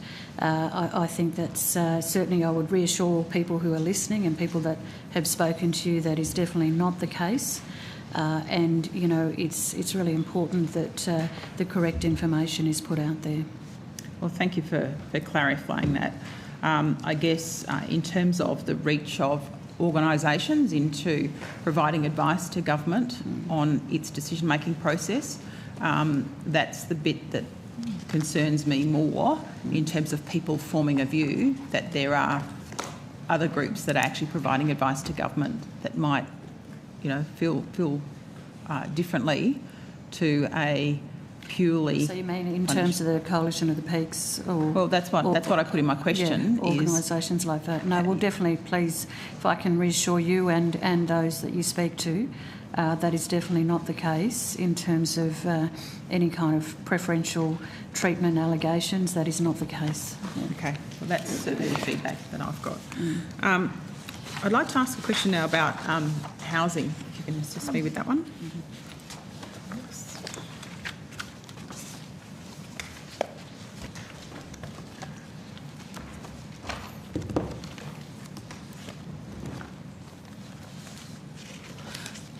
Thank you,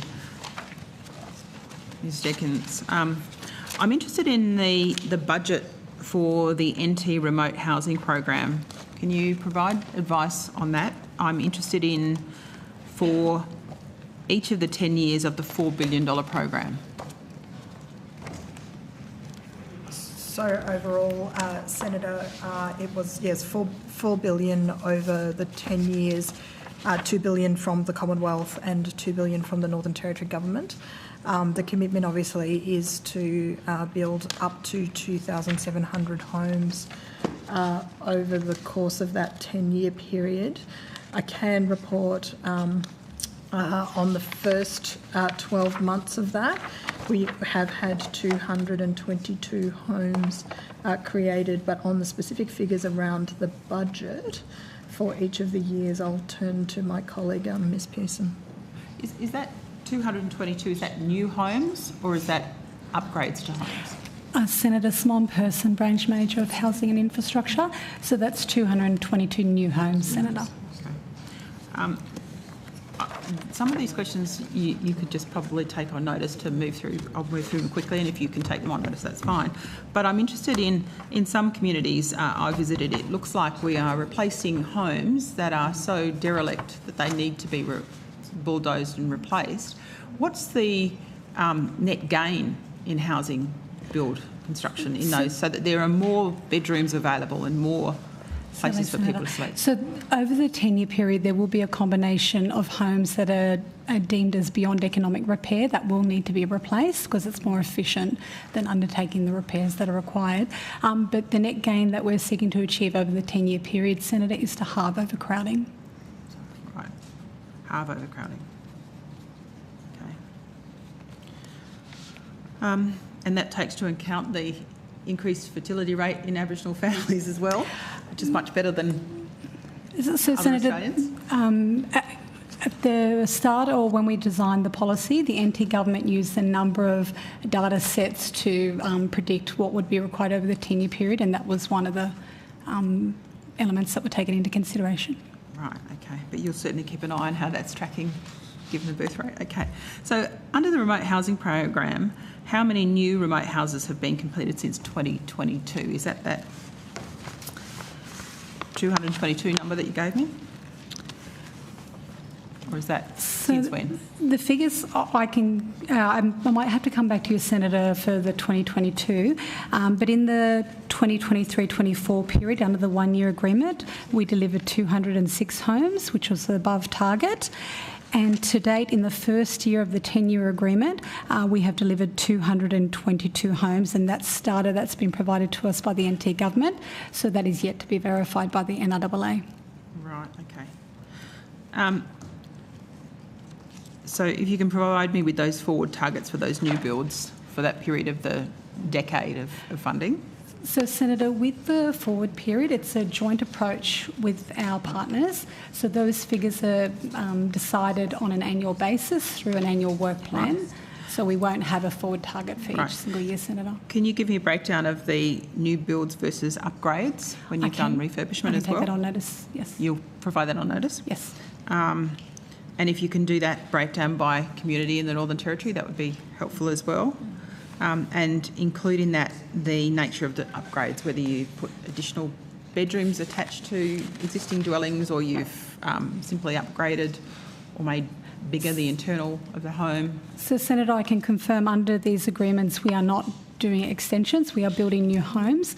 The other part of the agreement, of course, is an extensive property tenancy management program where we're seeking to transition that program from a reactive to a more cyclical and preventative to ensure we're maintaining the quality of the homes we're building but also improving the quality of the existing homes. Right. So Commonwealth housing programs, do you take into account the infrastructure like the water that actually is being pumped into the new housing and the essential equipment such as washing machines that they may want in their house rather than in the community? Certainly. So part of the funding is to build new homes, and there's an infrastructure element to connect them up to the essential services. But in terms of washing machines, there has actually been a change to accommodate the types of washing machines people are using, because historically they were only connected to cold water. But that is one of the things that has improved and enhanced.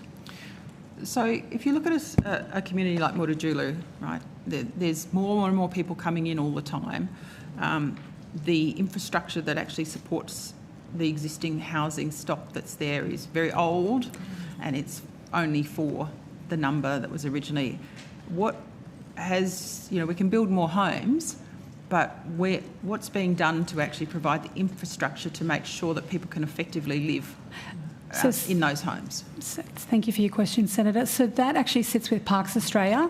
They have a significant investment. I think they're at the procurement stage, so those questions would be best directed to Parks Australia, Senator, but there is an investment going into Mutijulu, but it doesn't sit with NRAA, Senator. Right, okay. All right. I have some questions about the Indigenous Ranger program, please. And that will do me.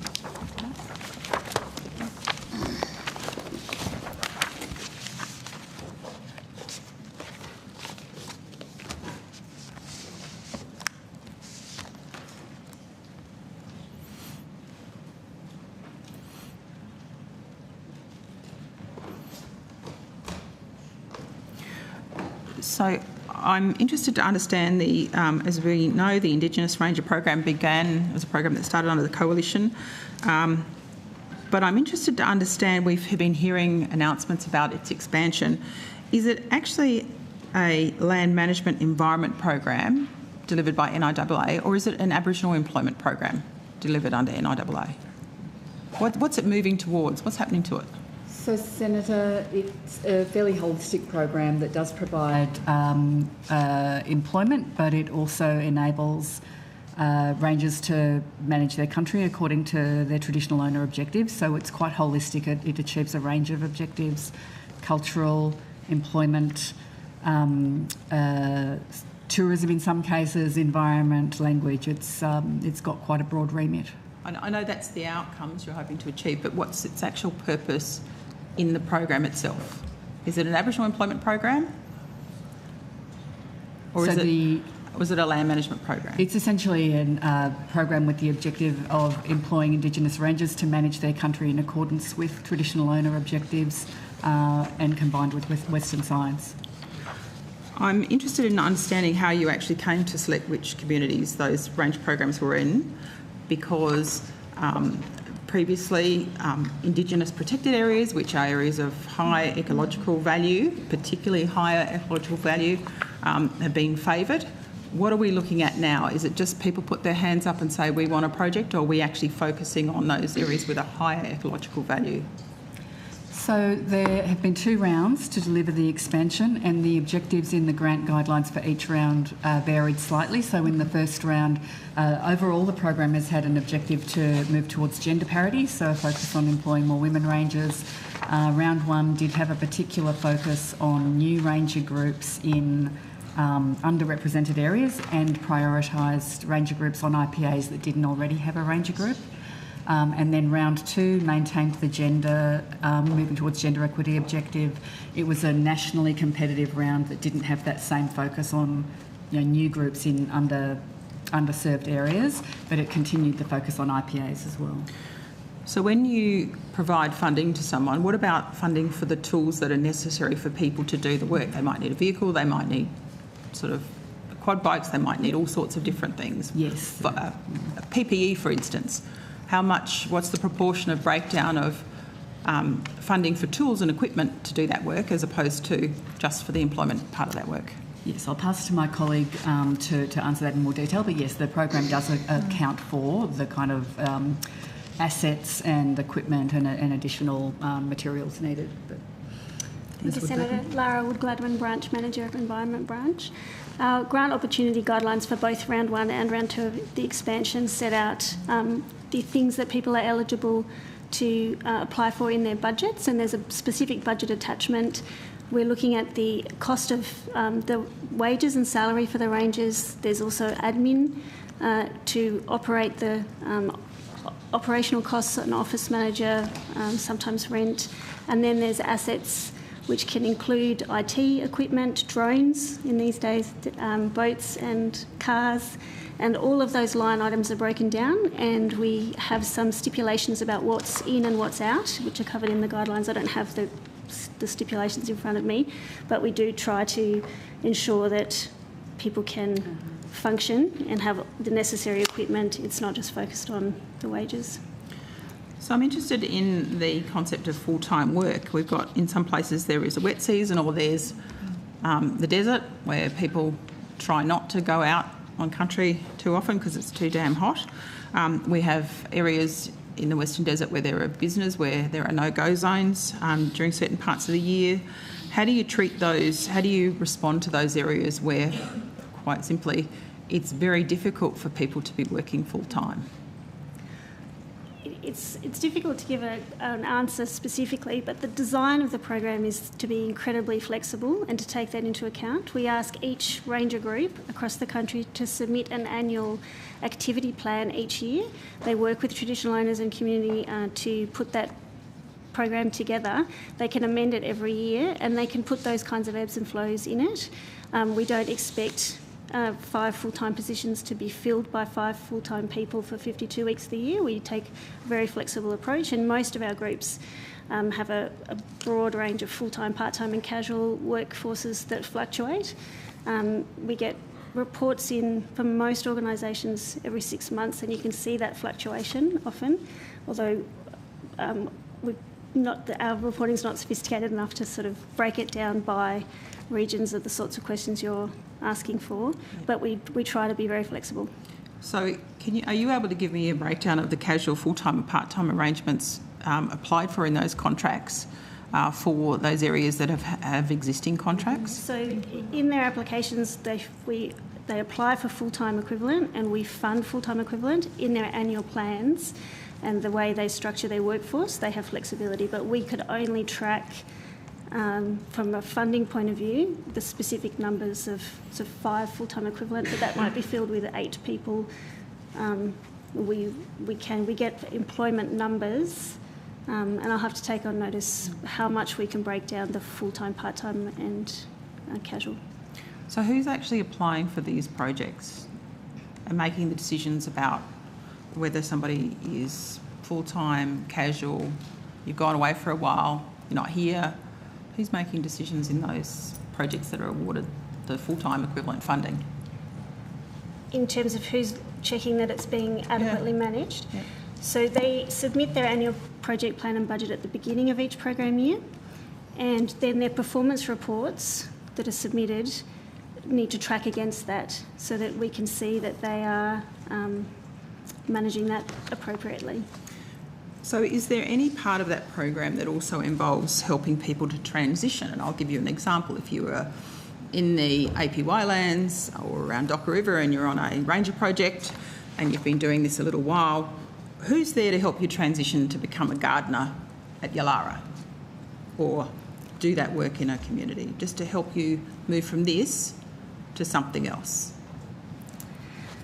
What's built into that program that allows you to do that? Into their funding, when they put their budgets together, there is a training component that they can bid for, and that can include certificates relating to ranger work. So we do support ongoing training. In terms of moving into other sectors, I think that's probably more fluid, but again, our program would be pretty flexible in the way we would define training. Essentially, Senator, we would be funding a particular ranger group to deliver their program, and then the aspirations of individuals who might be funded as rangers within that, who may want to move into other roles. There's some support within the program, but they would be looking beyond the program to pursue their goals. There are also some other really good government programs that I would have to take on notice the details, but they're encouraging them to pursue scientific degrees. There's partnerships with universities. There's funding. Parks and Wildlife haven't done that in the 40 years that they've been involved, so that's not hot our breath. But that's actually a good point, just with the universities, and you only have to look at La Perouse Mob and the rangers there and the work that they're doing with the marine work just around Sydney area. Just, skills like being able to be called when the whales get caught up in the net so that they can actually have the skills to go out and assist. So there's some really good elements of it as well. Sure, there are good examples, but there's a diversity also. Thank you. I think we're moving on. Give us a sense of how much longer you need? No, I think we're moving on, aren't we? Oh, thank you. Great. Thank you. Thank you very much for your time. We do really appreciate it. We will now release you from the program, and I would ask the land councils to come to the table.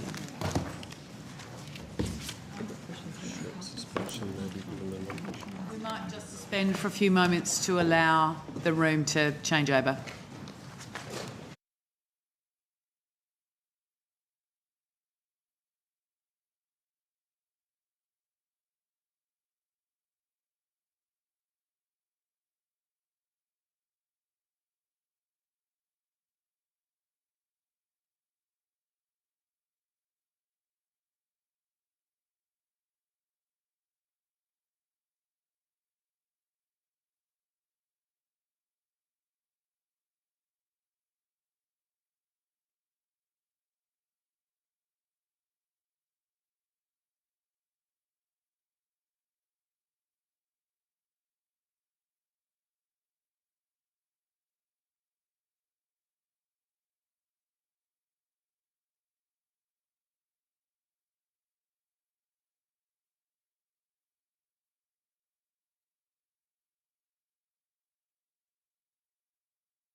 Welcome, everybody. Thank you so much for those in the room for taking the time to come here. We really do appreciate it. And welcome to those online who sought permission from the committee before we started to appear online. Thank you very much for that. I'm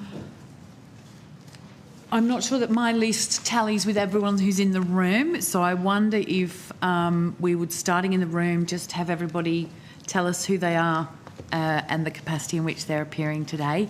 And we start with you, Ms Seymour. So my name is Claire Scrimgeour. I'm member for Medakuyanga Clan, Tiwi Land Council. Hello, my name is Agnella Tamori. I'm member for Jigalaro. My name is John Tupulura. One of the executive for the Tiwi Land Council. My name is Andrea Paukimi. I'm one of the Jigalaro clan. Brendan Ferguson, CEO at Tiwi Land Council. Sherelle Warawilla, Chair of Anandilakwa Land Council. Good afternoon, Senators. Scott Muramarba from the Anandilakwa Land Council, Board Director. Matthew McKenzie, Anandilakwa Land Council, Board Member. Hi, I'm Marika, Deputy Chair of the Anandilakwa Land Council. Thank you. And if we go online, we'll start with the CLC. Les Turner, CEO of the Central Land Council. Kate O'Brien, Principal Legal Officer of the Central Land Council. Josie Douglas, General Manager, Central Land Council. Misha Cartwright, General Manager, Regional and Development Services. Thank you. And the Northern Land Council? Good afternoon, Senators. Yusuf Dean, the Chief Executive Officer of the Northern Land Council. Thank you. We have received your statements and all the senators have each of your opening statements. Given that we are significantly behind time, we will give you a couple of minutes if you want to give us a summary, but there is no need to read them out. We all have a copy of each of the four, but if I could just give you a couple of minutes each to summarise what might be in there. Every senator has a copy. We start with the Anandilakwa Land Council. Yeah, good afternoon, Senators. As you know, my name is Ida Marika, and I will do the opening.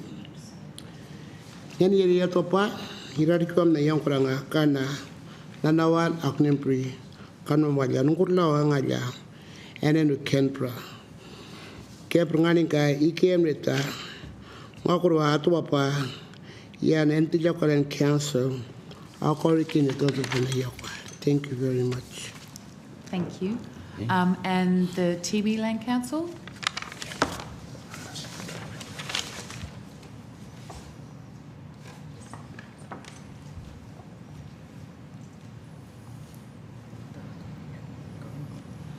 Sorry. That's all right. So basically, in our opening statement, it was a lot around the cyclone that comes through. And obviously just highlighting the importance of infrastructure and working with both the Territory and Commonwealth Federal Government. Just touching base on a lot of our forward planning in terms of our IPA celebration, which will be next week, and finalising that agreement, as well as stuff around native title, sea claim stuff. Yeah, I think that summarises it. Thank you very much. Thank you. Northern Land Council. Thank you, Chair. As you would have noticed in our opening statements, we did have a momentous event occur last week with the signing of the Sun Cable Agreement, which brought together the Northern Land Council, Sun Cable, 3 traditional owner groups and the Northern Territory Government to essentially agree to the construction of a major solar farm within this area of Elliott in the Northern Territory. What's also important to highlight is the issues in the Northern Territory, particularly around the sacred sites, the amendments to the Northern Territory Aboriginal Sacred Sites Act, particularly the matters around Stokes Hill Sacred Site, which is now allowed to proceed based on a 20-year-old certificate, and will have a significant impact on a Larrakia site, a significant Larrakia site, and also more broadly a Larrakia cultural landscape as well. Finally, in terms of our opening statement, we wanted to highlight the important work that our rangers are doing under the Caring for Country initiative, and particularly the GhostNet initiative that is assisting in not only clearing the coastline of debris and rubbish that wash up on the shores, but also the fact that our rangers act as sentinels for the northern Australia coastline for illegal fishing vessels that from time to time may enter the Australian jurisdiction. Thank you, Mr Dean. Mr Traynor at the Central Land Council. Les Turner it is. Oh, sorry. Yeah, just a couple of points. Sorry. Please go ahead. Yeah, just a couple of points in terms of the Central Land Council. We held our council meeting at Yalara in October, and it coincided with the celebration of the 40th anniversary of the Uluru Handback. This was a source of pride for traditional owners, Anagu and other Aboriginal people, and we just want to tell the committee the CLC appreciates the government's ongoing support for rangers and Indigenous protected areas across the country. Thank you. Thank you, Mr Turner. We'll go directly to questions, but thank you very much for spending the time with us, and apologies that we've kept you waiting for some time. We'll start with Senator Little. Thank you. My first question is to the Central Land Council. Can you explain why the average time taken to process resource exploration titles ballooned to 5.5 years in 2024-25, given that the figure was 2.6 years, just 2 reporting periods prior, and what you're actually doing to address that?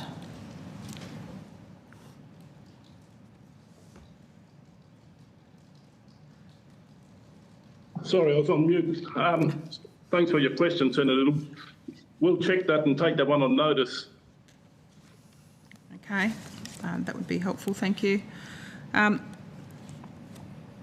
The number of title applications under negotiation as of the 30th of June 2025 is 306, and that's the exact same as recorded at the end of the previous reporting period.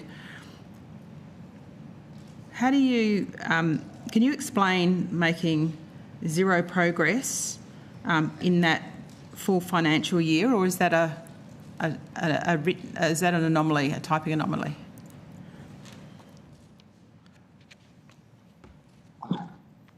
Look, Senator, thanks for your question. We're just checking, and we'll have to take that on notice. Right, because this information actually comes from your annual report. And yes. given your statutory functions, if you can please provide that that information.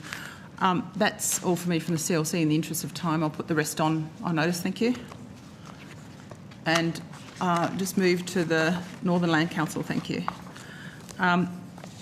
I'm wanting to ask about over 2/3 of your staff have not completed mandatory training. Can you explain why that is? Senator Little, thanks for the question. Our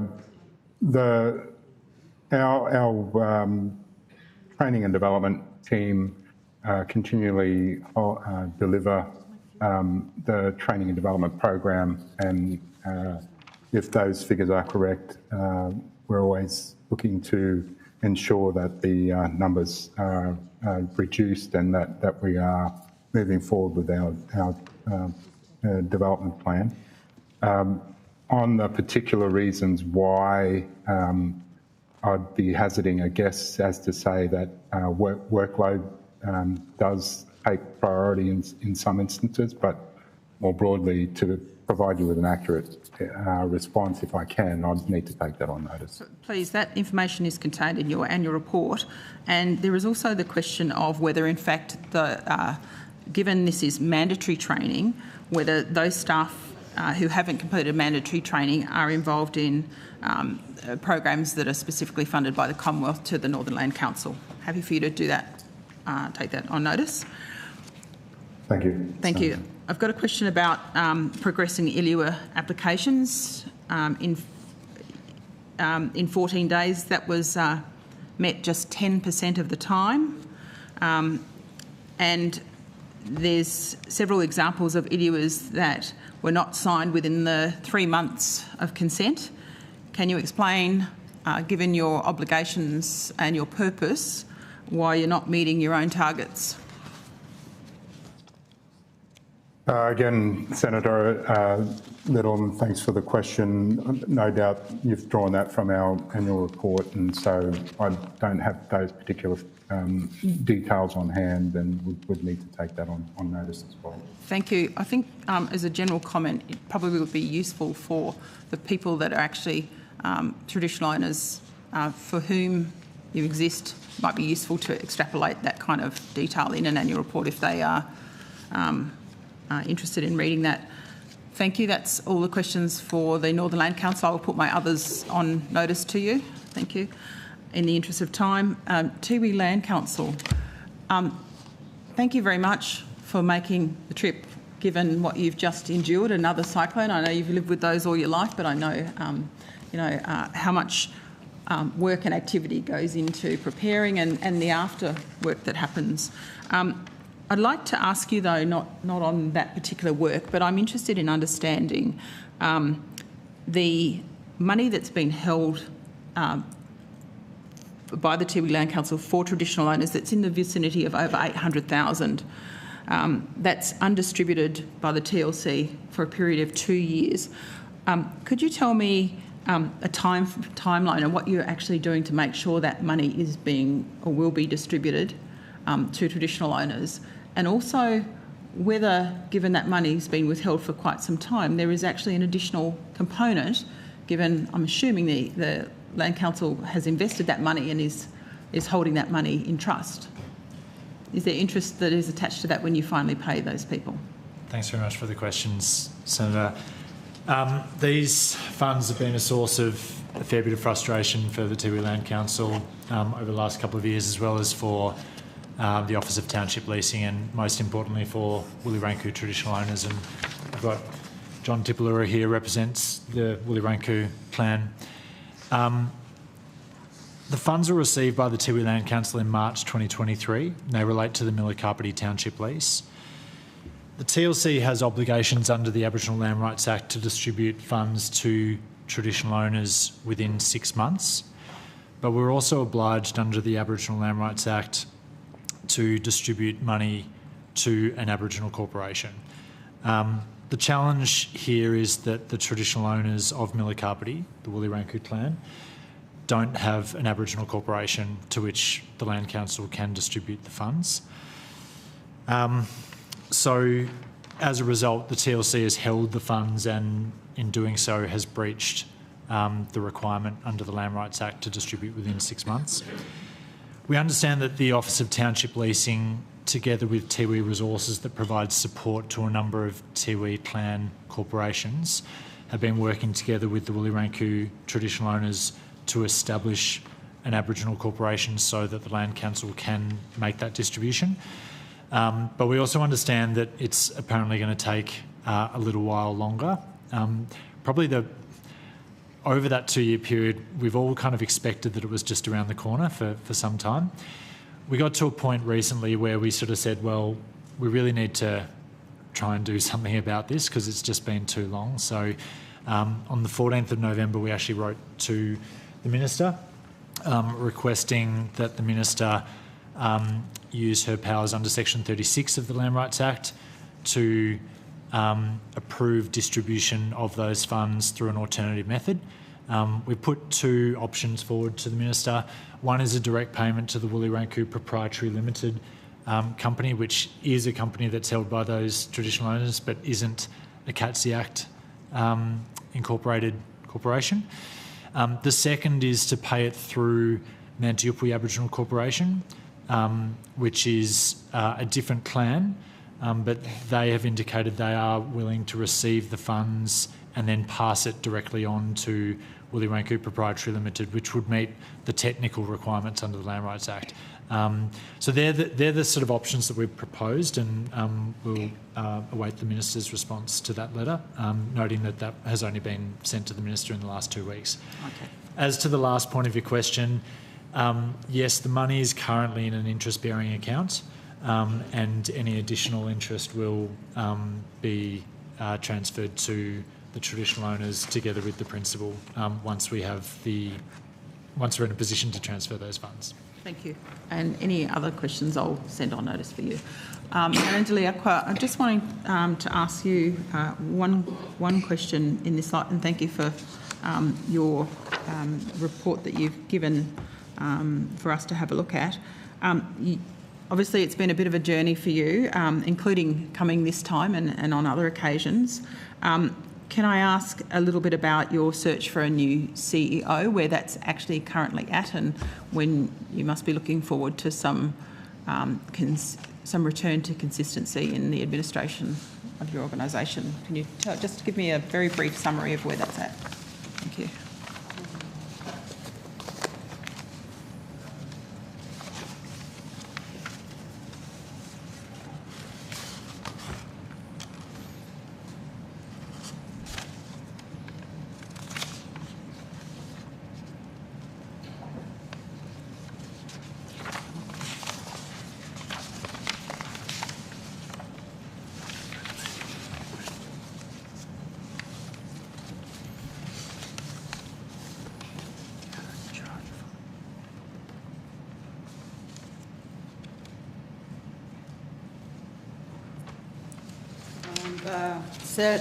Thank you, Senator, for your question. The subcommittee reviewed application and conducted interviews of the long shortlisted candidates. The final shortlisted candidates were interviewed by the entire board in mid-October 2025. Currently, contractual negotiations are currently taking place with a likely outcome to be confirmed in the new year.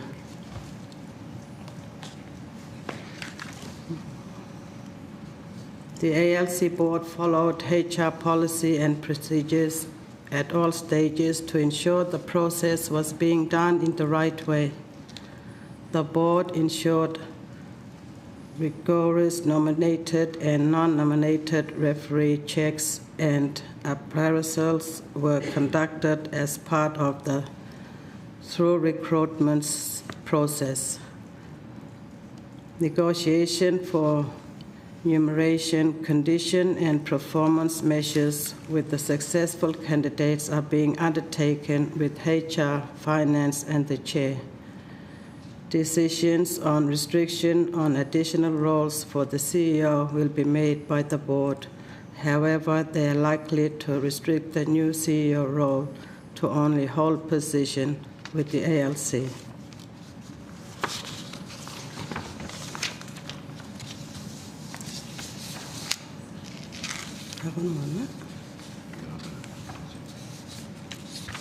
Thank you. Thank you very much.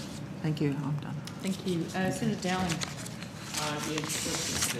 Tiwi Land Council, in relation to Cyclone Fina, could you outline some of the elements of the Tiwi community's preparation, and which elements were most effective in terms of the communication strategies to keep residents informed and ensure people understood what actions to take, and other collaboration you had with disaster management and emergency services agencies?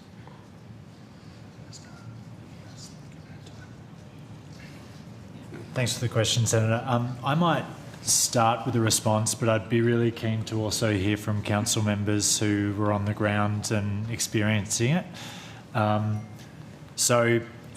we became aware that Cyclone Fina was headed towards the Tiwi Islands, the police, particularly in Warramyunga, but also in Pelingimpi and Milikapiti, stood up daily briefings for all relevant agencies as part of the emergency response.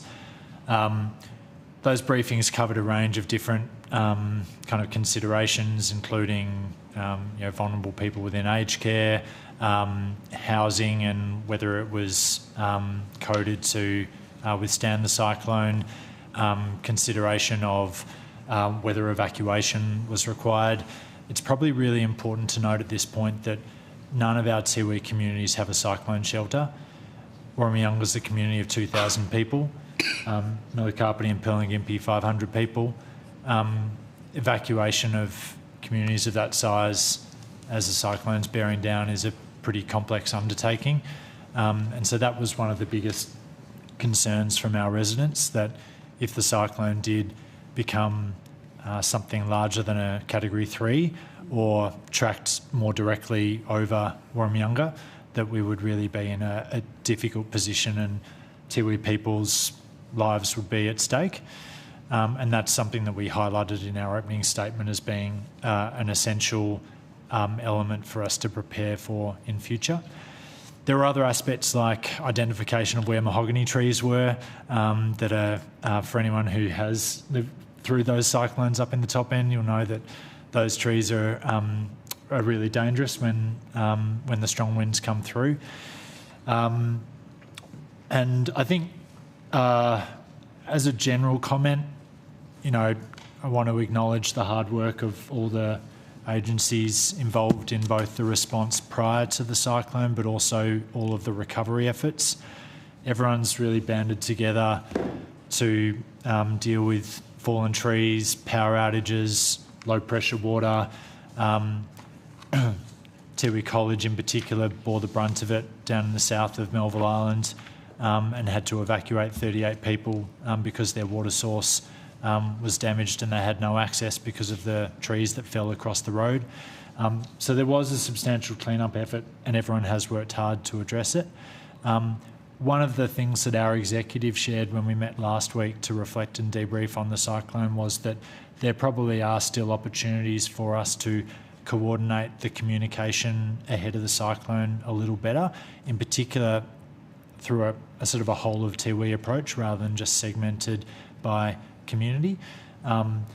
But the overriding reflection that I heard from Tiwi people, and again I want my council members to add to this when I finish, was that we were really lucky with the cyclone, and we do need to put some time and effort into working together with Regional Council, with the Northern Territory Government and the Australian Government to ensure that we're best prepared next time this comes around. Does any council members want to add to that, particularly Warramunga residents? I just think the housing, obviously it was divided up into 3 parts.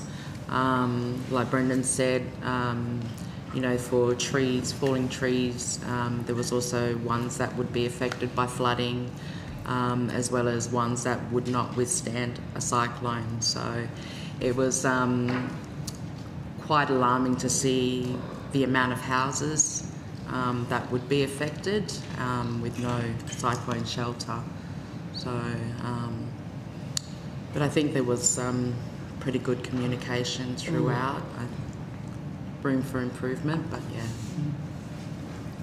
Anything else you want to add? Marty? That's it. Oh, okay.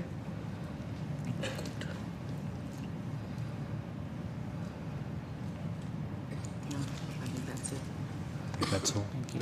Also acknowledge the Minister and Minister McBain and our local member at both the federal and Northern Territory level that came and visited Warramunga on the Monday after the cyclone, and appreciate their support.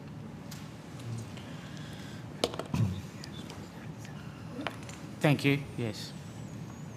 Thank you very much for joining us this afternoon. Apologies again that things are running late. Seems to always be the way. Particular thanks to those of us who've joined us in the room. We appreciate you've come a long way and interrupted your days to come and spend some time with us. So thank you so much for that. We really do appreciate it. With that, we'll take a short break and we'll return at 25 to 4.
I would like to welcome the Honourable Penny Wong, Minister for Foreign Affairs, representing the Prime Minister, and Mr Martin Hare, Deputy Secretary. Welcome. Would you care to make an opening statement, Minister? I don't have one. I think Mr Hare might. Mr Hare, please go ahead. Thank you, Chair. So, as noted, I'm Martin Hare, the Deputy Secretary of Governance and Corporate Group in the Department of Prime Minister and Cabinet.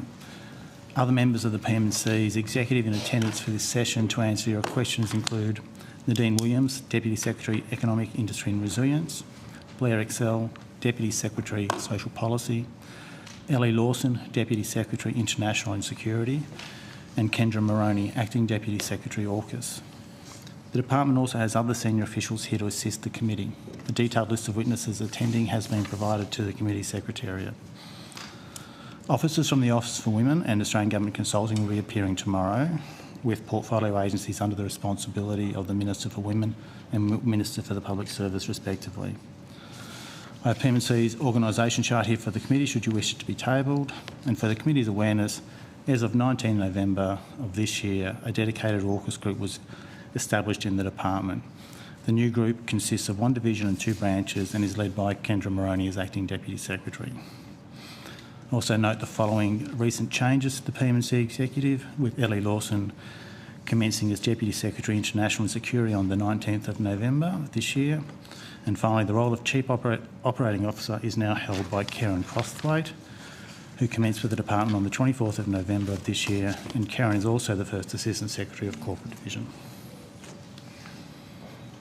Thank you very much. I believe we're starting with Senator Ruston. Thank you. Minister, at a press conference on the 19th of November 2025 in Western Australia, the Prime Minister was asked by a journalist, and I quote, "Judges in the Supreme Court and the Federal Court have now found that there was no political cover-up for Brittany Higgins' rape. Do you accept those findings?" The Prime Minister refused to answer that question. Can that question now be answered, and does the Prime Minister accept the findings of the Federal and Supreme Court of Western Australia?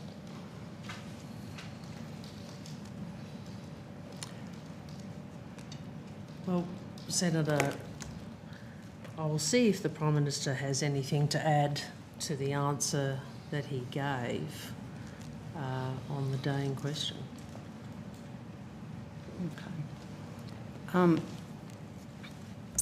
In relation to the allegations that former Senator Reynolds and her Chief of Staff, Ms Fiona Brown, had engaged in a cover-up,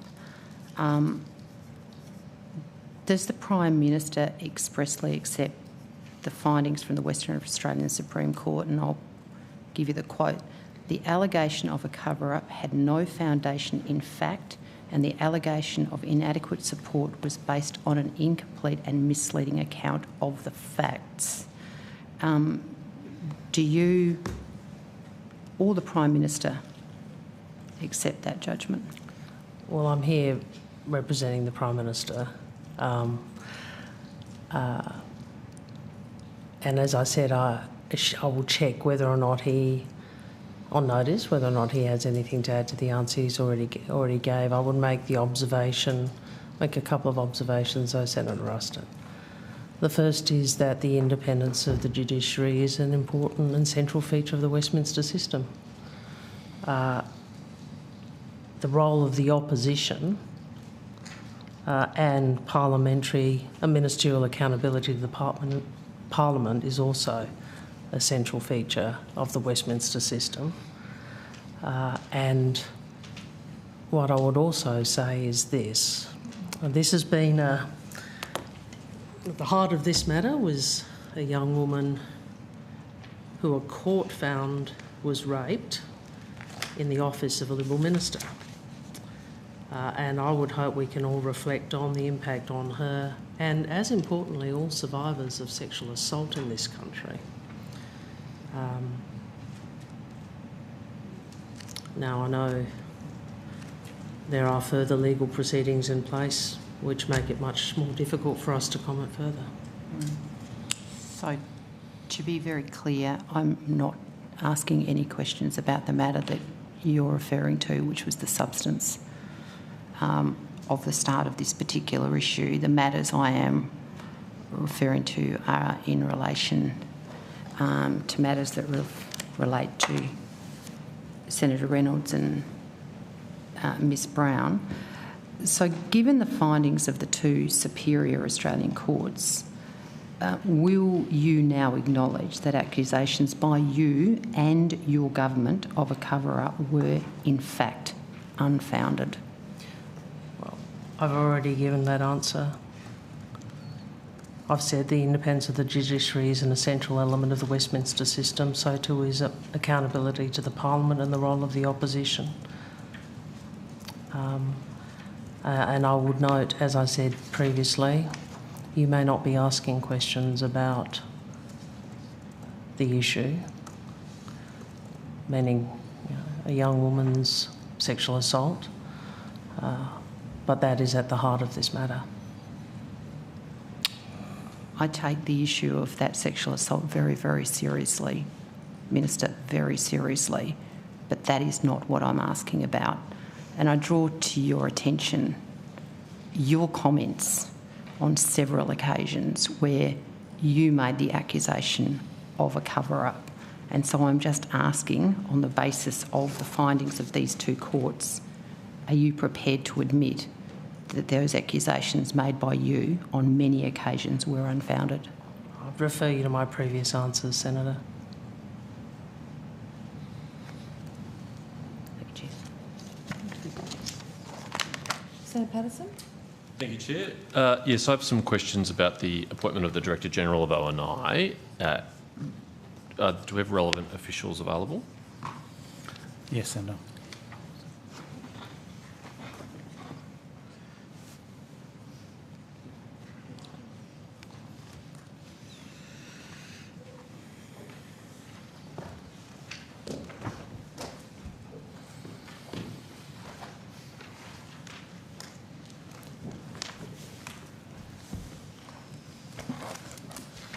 Mr Walter, I take it I should direct these to you, but if not, let me know. What was the department's involvement in the recruitment process for the new DG of ONI? Andrew Walter, First Assistant Secretary, Government Division. So we supported the formal process for the appointment of Ms Klugman. The Secretary chaired an assessment panel to assess or identify and assess candidates for that appointment as well. I know we've discussed this in relation to some other appointments. Was this an open process, a closed process for people invited to apply? How did it work?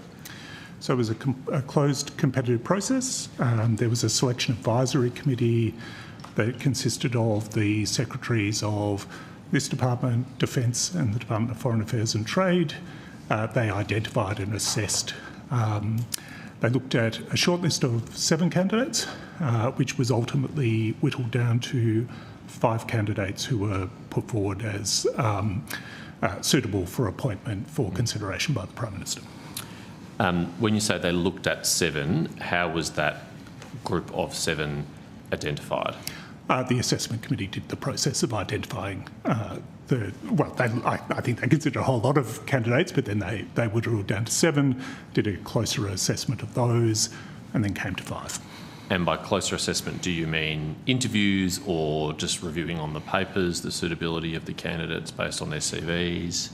So it was mainly done on the papers and the knowledge of the members of the panel of the individuals concerned. Obviously, we're talking about a fairly closed field here, as you'd imagine. I understand there was a chat with those candidates to make sure that they were interested and so forth. Right, but no interview as such of any of the 7 candidates? There was no formal interview process. So then, therefore, no interview of the 5 candidates that were ultimately put forward? Correct. Of those 5 candidates who were put forward, I think previously you've explained the different terminology like, I think, suitable or qualified. Could you break down, without identifying them by name, what each of those 5 candidates were assigned? all were found to be suitable for appointment. Right. Was sometimes I think there's suitable and preferred? There was no gradation between the 5. Right, so just five names are put forward, all of whom would have been suitable, and the Prime Minister chose one person from those listed 5 That's people. correct. Thank you. Was any external recruitment agency used? No. What was the timeline for the process?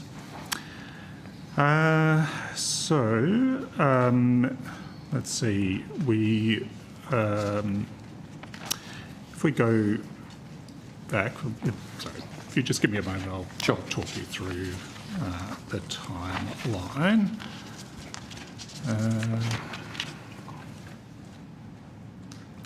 Yep.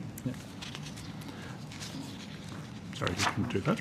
Yes, so I might assist Mr Walter while he finds his paper. So on the 15th of August, the current Director General of National Intelligence, Mr Andrew Shearer, advised the Secretary of PMC that he would not be seeking reappointment. On the 18th of August, the Prime Minister agreed that a closed competitive selection process would be undertaken. As Mr Walter advised, PMC conducted the closed competitive selection process with a panel. On the 30th of September, the Secretary of PMC briefed the Prime Minister on the outcome of the selection process. And when did the Prime Minister make the decision? On the 2nd of October. Okay. The applicants didn't have to, other than confirming their interest, the applicants didn't have to engage in the process in any way. They didn't have to make a pitch, write a document, any such thing? They provided some documentation in support of the process. What kind of documentation do they provide? So a CV? CVs, those types of things. They provide CVs. Yeah. And presumably there would have been either all of these candidates already had the necessary clearances or they had to demonstrate they could achieve a clearance through this process? They had the necessary clearance. All the relevant people already had them? Yep, okay.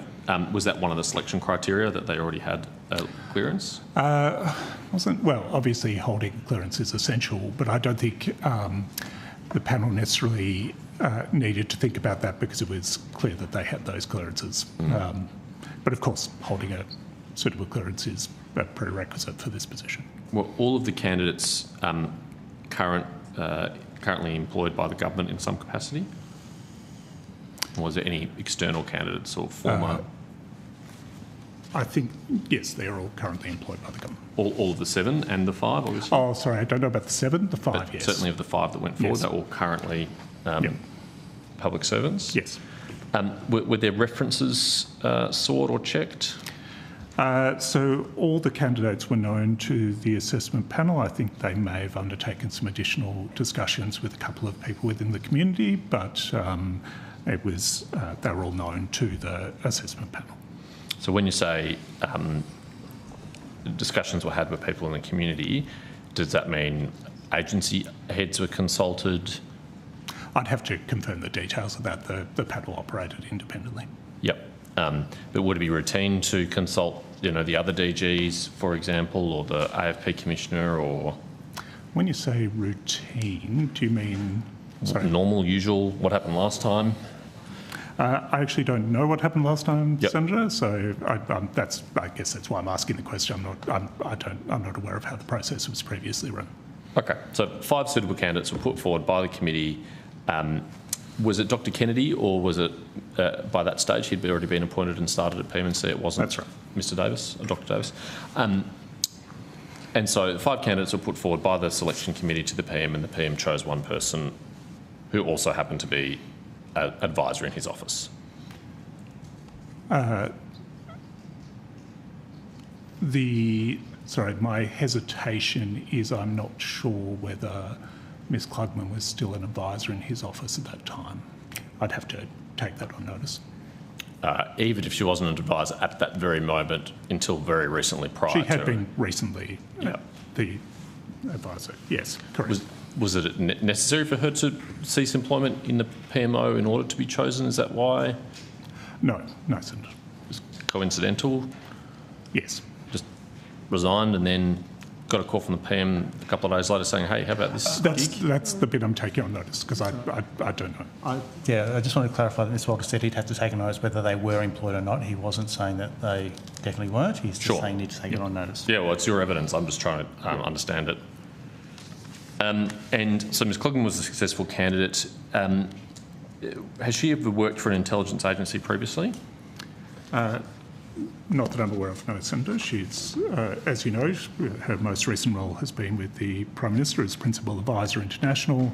She's had an extensive career in the Department of Foreign Affairs and Trade as a Deputy Secretary. She's former High Commissioner to Sri Lanka. Minister, you may remember when Mr Shearer was appointed to the same role, also from a Prime Minister's office. You and some of your colleagues are quite critical of that. In this committee, you asked a number of questions about it, but also on X on the 29th of November 2020, you said, and I quote, "Scott Morrison is turning our Foreign Service into a Liberal Party retirement home. The only jobs he cares about are jobs for his mates." How do you reconcile your criticism? Hang on. ONI is not the Foreign Service. Well, it's your tweet, not my tweet. There was undoubtedly a very long series. I mean, even Will Hodgman got an appointment, remember? I do. Yeah. Even Will Hodgman. There you go. Yeah. To Singapore. Who was just appointed as our High Commissioner to London, Senator Wong? Well, Senator Will Hodgman versus Jay Weatherill, go ahead. But both former premiers of state governments. Go ahead. Sorry, Richard. I apologise, Tasmanians here.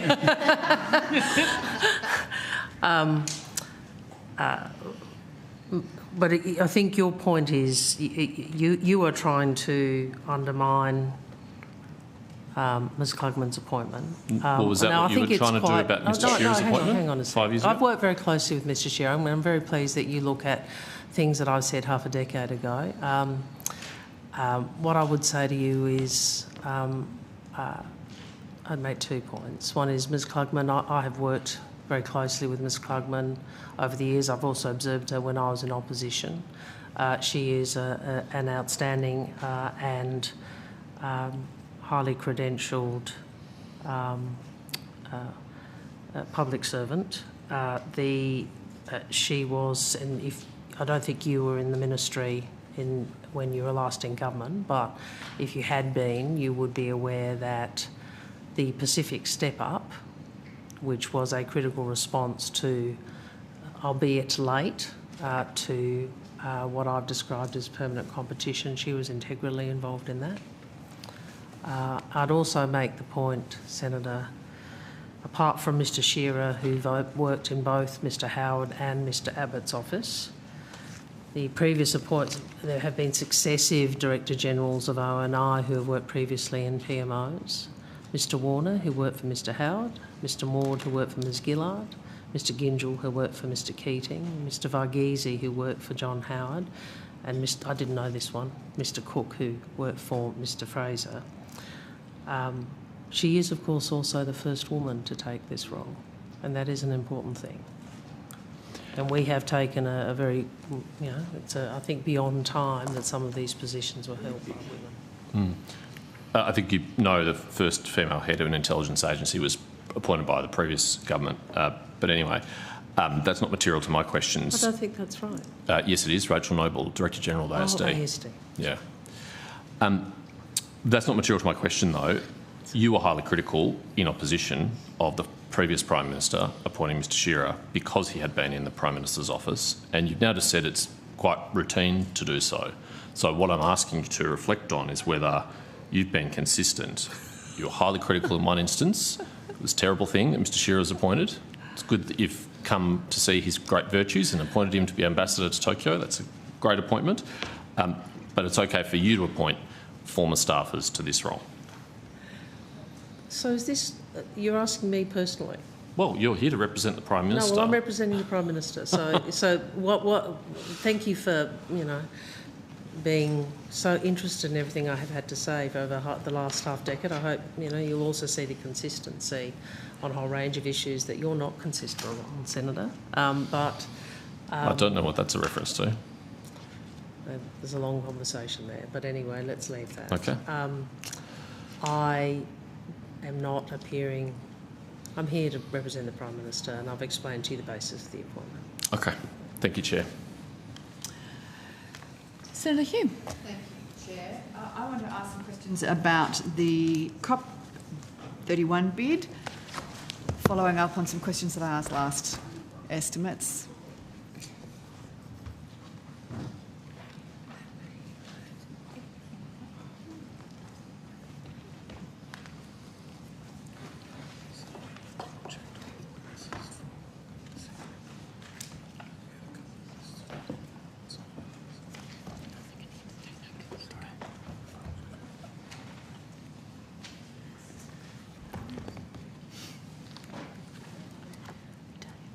Thank you. Can I ask, first of all, how many departmental staff at PMC were working on the government's failed bid to host COP31? Nadine Williams, Deputy Secretary. So, Senator, I think as we've said in our previous estimates with respect to this, the department doesn't have any specific resources allocated to the hosting of COP. It is one of the many things that we do as part of our usual responsibilities of working across government with the relevant department. So it was PMC that coordinated a whole of government response to global events like COP conference, though? So, Senator, as we've talked about before, this is a responsibility of the Department of Climate Change, Energy, the Environment and Water, and they've had lead responsibility for the COP. So there was no whole of government response? So the response was led out of that department, Senator, not led out of the Department of Prime Minister and Cabinet. So what role did Prime Minister and Cabinet have? So I think we've talked previously, Senator, about the role that we've had in terms of working through, is it a steering committee, Mr Trees, I think? So Roland Trees, Assistant Secretary, Climate Change Branch, I think it's called the COP Project Board, which we discussed last estimate. Sorry, can you just speak up a little bit? Sorry, it was the COP Project Board was the sort of bureaucratic level governance arrangement, which we spoke about last estimates. And how many staff from PMC were on the COP Project Board? I think we provided that answer on notice. Depending on which meeting, I think we had two members of the board and then one board advisor role officially. Right. And did PMC second any staff from other departments to deal with COP, or did PMC second any staff to other departments around the failed bid? So, no, Senator. No. We didn't second any of our staff into the Department of Climate Change, Energy, the Environment and Water. As I said, they led the COP process, and we provided support through the board that Mr Trees mentioned, but we didn't provide any staff. Right. Exactly what support through the board did PMC provide? So, routine participation in a project governance board, so attendance at the meetings, discussion of the papers that were circulated by the Department of Climate Change, Energy, the Environment and Water in their capacity as chair. I think in our answers to questions on notice, that board met 6 times. And at what point was the board, did the board make the decision, or did the board recommend to the Prime Minister or to the Minister for Energy that Australia should fold on that bid and give COP31 to Turkey? Senator, just given the board was led by DQ, that question should really go to DQ. But there were members of PMC that were at those board meetings, and I'm asking about the board meetings. Senator, the chairing of the board was the responsibility of DQ. The department should answer those questions. Department of DQ, Department of Environment, Climate Change, Energy and Water should answer those questions. Is that because? Because it's their responsibility and they chaired the meeting. As the lead agency. As the lead agency. To ask them, I think. But there were members of your department that were attending those meetings and would have been part of those discussions. We're trying to be helpful. Yeah. I mean, generally, these various interdepartmental entities, the lead departments would take responsibility and would be where you would ask that in estimates. But what we can do is, as Ms Williams has done, talked about PM&C involvement.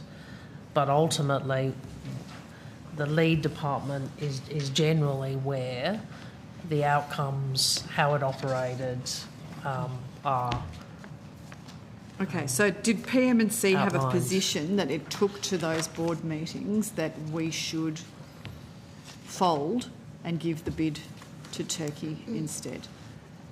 So I think, Senator, it's probably worth just tracking back to the purpose of that committee, which we did provide advice on at the last estimates, and Mr Trees can provide more detail if required. But that committee was predominantly an operational committee. It was responsible for the preparations for COP. So it's preparations as opposed to the bid? And yeah, Senator, and for the significant work that would need to go into that, rather than having a specific policy role. So the decision to fold on the bid, which department made that recommendation? No, Senator, I'm happy at a political level to respond because it's not a departmental decision. I can tell you about So the Prime Minister made it on his own, or did Mr Bowen make it on his own? No.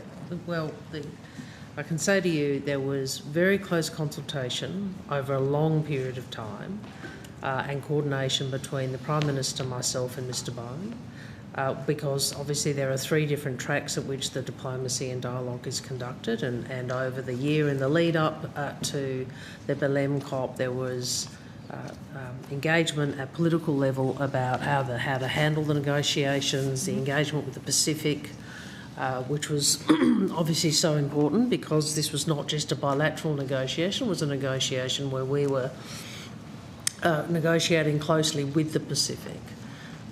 And the PM and Mr Bowen and I have outlined why we made the decision we did in consultation with the Pacific. So I think it's not a recommendation from anybody in a department. This is the outcome of a year-long and then very intensive negotiations in Belém. Right. So both you and the Prime Minister and Mr Bowen all received advice from your respective departments on this? Well, I will take on notice there is advice always about this, but this is not resolved because a recommendation in a ministerial brief comes up from any department. This is resolved because leaders and ministers in an international negotiation arrive at a resolution, and that is what happened. Now, obviously, there's engagement with the public service, but fundamentally, this is a political level diplomatic negotiation that was being engaged in. Okay. How many staff from PM&C went to Brazil to attend COP30? Any? None, Senator. Okay, thank you. And does PM&C have data then from how many staff from across government went to Brazil and which departments they were from? Senator, I don't believe we have that information, no. It might be best to direct that question to the Department of Climate Change, Energy, the Environment and Water. So PM&C doesn't know if there were any staff outside of that department that went to COP? Certainly we don't have that information with us here today. Sorry. I'm sure there would be. Yeah. There is? Would PM&C have that data? No, it would be DQ, I think. So we do not, Senator. DQ, I think, covered that in their estimate session earlier today. I can't recall the breakdown. Sorry, Senator. Okay. Does PM&C, as the department that coordinates whole of government responses to global events like this, have a sense of the cost of the bid? So again, that is probably a question that is best directed to the Department of Climate Change. It's not just the Department of Climate Change that was involved though, and PM&C coordinates whole government responses? So the preparations and for hosting of COP31 were led by the Department of Climate Change, Energy, Environment and Water. So they would be the principal agency for providing an indication on the costs associated with that process. So the Premier of South Australia, Mr Malinauskas. Yes? Is that right? Just so I don't want you to feel like we're not telling you, we're misleading you, that I'm sure the delegation would have had officials from more than one department. Yes. They usually do. So when I sign off on, because I have to sign credentials diplomatically, they will often have, you know, the DepSec from industry or whatever, FAS from something or other as well, whether it's this or Oceans or something else. But that wasn't coordinated by PM&C? No, because the lead department would be responsible for that. So I assume that if you ask them about the delegation, they'll be able to tell you. The reason I ask, obviously, is, as I was about to say, the Premier of South Australia, Mr Malinauskas, indicated that 1.3 million was spent within the Department of Premier and Cabinet, and obviously PM&C is the equivalent federal department. So there was a decision made that it would not be PM&C that would be responsible for a whole of government assessment of what this cost? Yes, so as we said, Department of Climate Change led in the Commonwealth. Decisions around how South Australia has engaged with that process is obviously a matter for South Australia. Minister Wong, there's reports in the newspapers and elsewhere that there was internal government relief at avoiding the full COP31 hosting burden. Did the Prime Minister exclude the South Australian Premier or the Energy Minister and cut a deal during those COP negotiations to avoid paying for this? No. No? The Prime Minister announced that he was putting in this bid for COP and then seemed to not speak about it at any international events up until the most recent G20. I mean, this was something that it was announced, I think it was during the election campaign, but then there was silence from the Prime Minister on it. Is there a reason for that? I don't accept the premise of your question, Senator Hume. I don't accept the assertion. International event other than the most recent G20 where the Prime Minister raised the issue of COP I've with been his international counterparts? I'd have to go back and confirm this, but I certainly know that this has been a subject of discussion within the PIF, I think since it was first raised in 2022. Along all the tracks, because as I said to you, there's 3 tracks of discussion: leader, foreign minister, environment or climate minister. Pardon me. Can I ask about the Belém Declaration then? The department, this was one of the new President Bowen's first actions as COP31's negotiation president was to sign Australia up to this Belém Declaration on the just transition away from fossil fuels. I'm wondering whether the Prime Minister of his office were consulted prior to Australia signing up to that.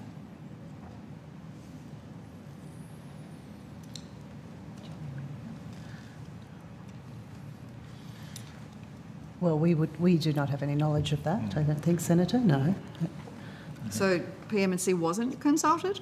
We would need to take on notice whether the Prime Minister or his office were consulted. My recollection, Senator Hume, is that the wording you refer to is actually pre-existing wording from an earlier COP decision. But you're asking, did PM&C provide any advice in relation to that aspect of one of the Belém declarations, is the question, is that right? Yes. Well, I'd like to know whether PM&C and the Prime Minister specifically were aware of the implications of that Belém declaration, because it calls for the phasing out of 3 of Australia's top 10 exports. It's not a small deal. I don't agree with... I know that was the line in question time, Senator Hume. I don't actually think that is, if you read the declaration, I think that is a particularly political wording of it, but a political interpretation. But as I said, my recollection is it is a wording that's been around for 1 or 2 years, perhaps longer, it's really something that should be addressed to DQ. So the Smart Energy Council described as, quote, this was the strongest statement Australia has ever made on phasing out fossil fuels. So are we to understand now then, Minister, that phasing out our key exports is government policy? I think if you're asking questions about the Belém Declaration, I think you should go and ask the right department, Senator. Well, it's an international declaration that was signed under the Prime Minister's name by Minister Bowen, but it was on behalf of their whole nation. Prime Minister leads the whole nation. Apparently this was done with his authority. Well,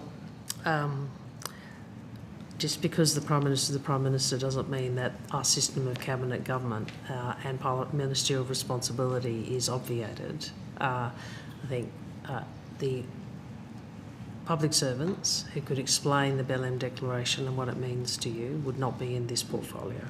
Okay, so let me phrase it a different way. Did the Prime Minister or his office give any approval or authorisation, informal or otherwise, for Australia to sign on to the Belém Declaration on the just transition away from fossil fuels? Look, I'll take the detail of that on notice, Senator. I'd make an observation that, in general, these international discussions, ministers have a mandate, and that's a technical term, not the political term, where we're told here's the parameters. So, but I will take that on notice. Sorry, Senator. No, that's nothing else. Obviously, the Energy Minister was asked about this in question time last week, and his answer was, when asked, was it government policy to phase out our fossil fuel exports, imports and usage, he said, I'm quoting him here, yes, it is, and it has been since the 10th of November 2023. Is that also the Prime Minister's view?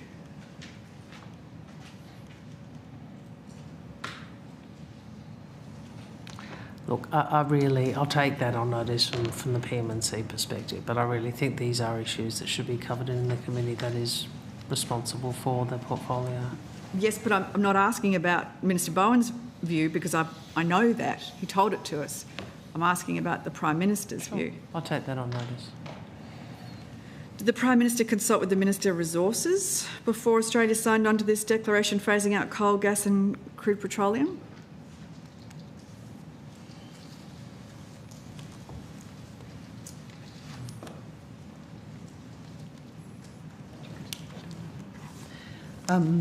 We may need to take that on notice, Senator. Did the Prime Minister consult with the Minister for Trade before Australia signed on to the declaration phasing out 3 of our top 10 exports? Your colleagues asked Minister Farrell that in the Senate chamber last week. I'm asking now whether the Prime Minister... I'd refer you to that answer. So did the Prime Minister consult? I'd refer you to Senator Farrell's answer. Is there a different answer from the Prime Minister and Cabinet? Minister Farrell is not known for his pithiness in his answers. I've referred you to Mr. Senator Farrell's answer. It's not accurate. Minister, I get a sense that this was a decision that was made by Minister Bowen. No, you get a sense that you should ask questions in the right committee. Well, I'm asking questions about what the Prime Minister had done, and this is the committee where to ask questions about what the Prime Minister has done. All I'm saying is that the officials who can talk you through this are not the ones at the table. So there's nobody in the room that had anything to do with advising the Prime Minister on whether it was appropriate for Australia to sign on with the Belém Agreement? No, Senator, I'm saying to you that the officials who can explain the Belém Declaration to you are the officials at DQ. That's all I'm saying. So I understand there's a lot of politics you guys want to play, which is the sort of ex post facto, this post facto justification for the fact that Matt Canavan is running your I'm less concerned about the politics, Minister. I think you are. I don't think anybody watching would say you're not concerned about the politics. I'm more concerned about the economic aspect. Well, phasing out our top two. If you were concerned about the economic aspect, Senator, you would know that the policy that you have allowed your party to sign up to is economically irrational. You know that. We're not talking about the coalition No, here, I Minister. appreciate I know that. you'd love to, but that's Well, not what really. estimates It's is about. an endless. It's actually. I'm I think asking it's. questions I think it's about the desperately decision that sad the Prime we're Minister at- has made to phase out 3 of our top 10 exports. Well, I don't accept those assertions. That's the first point. We the signed second it. point. Well, may I finish, or do you want to finish? No, go ahead. Thank you. I don't accept the political assertions you're making, and secondly, I would say to you, I wish we weren't talking about the coalition going back to where they were when Barnaby not. Joyce. We're talking Excuse me, about- I'll let you Senator finish. Well, Hume, excuse me, Chair. I'll let you The finish. Minister Minister is talking about coalition policy, and it's entirely irrelevant. I'm No, talking about an Senator international Hume, agreement signed by The call Energy I'm making Minister. is that the Minister will finish her answer. You can ask the questions, you cannot direct what the answer will be, and if you don't like it, Well, that's relevance would unfortunate. be helpful. So we'll start with letting the Minister finish her response. Well, I just was responding to you, Senator, and I'll be pithy. I wish we did not have the coalition going back to where we were in 2009, when Barnaby Joyce and Nick Minchin and others, Corey Bernardi, remember him, led an internal revolt against Malcolm Turnbull, because since then your energy policy has been completely economically irrational. And I would much prefer if there was bipartisanship Minister, I'm on talking about this. trade. I'm talking about trade. I'm not talking about energy, I'm talking about trade. I can't understand why you won't simply answer the question. Well, Senator, well, you've asked many questions. The point I have made Is that- irrelevant. Excuse I me, beg your pardon? Senator Hume. Well, the point you made is entirely irrelevant. You're talking about a coalition policy I from was- 2009, and I'm asking you about trade. Okay. The point I have made, if I may, is to say that the government is happy to answer questions about the declaration, that the relevant department and officials who can explain it to you, and the process of consultation, and the mandate and the effect of it, are in the Department of Climate Change and Energy, not the officials at the table. That is what I've been saying to you. Okay, thanks, Chair. Thank you. Any other questions, Senator Patterson? Senator... Chair, Senator Russell. Thank you. I have questions about the unlawful payments made by Treasury in breach of Section 83 of the Constitution to the relevant officials.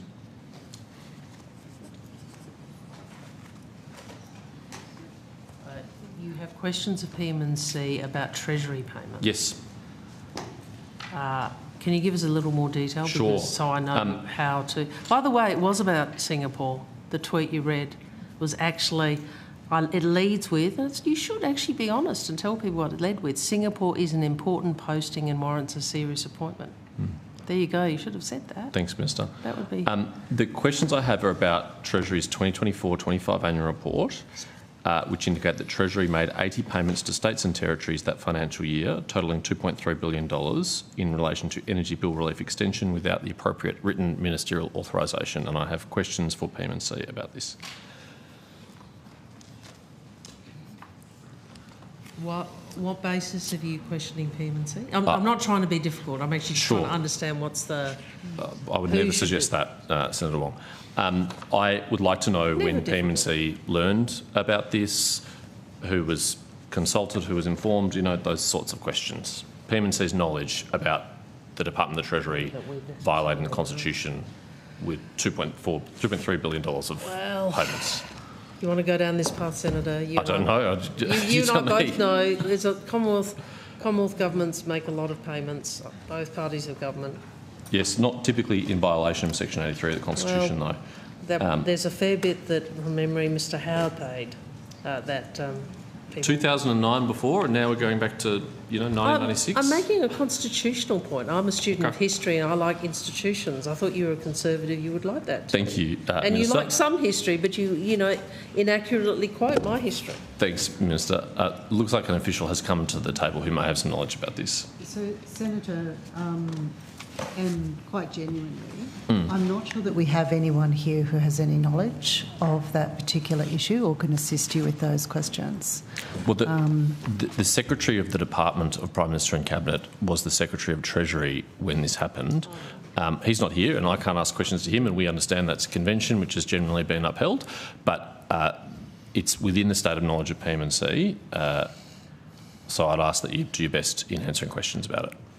Well, hang on. That doesn't work like that. No, It does not work Patterson, like that. I think If the official can't help you, then she can't help you and you should go to Treasury. You can't say, I will you also- have to answer because Mr Kennedy was once Secretary of Treasurer. I will also ask questions to Treasury, but fine. for the moment, I have questions for PM&C.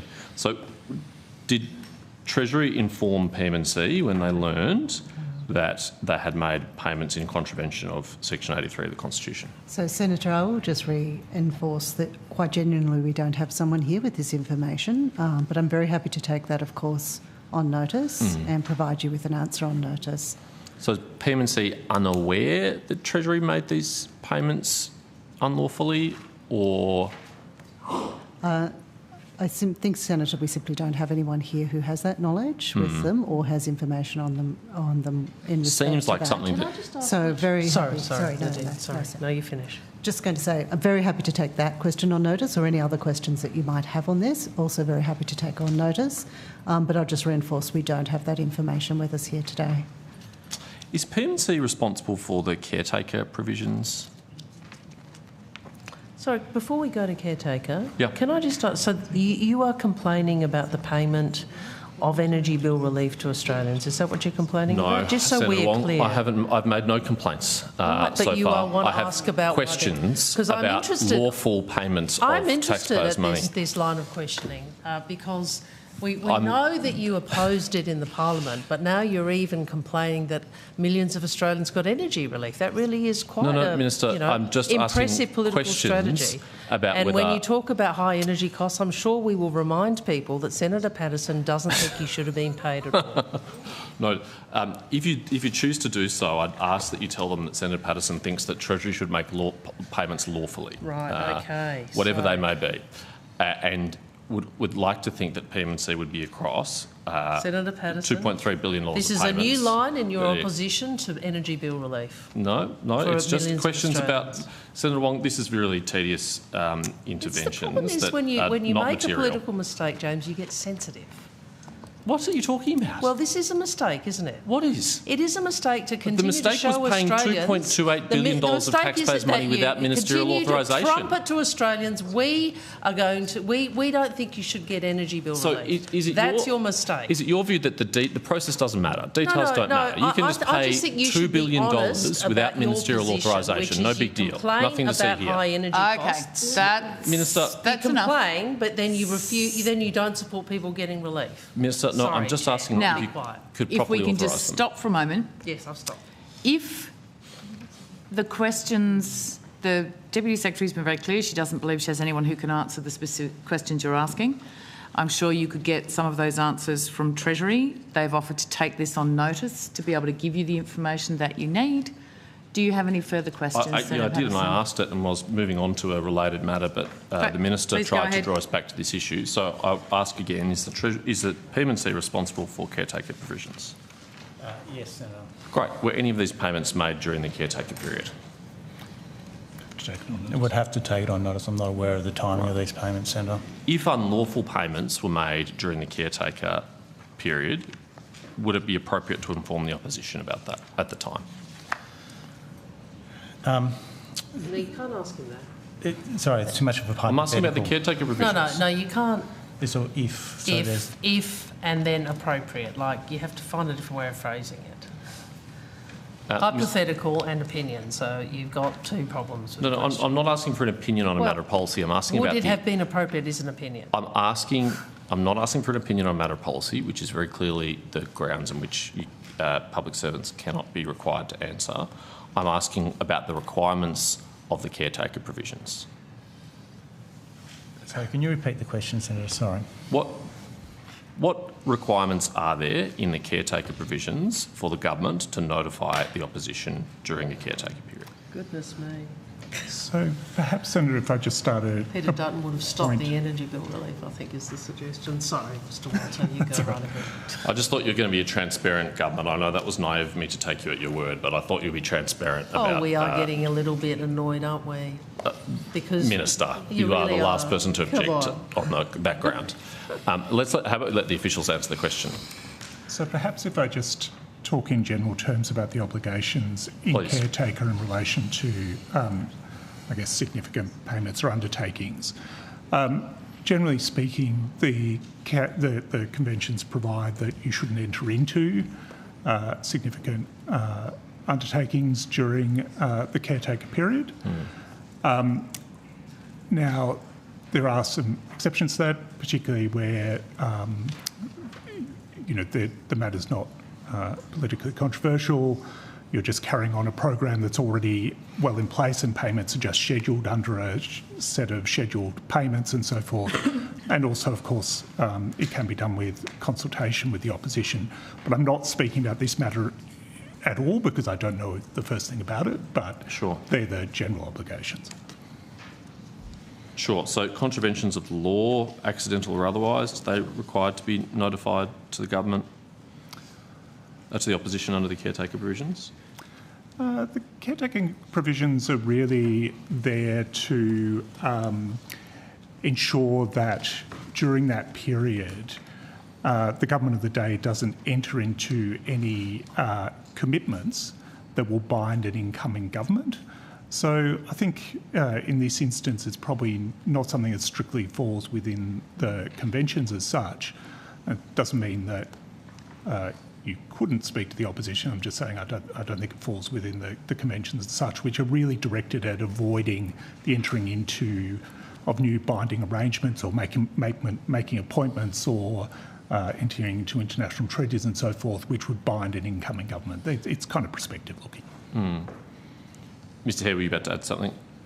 So again, without knowing the detail of it, so normally if there's legislation in place, you would anticipate that you would be able to continue to make payments because it wouldn't be regarded as new. But I don't know the detail of this. So can I just be clear? Sure. Senator, your proposition to these officials is, let me get this right, that the payments of energy bill relief to Australians should have been the subject of consultation with the opposition because some of them fell within the caretaker period. No. I don't recall that. No, that's not my proposition. And just to remind us, I think at that stage you were opposed to them. So is the proposition you would have stopped them? Senator, as you know, this is not a forum for you to ask questions of me. Well, it's just an interest. What's the motivation? Particularly of commitments taken to an election which you won and we lost, and we know that. We're actually asking questions about the conduct of government and whether or not public money has been spent legally, which I think is a reasonable question for Senate but we don't estimates. live in an abstract, this is not an abstract issue. This is a real life issue. Indeed. This is a real life issue. May I finish? I'll let you finish. Sometimes you let me finish, sometimes you interject. Okay. Well, I'll let you finish now and then I'm going to go. No, please. Thank you. I did before. I'll let you finish. It isn't an abstract proposition for people who needed that bill relief. It is the case that you were opposed to that relief. And now you're concerned about the fact that it was paid, which really says everything that needs to be said about the so-called concern the opposition have about energy bills. I mean, not only did you not want it paid, you're now coming into estimates after it's been paid and saying it shouldn't have been paid. Minister, I just have this very old-fashioned view that the law should be complied with. And I have an old-fashioned view that you should be upfront about your political objectives. Sorry, Minister, I thought you had. Given your commitment to letting me finish, I have an old-fashioned view that public money should be spent lawfully. I know that's crazy, but that's my view. Well, I have an old-fashioned view, and I think a lot of people do. You should be upfront about what your objectives are. I'm being very upfront. And you're upfront. Your objectives are you want people to pay more. That's your objective. I just would like that Treasury and, in fact, all Commonwealth departments and agencies to spend money consistent with the Constitution and the law and not to break the law when they spend public money. Revolutions were fought in England hundreds of years ago on this matter. And are you proposing a revolution, Senator Patterson? Pardon? Are you proposing a revolution? No, I don't think that would be necessary in this instance, but thank you, Chair. I will pursue this further with Treasury. Thank you for your assistance. Please do. Thank you very much. I'm happy to share the call with my colleagues if they have questions that they would like to ask. Do you have more? Senator Collins? Anybody? Or I can continue. Any takers? Okay, I'm very happy to continue then. Just back on appointments, don't go anywhere yet, Mr. Walter. How many government appointments have the ministers written to the PM or his office about seeking approval so far in this term of government? That happily is not me. So, lucky you. I thought it would be appointment related. What do you mean, Senator? How often have ministers written to the Prime Minister or his office seeking approval to make an appointment? Appointment to a government board or agency? That's right, it's just levels. Yep. Right, okay. It's only some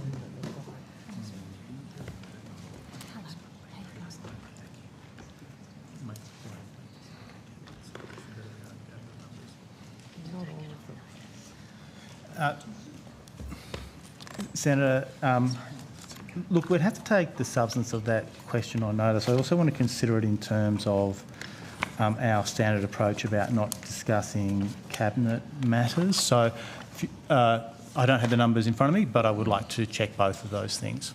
Okay.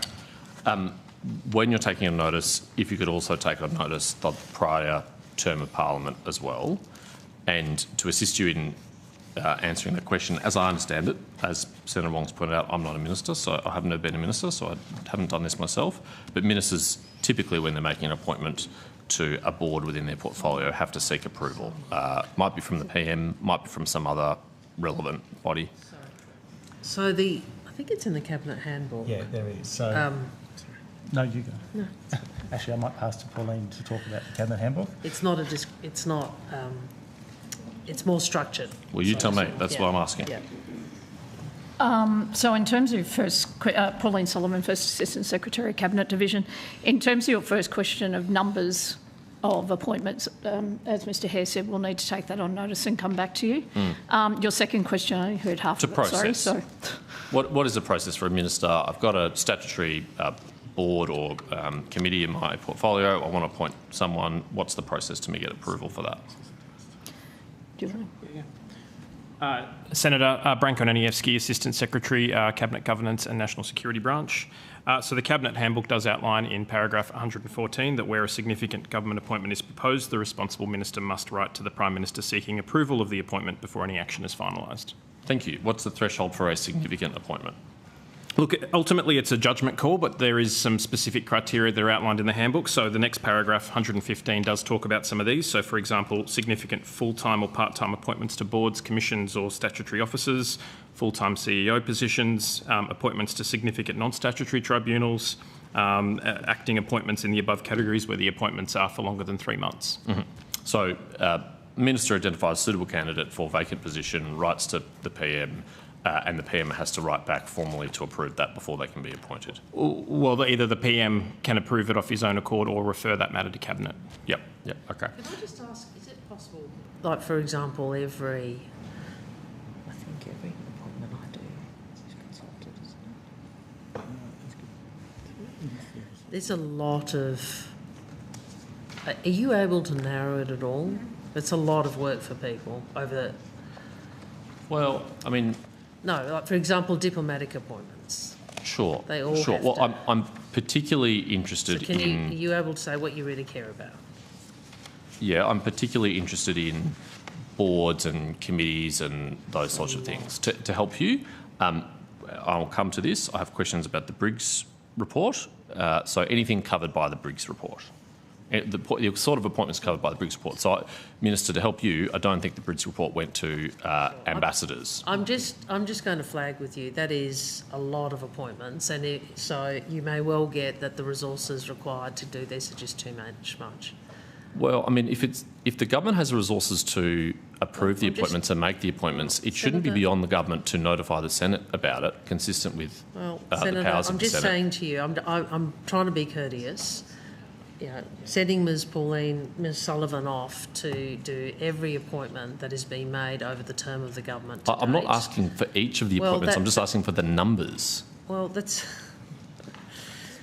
Are you not able to narrow it down anymore? Well, I'm trying to be helpful. Help me help you. Is there not a register? Do you not keep a tally? Is there not some kind of process where this is filed and can be easily measured? What are you trying to get? I'm just interested in how many appointments were made that required the approval of the Prime Minister.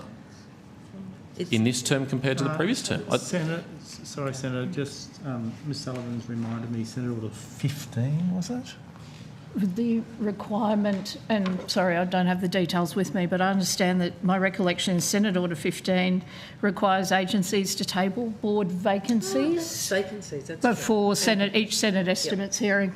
There you go. So that's portfolio. So each portfolio tables that. Yep. I'm sorry, I don't have the order That's in front okay. of me, so I can't specify it. but- Given that, this shouldn't be an unreasonable Well, it task. is when you're asking PM&C to doing it across the government.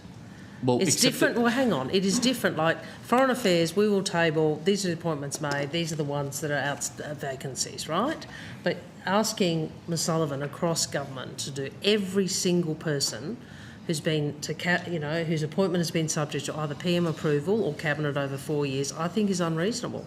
Well, and I'm asking you to narrow it. Well, you may well think that's Fine, unreasonable, okay, Minister. well, we won't be able to give it. It's fine. I just think it's unfortunate. I think that reflects on you no, and government. it isn't. You could do the same thing. I tell you what we will do is refer it to every portfolio because they will all have that. So then you can get it from every portfolio. But that's how we will handle it. Okay, We can do our own. The PM&C is capable of running this process for the Prime Minister, Yep. of receiving the letters, presumably providing some advice, drafting the letters, sending them back to the ministers, but they're not capable of saying how many times that happened.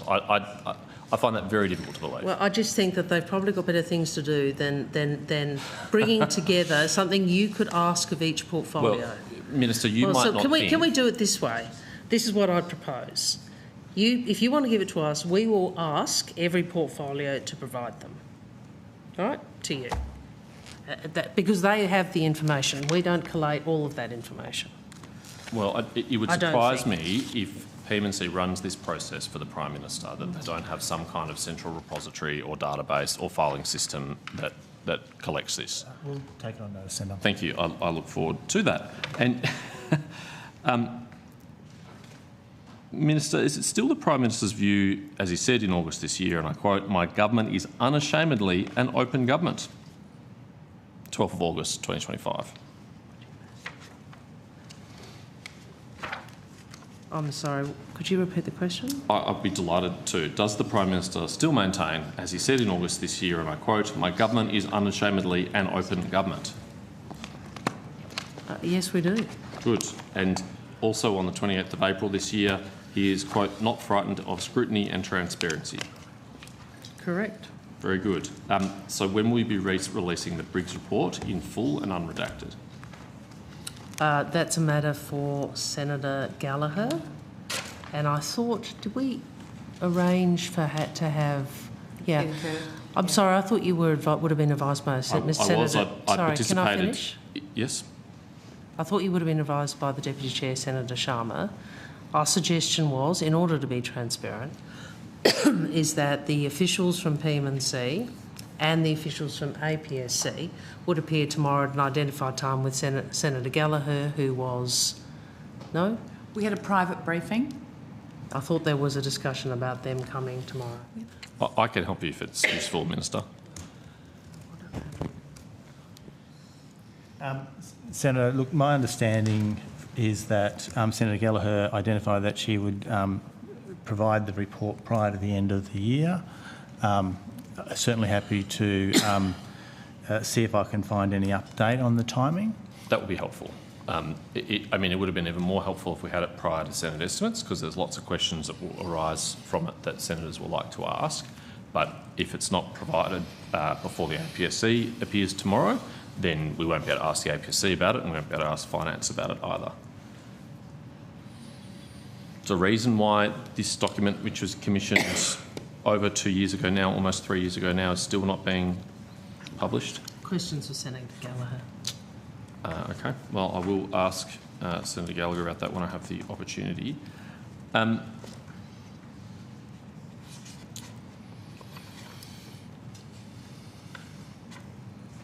want to go to one of those appointments specifically. Did the Prime Minister receive correspondence from the Minister for Employment seeking the approval of a Mr Zach Smith as a member of the National Construction Industry Forum? I don't have that in front of me at the moment, Senator. I'd need to take that on notice. Okay. Could you also take on notice... Sorry, Who? Zach Smith? Zach Smith. And you're asking about which appointment? The National Construction Industry This is my Forum. point from before.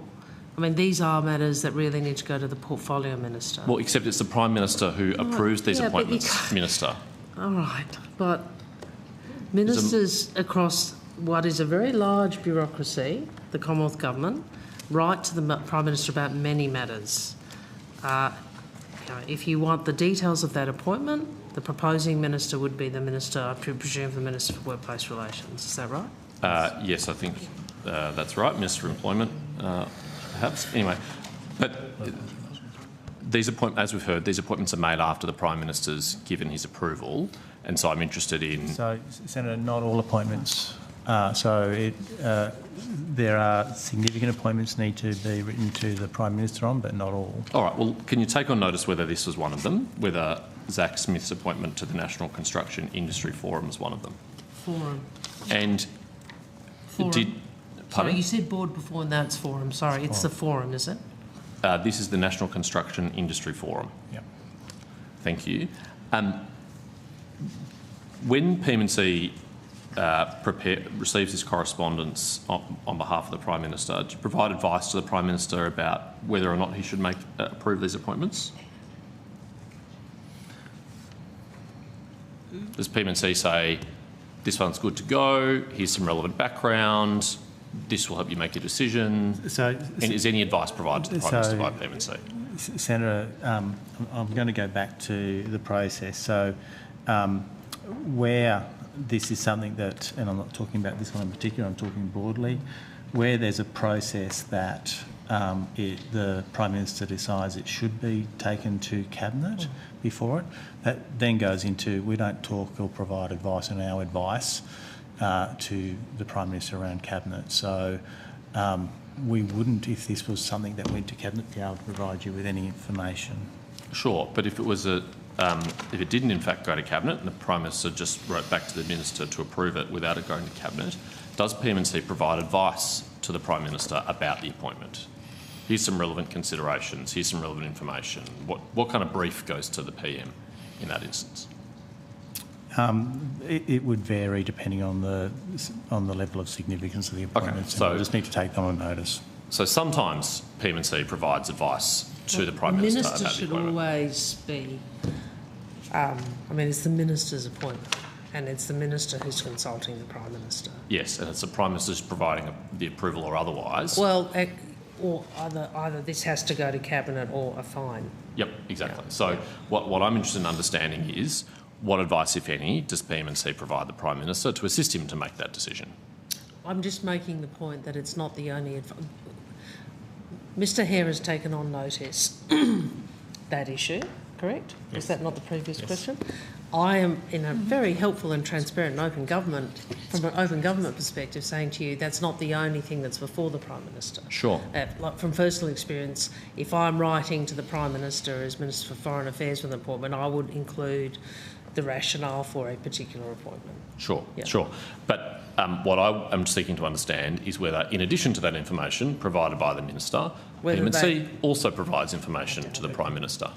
It depends on the circumstances. Great. So I'd need to take them notice. So in some circumstances, the answer may be no. He's taken it on In notice. I hadn't understood that part of the question had been taken on notice. Sorry, that is what I thought I'd taken on notice, Senator. Right. 3 times now. No. As I understood it, you were taking on notice the specific instance of Mr Smith, not generally the process. No, Mr Hare also said it depends on the circumstances. I'll take it on notice. Anyway, it doesn't matter. He's taking it on notice. Well, let me put some further questions on notice about the specific example of Mr Smith, whether or not the department would have been aware that at the time that he was appointed to the National Construction Industry Forum, Mr Smith was also a member of the National Executive of the ALP.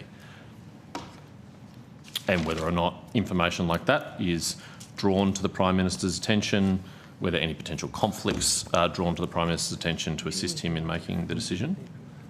So thanks, Senator. Yes, Senator, I will take those on notice. Thank you. I appreciate that. Minister Wong, was it not of concern to the government, given that they did make this appointment, that Mr Smith had a relationship with John Setyer? Senator, these are matters for the Minister for Workplace Relations and that portfolio in terms of that appointment. More generally, in relation to John Setka, the Prime Minister has made his view on Mr Setka very clear, including his exclusion from the ALP, and the government has taken stronger action in relation to the CFMEU than any previous government, including yours. What about Mr Smith's relationship with Mick Gatto? I refer to my previous answer. Not of concern to the Prime Minister? No, Senator, don't do that. Well, you don't can come into estimates and just, when I've told you this is not where this question is asked, and then try and make a political point by throwing a whole range of, frankly, people with pretty problematic histories into the mix. You know, there is no place for criminality inside the Labor movement, full stop, and we have taken action accordingly. That is our position as a government and as a party.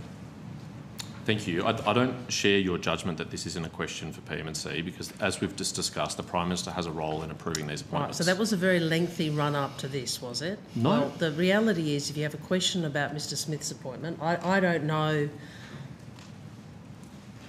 I don't know, have any knowledge, or I don't have any background on this appointment. I don't even know if he's still on this board or, forum, whatever you called it. But that is a question for the relevant portfolio.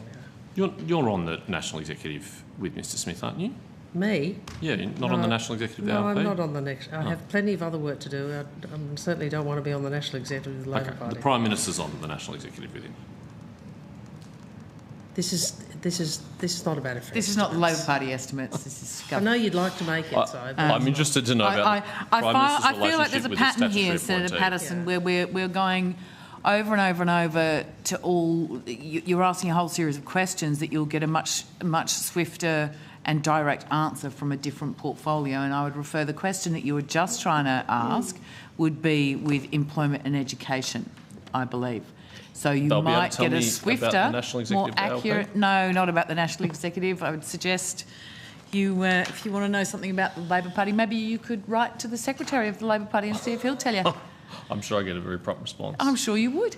Okay. I'm happy to share the call with my colleagues, or I'm happy to move on to other questions myself. Excellent. We'll go to Senator Collins. I believe I promise if we finish early, no one will say anything negative about you. Pardon me? I said, I promise if we finish early, no one will say anything That's negative. very kind. And then I can go and watch the online school concert. Thank you. What concert? My daughter's concert that I'm missing because you all agreed to Senator Pocock's change to the sitting schedule to watch estimates, to have estimates. I am sorry. We're all really happy about it. I might take the call, actually. Please, Senator Sharma, please feel free. Thank you. I had some questions about a few tenders that PM&C has run and published on the AusTender website. Should I direct those to you, Mr Hare? If you can start, they're covered by different areas. There's a tender here, I think a contract published on AusTender for membership of the Diversity Council of Australia for 3 years from June 24 to June 27, I think for $22,000. I was just wondering what the department's membership of that body provides and why it's a benefit. I might ask Ms Crothwaite to the table, but I can certainly start answering the question. So we're one of many Australian government departments that are a member of the Diversity Council of Australia. Mm-hmm. It's so just for your information, DCA is a peak body for diversity and inclusion research with a vision statement of enabling more diverse, inclusive and equitable workplaces to create a just and equitable Australian society where people in all their diversity can thrive.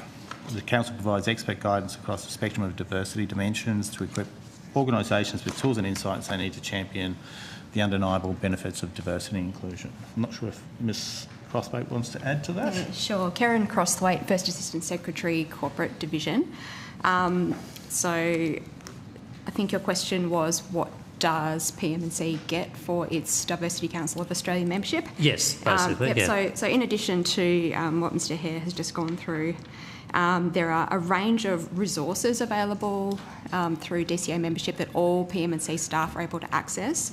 This includes things like live-streamed events, leading practice research. The other benefit to PM&C is that the Diversity Council facilitates what's called the Inclusive Employer Index.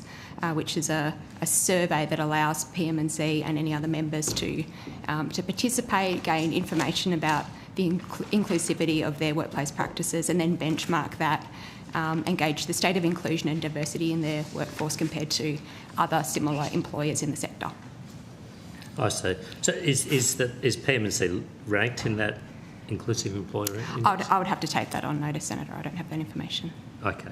And do you have a sense of the level of participation of PM&C staff in the live stream events, for instance, or other offerings? I could take that on notice. I've done a little bit of asking around in the last couple of days just to sort of gauge awareness, and I understand that there are certainly people in my own division that are well aware of some of the events and do actively participate, but I can take on notice the specifics of that.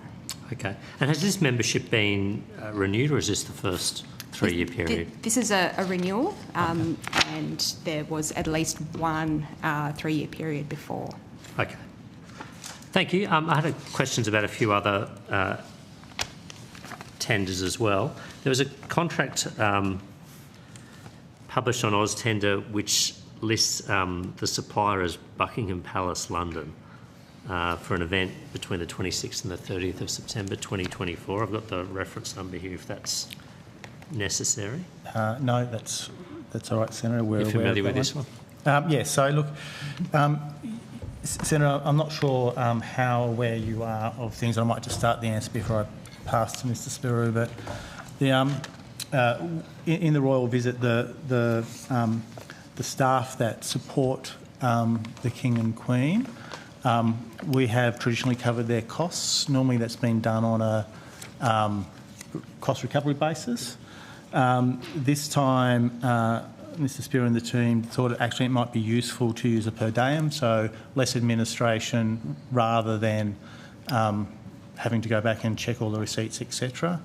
And my understanding is that they based the per diem on the Australian Tax Office's table. Mid-range rates per ATO, reasonable travel expenses. Arthur Spiro, Senator, First Assistant Secretary, Ministerial Support Division. Thank you. So sorry, I apologise. I'm trying to cross-reference what I have, No, that's Senator quite all right. Sharma. Which is this contract? This is sorry, should I read CN out the number? 4106-305? That's right, yeah. Yeah, thank you. I just want to make sure I had the right one. That's fine. Sorry. So I'm just not quite clear what the contract was for, though. So it's the travel allowance or the travel expenses of palace staff who accompanied King Charles and the Queen to Australia. Is that right? Senator, it's there's a tradition that when our sovereign travels to Australia, we pay the expenses. Mm-hmm. We have paid the expenses traditionally by making them pay their expenses first, take the receipts, give us the receipts, and then we tally that and reimburse those. There's a lot of administration there, so we worked out a per diem for the 23 members of the household who travelled with their Majesties on the October 2024 visit. It's administratively much simpler and cheaper for us. So this covers the expenses of, you said, just so I've got this right, the 23... It covers breakfast, lunch, dinner and incidentals. So you said 23 members of the household who travelled with the King Queen for their October 2024 visit? Okay. So where are the other... Sorry. Yeah, of course.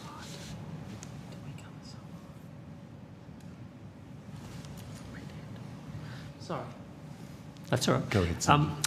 Where are the other costs associated with the royal visit captured then? So this is a new approach to funding the costs or reimbursing the costs of Senator, staff the per diems amounted to over $17,000. Mm-hmm. Our procurement colleagues within the department thought, in an abundance of caution and transparency, we should list it as a contract on AusTender, which is how you saw it. Yep. But there are obviously other costs associated with a visit. And are they published on AusTender? Like the cost of the aircraft, for instance, fuel? No. The cost of the aircraft is essentially, it was a special purpose aircraft that was a defence aircraft that was used in for the most part, so that wouldn't be published as a tender. So is there a way I can find, is it publicly available way to find the overall cost to the Australian government of that visit? I think we may have provided that answer previously. You may have done, check. Yeah.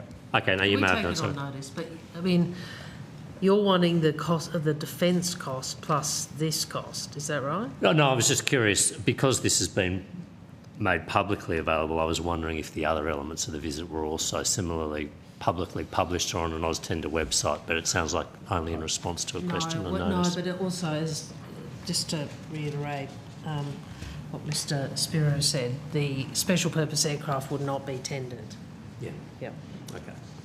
Well, look, perhaps if there's an earlier response to a question or notice on this, I'll look at that. Thank you, Mr Spiro.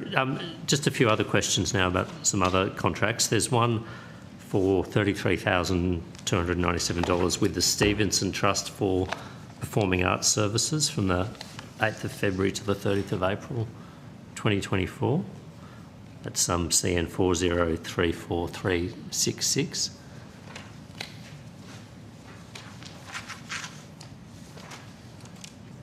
Sorry, that is 4034366? Yes, that's right, yeah. Would you mind explaining what that was for? So I can give you a very high level in that this was a contract entered into by the ASEAN Task Force. So I might pass to my colleague. Senator, thank you. Michael Cachell, Acting First Assistant Secretary, International Division. As Mr Hare pointed out, this was a contract to provide a digital art installation for the ASEAN Australia Summit held in Melbourne. The notes I have is the same entity has done digital displays at the War Memorial and Maritime Museum. Okay. So it's for the ASEAN Australia Summit? Correct. Okay. Thank you. I think this won't be related. A contract for $136,000 with Dreamtime Creative for creative design and editorial services. This is CN 4088549A1. Thanks, Mr Cashel. Thank you, Senator. It's so the Dreamtime contract, it was for procurement of design, and I'll go into the requirements, they're a bit more than design services, to deliver the final report of the COVID inquiry. So the original contract, so the requirements in terms of what the contract covered included formatting and layout of the final report, infographics, so all the visuals within it, tables, graphs, etc., making that all accessible through a web layout and so forth, and being able to, and so having that web ready to then be uploaded onto the PMC website for release of the report. Okay. So which report? The COVID inquiry? The COVID-19 inquiry, which delivered its report last year, October last year. Who led that one? Sorry. Sorry? There wasn't a Royal Commission, was there? No. No, but it was a very this wide-ranging inquiry. It was chaired by an independent panel of 3 people, chair of which was Robin Cruck, and 2 other, Dr Angela Jackson, who's an economist, and Professor Catherine Bennett, who's a public health expert. Yep, okay. Thank you. Thanks, Ms Sullivan. And then this is the last tender. A contract for $180,000 with Folk Proprietary Limited for creative design and editorial services, and that's CN 4088548. So, Senator, I'm going to suggest that you raise that in a different estimate. So it was Net Zero Energy Authority agency, branding, procurement. So that's best answered elsewhere. Because NZAR was with us and they've now moved. Oh, so this is that because they've been mogged out? I think they're with industry. I need to check. Yep, Dyser. So, Mr Hare, would you just mind giving me that high-level description just once more? It's the net zero. It's a branding procurement for the net zero. NZAR. The authority. Yep, the net zero authority. Yeah. Okay.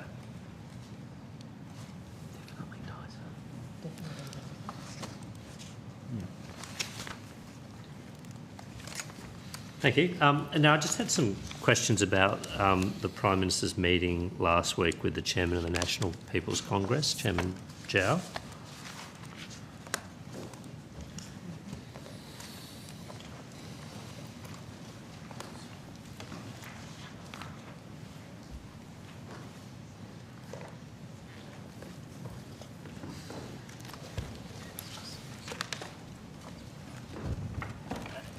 Was PMC aware of the advice that the Department of Parliamentary Services issued to all MPs and senators, I think the day before that visit, urging them to exercise caution and shut down devices at certain periods and in certain times during the when in the building during the visit of Chairman Zhao?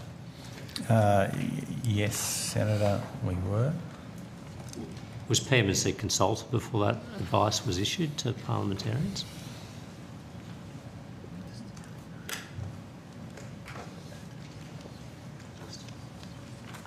Senator Ellie Lawson, Deputy Secretary, International and Strategic Group. I suggest that would be a matter for the AFP. So I was just asking, I asked, I think, was PMC consulted in that advice, though? Senator Justin Keefe, First Assistant Secretary, Digital and Security. I had conversations with DPS regarding the arrangements. However, we were not consulted on the email. So you're aware that DPS was issuing the advice, though, before they issued the advice? I was not aware that they were issuing that advice, no. Okay, sorry, forgive me, Mr Hare, I thought you said you were on. I was aware of the issue, Senator. Okay, yeah, that's right. The specifics of the advice and the email, we were not aware of.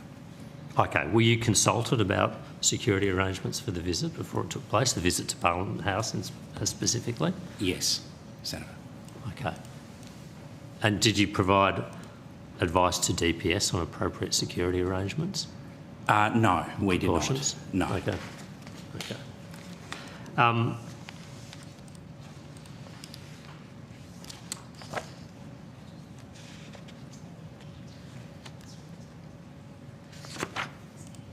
might just go to the substance of the meeting if I can. Was there a public readout provided by the department or the Prime Minister or the Prime Minister's office on the bilateral meeting with Chairman Zhao? Thank you, Senator. I think the Prime Minister did issue a tweet or an X post following that meeting.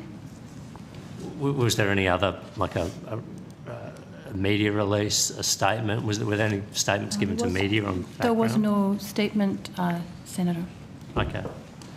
I understand that China's Foreign Ministry published an official readout of the meeting after it took place? I believe that might be the case. Okay. Was PMC familiar with that readout? I think we have seen that readout, yes. Was that an accurate readout of the meeting? I wouldn't care to comment on the accuracy of that statement. I can certainly take that on notice. Were you consulted by the Foreign Ministry, the Chinese Foreign Ministry that is, before that official readout was published? In general, we don't get consulted on Chinese government media releases, Senator. Well, often, I mean, if there's an agreed set of outcomes from the meetings, both sides That wasn't a consulted. joint release. It was, I believe, issued by the Chinese side themselves. Were you aware it was going to be issued before it was issued? We weren't told, no, but it's often the case that the Chinese side will issue a release. I believe that the Prime Minister's office said that in response to a question why no detail had been provided about this meeting, that such meetings, details of such meetings were only disclosed for, quote, leader-to-leader engagements. Does this qualify as a leader-to-leader engagement in your opinion? Senator, the... Can I ask her about her opinion? Okay, I'm sorry. Does this qualify as a leader-to-leader engagement? Senator, my knowledge of the Chinese system is that Zhao Leji is the third most senior person in that system. I would certainly say he's a Chinese leader. His technical equivalent is actually the Speaker and the President of... Yeah. He's third in line, right? I'm sorry? Third in line. Yeah, right? but their system is different, obviously. Yes. I mean, I'm third in line, but I don't think I'm his equivalent, so I wouldn't pretend to be, right? But I think protocol terms, the equivalent is the President and the Speaker. Is that right? Yeah. Did the Prime Minister raise with Chairman Zhao our concern about the circumnavigation early this year of Australia by CCP vessels and Senator, the PLA Navy? The Prime Minister raised a range of issues as you would expect, but we won't go into the details of those discussions. Did he raise safety of life at sea and incidents in the air involving the RAAF and the Royal Australian Navy? Again, Senator, we won't be going into the details of the discussions. Okay. I think I would say, Senator... yeah, I'd love it. No, China is well aware of our position on this. So I just put it that way. Thank you. Which other officials did the chairman of the Chairman Zhao meet with whilst he was here? Senior Australian officials? Speaker and President, to my knowledge. I said the Speaker and the President, the Speaker of the House and the President of the Senate, to my knowledge. President of the Senate. I don't have the rest of the list in front of me, but we can certainly take that on notice. Okay. And the Governor General? Yes. Yes, he did see yes. the Governor General. Okay. That was all I had on that. Right. Will we go to Senator Collins? Senator Patterson. Patterson first. Thank you. I have some questions. One day. We keep trying to give you the call, I know. Senator Collins. You keep having a red hot go Senator here. Patterson. Goodness me. We have offered it to her a number of times. Thank you, Chair. Let her have a question, James. It's not up to me, Minister. But You thank just you. took the call off it. No, I didn't. No, she passed it to me. What do you mean it's not up to you? Okay. Has PM&C provided any advice to the Prime Minister in the last year about the workload of the Minister for Climate Change and Energy? Here we go. Senator, that's not the role of PM&C. Okay. Under the AAOs, is PM&C responsible for advising the PM on whether a minister's responsibilities remain fit for purpose when significant new duties arise?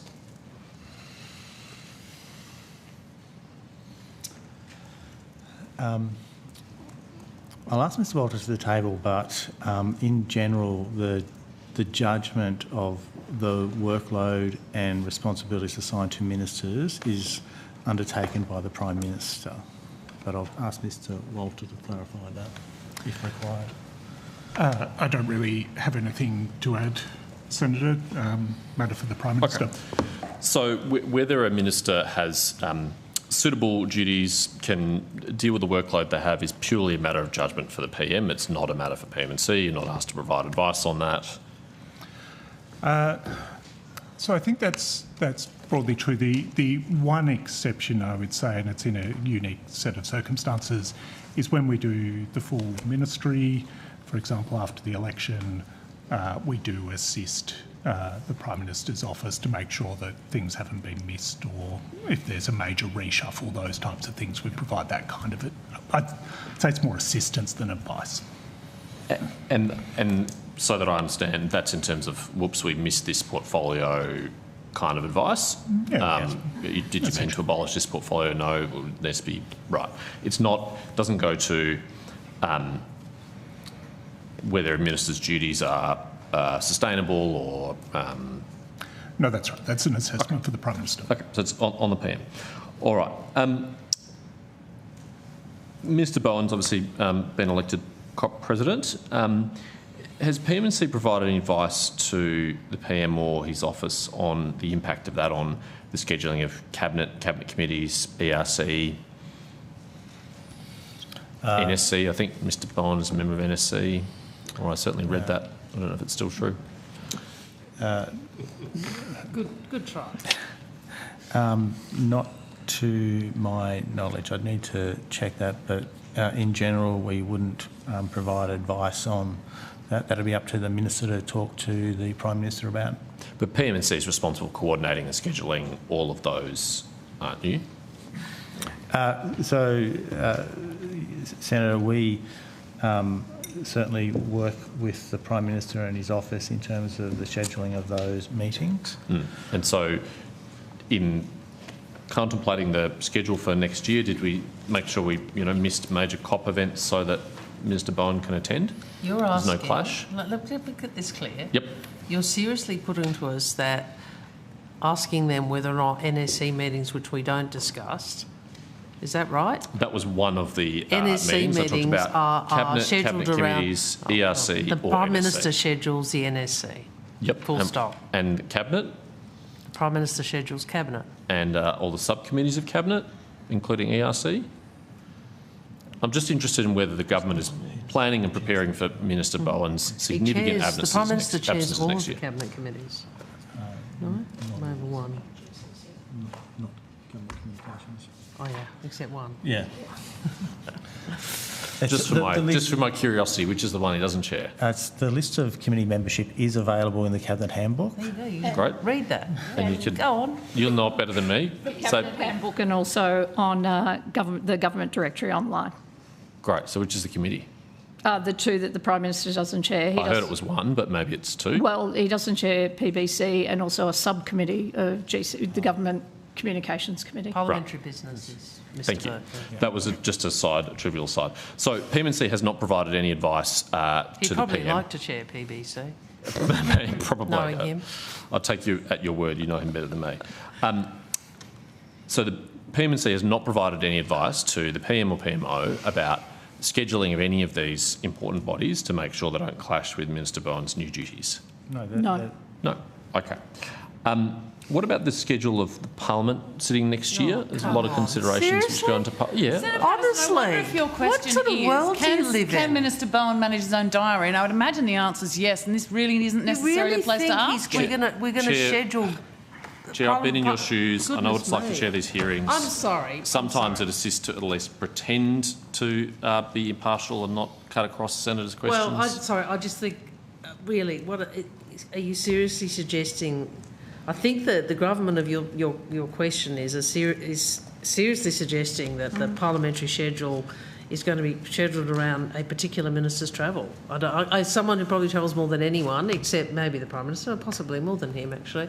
I can tell you no. Ministers' travel is not the first thing on the Prime Minister's mind when the officials are perfectly capable of answering the question. Yeah, it's a ridiculous question. Was any potential clash with COP travel a consideration for the parliamentary schedule next year?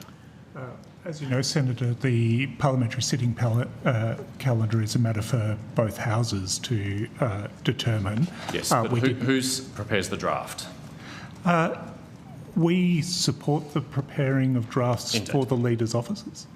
And no, we did not factor this in. So what guarantee will there be that Minister Bowen will be available for parliamentary sittings to answer questions in his capacity as Minister for Energy?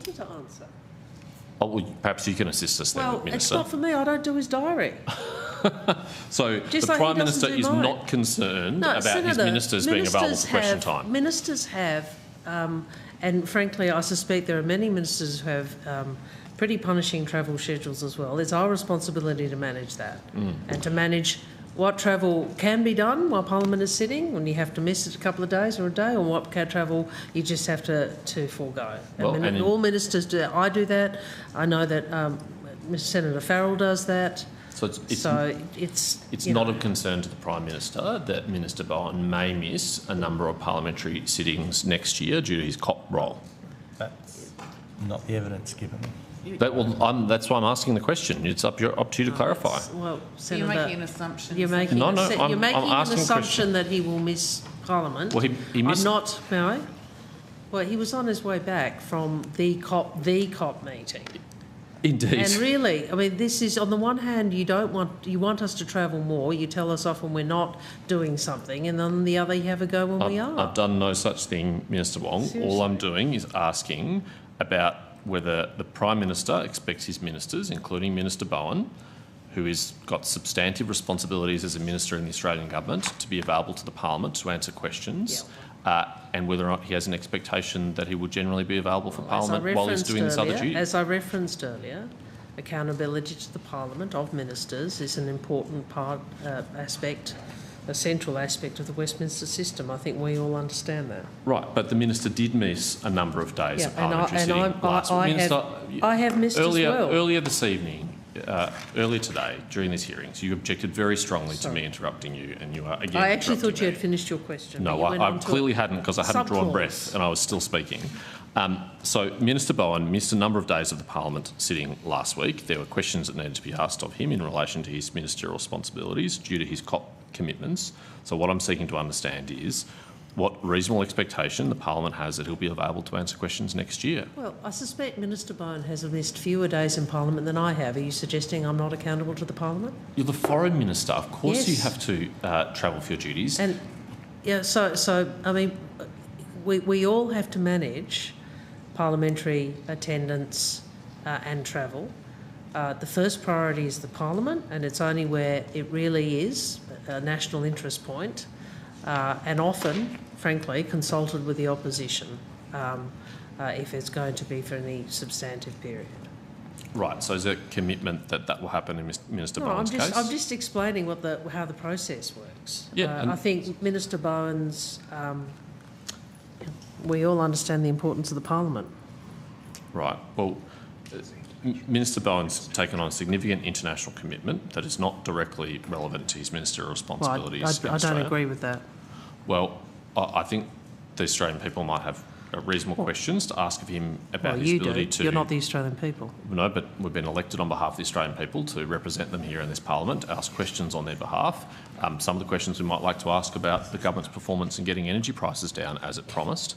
Harder to do if the minister's not available. Is there something you wanted to add? Sorry, Senator, I just thought I'd add that, as you are no doubt aware,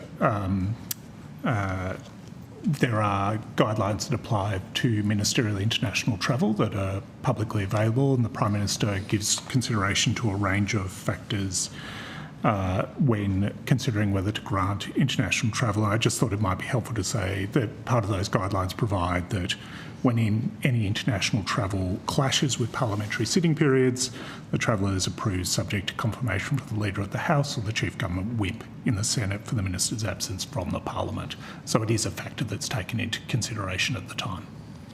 A factor in granting leave, you mean?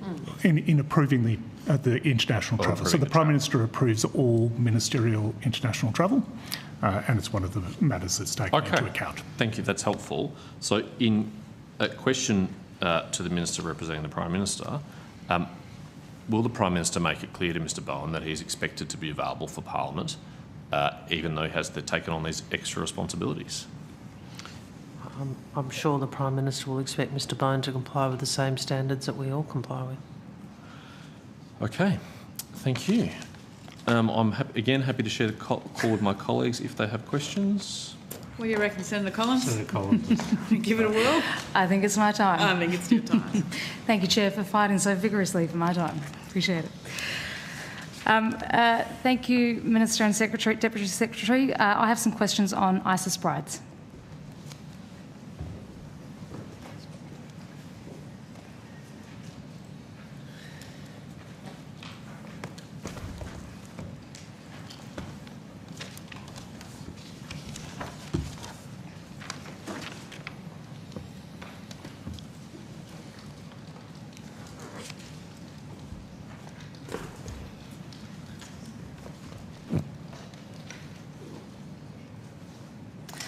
Thank you. So I refer to an answer from PM&C to question on notice 0018, which reveals that PM&C learnt that ISIS brides have returned to Australia on the 26th of September.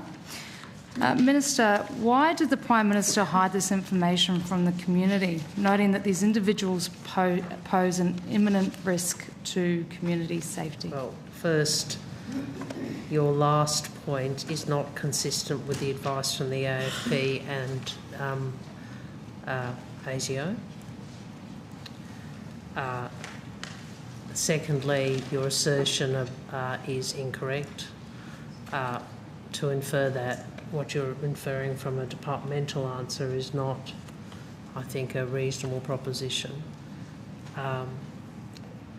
But what I would say to you, Senator, is that the department who's directly able to respond on these matters, including dates and so forth, and the process is Home Affairs, which appears tomorrow.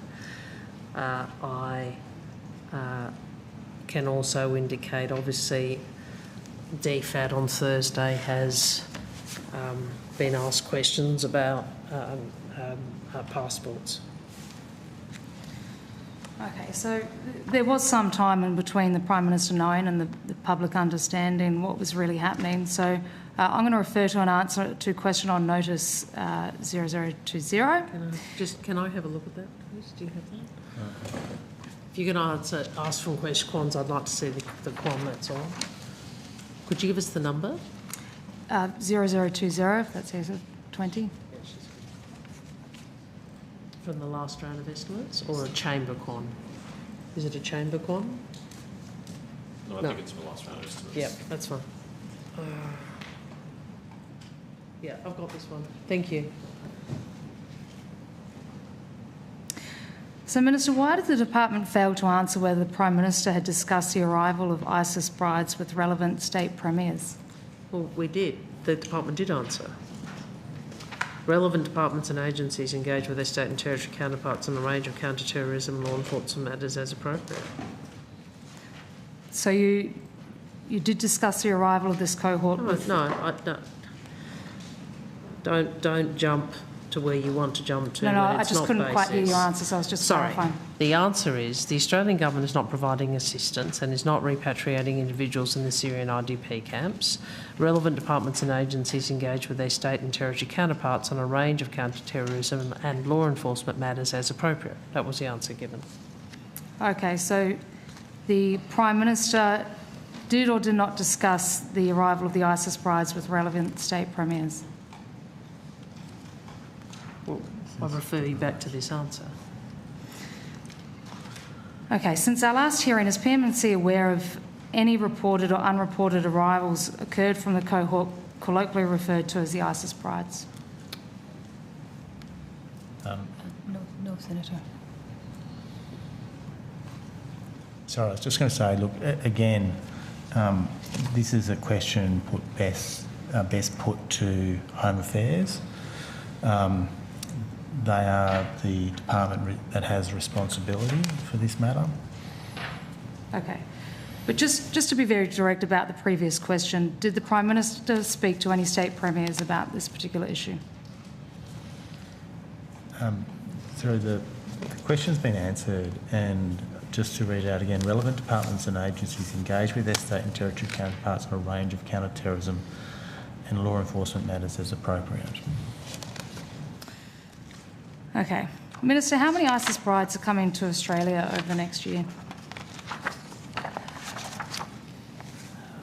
I'm assuming by that term you mean people who have been in the IDP camps in Syria.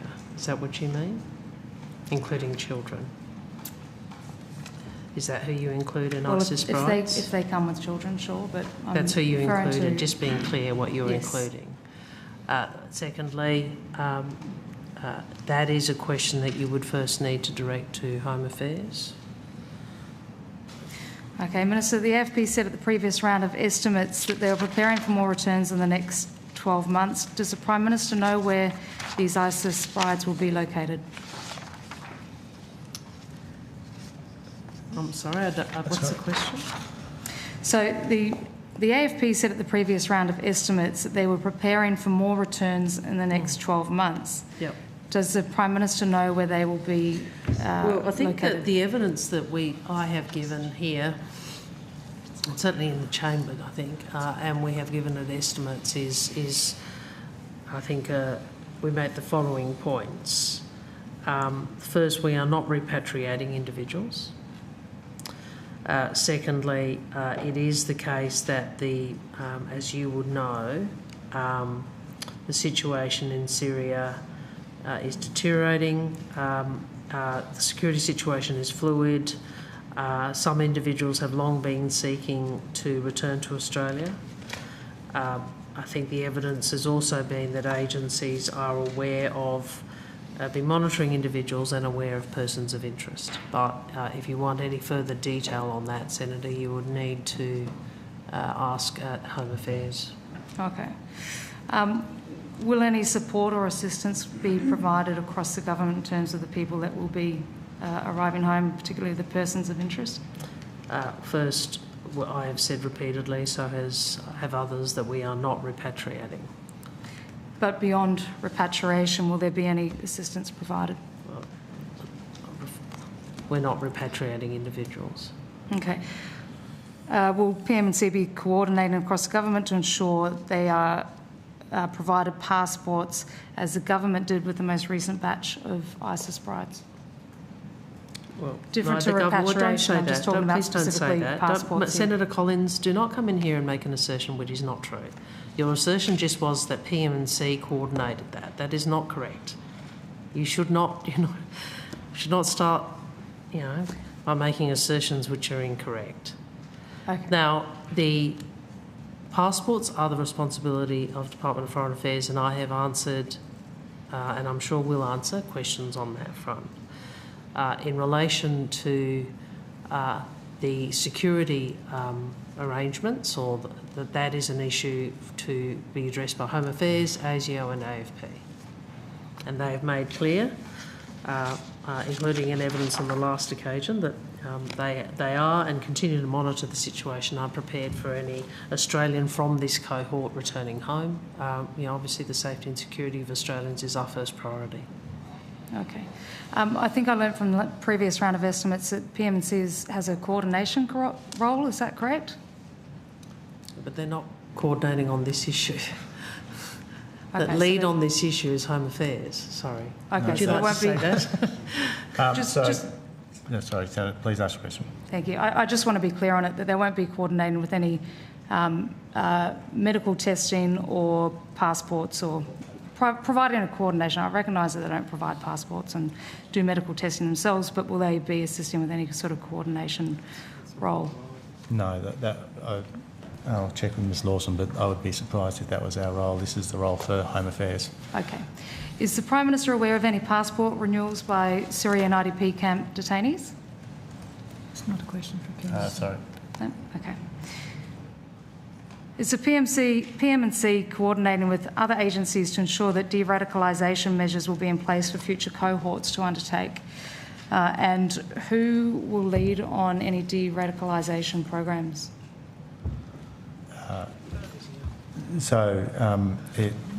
That would not be a matter for PM&C. That's clearly an operational matter. I'd refer to Home Affairs. I think would be the portfolio that you should ask that question in. Sure. Is the PM&C aware of any ISIS brides that will be monitored by Australian domestic security agencies? Well, that's really, Senator, it's not a question for PM&C. The lead agencies here are the security agencies, and these questions have already been asked, and they have made clear that they have been and continue to monitor the situation to ensure they are prepared for any Australian from this particular cohort returning home. Sure, but really it comes down to whether the Prime Minister is across the details of all of this, and surely the PM&C has a core mandate to keep our country Senator, safe. there's a thing called, we take the advice of our security agencies very carefully, and much as I like Mr Hare, he does not lead a security agency.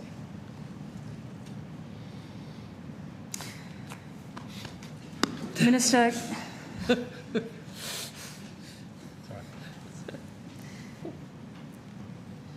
was the Prime Minister aware or ensuring that there was any community consultation with the communities in which these ISIS brides would be going into?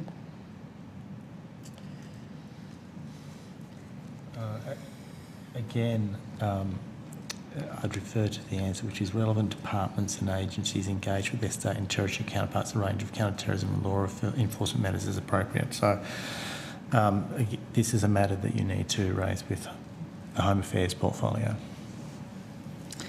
Okay, so the PM&C, the Prime Minister, won't be ensuring that the... Please don't do that. Well, I'm asking... I'm seeking... Okay, I'll reframe it this way, Minister.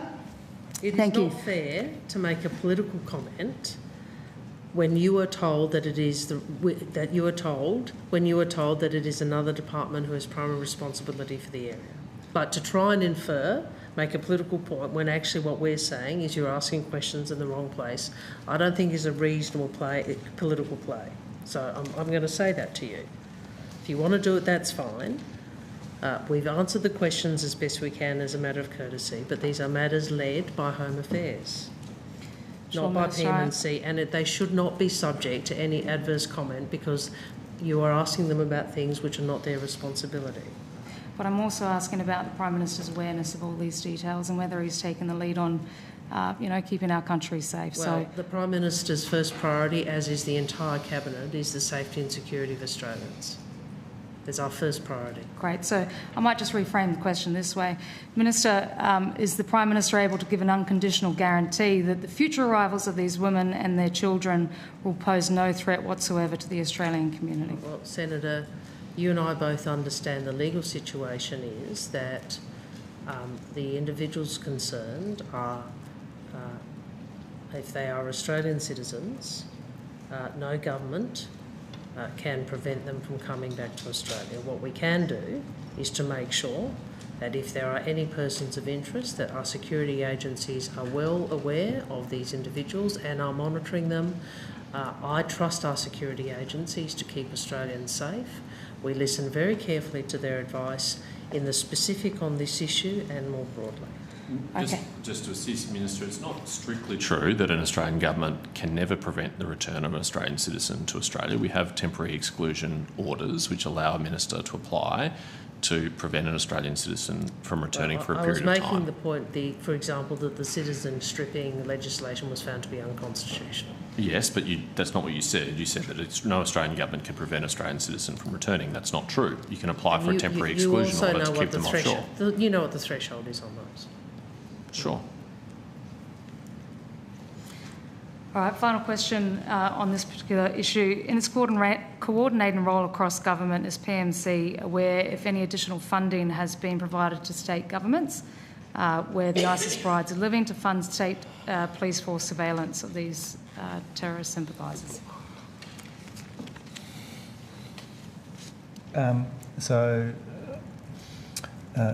Just to go back to Matt's an earlier conversation, so any funding would have needed to be appropriated for a particular purpose.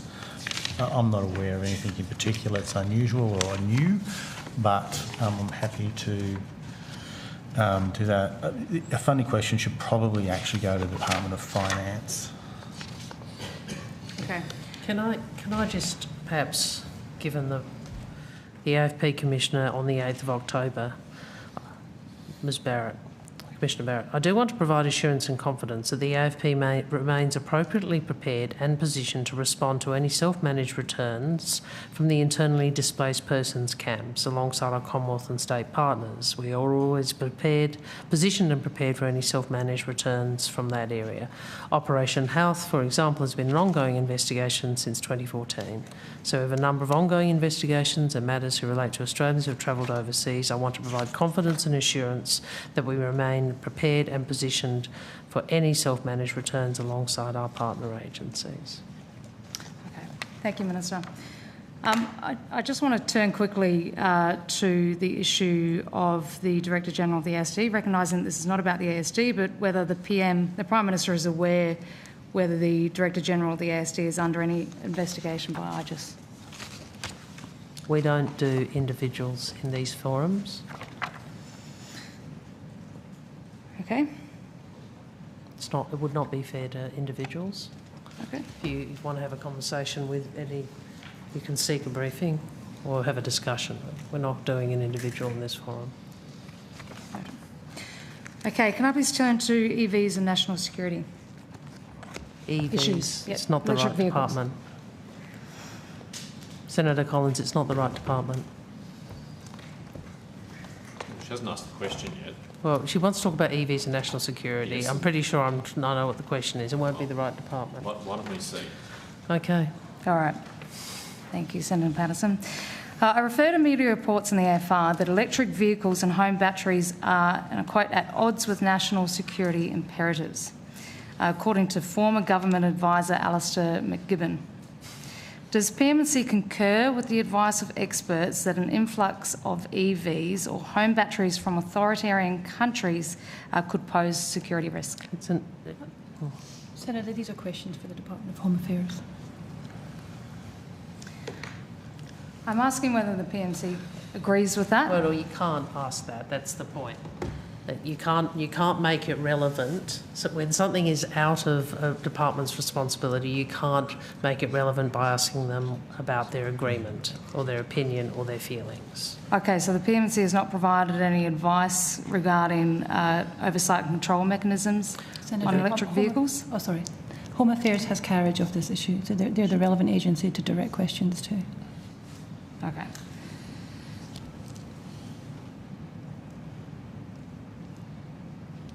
Can I ask then, noting that Department of Home Affairs has carriage of this issue, and the head of national security admits that there are risks associated with the overseas technology, and the government has issued a note on managing security risks for government staff using connected vehicles, and noting that Department of Home Affairs has carriage of that, I'm just asking whether the PMC has tracked or monitored compliance with the note on managing the security risks associated with connected vehicles issued for government staff. Was that who issued related that? Who issued the note? Is that a DPS issue or is that a Home Affairs issue? The government issued it. Well, no, but which? Yeah. Do you have the reference? Do you have the reference who issued it? No, I'm not trying to make a point. I actually don't know who issued it, so it was a genuine question. I believe that the net zero plan makes a reference to electric vehicles giving rise to national security risks, and it's also in the ASD's document Introduction to Connected Vehicles. Sure, no, but there's a note to parliamentarians, I think, is the assertion. So I'm just trying to check who issued that. I doubt that it was PM&C, Senator, was my point, and so it might be best to ask whoever issued it. Okay. But look, the broader question is, I think we are all aware of the heightened,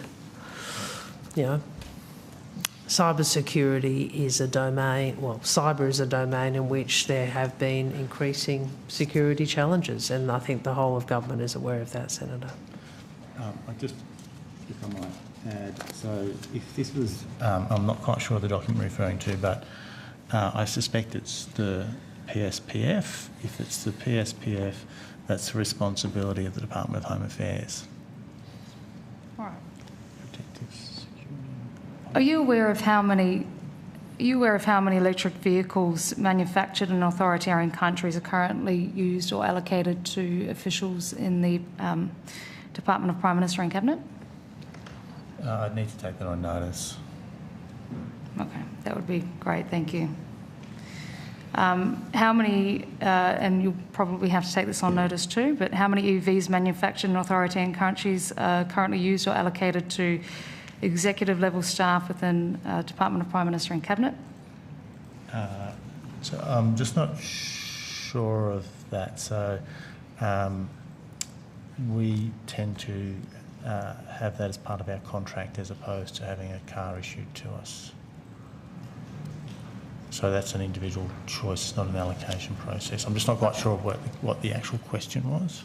So how many executive level staff within PM&C have electric vehicles manufactured in authoritarian countries? So, look, I don't think we'd have that information because we don't issue cars to our executive level staff. Okay. Isn't there a government fleet? So that's the question I took on before, Yeah. took on notice before. Yeah. But, so I don't, so SES officers tend to have a contract in years past, and I think there might be a few departments who still do it. Used to get a car as part of that. Sure. But Are there any restrictions on which vehicles a PM&C employee can use? Is there exclusions, for example? No, I don't think... No, so we wouldn't be in a position where we prohibit an employee or direct them which type of car they can purchase. Even if they've got a lease arrangement through their employment contract? Yes, even then. Okay. Just so we can clarify what the note was before, I've just got some advice that Hamish Hansford, head of the Australian Cyber and Infrastructure Security Centre at Home Affairs, stated in an AFR article on the 26th of September this year that, and I quote, "The government is working with international partners on vehicle safety standards and has, for government staff, issued a note on managing the security risks associated with connected vehicles." Are you aware of that note that was issued? Senator, I'm sorry to... I think you just don't listen to me, which is fair enough, but that is in Home Affairs. So is the question, is PM&C aware of that? This is so it's a circular or an advice. Well, actually, you're commenting on a media article, actually, not even the note. So, Senator, I'll take that on notice in terms of what it was. My suspicion is it's the PSPF, which is a document issued by Home Affairs and monitored by Home Affairs. Okay. And so you won't be tracking and monitoring compliance with any of that? Senator, what I said was it's monitored by Home Affairs. Yep.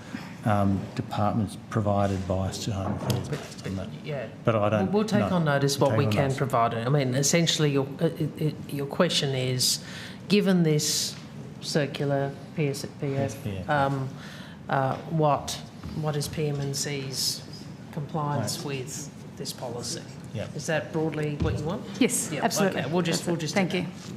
Yep.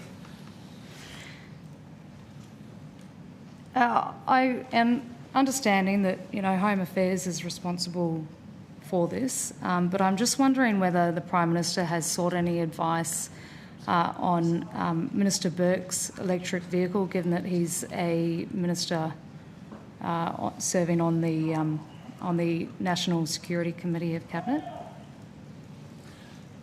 So again, this is a question that that should be raised with Home Affairs. Minister Burke is the Minister for Home Affairs. You should ask the question of Home Affairs. Okay, so the Prime Minister's not concerned with That's that particular not issue? what I said, but what advice Minister Burke has taken and or provided is a matter for Home Affairs. Okay. Well, it appears to be a broadly whole of government knowledge, because Minister Watt said of Minister Burke, and I quote, "He was given advice on the appropriate precautions to take and has taken those precautions." So I'm just asking, can PM&C detail what those precautions were?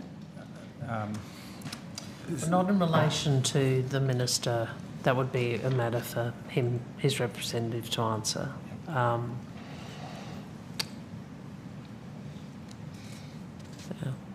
Okay.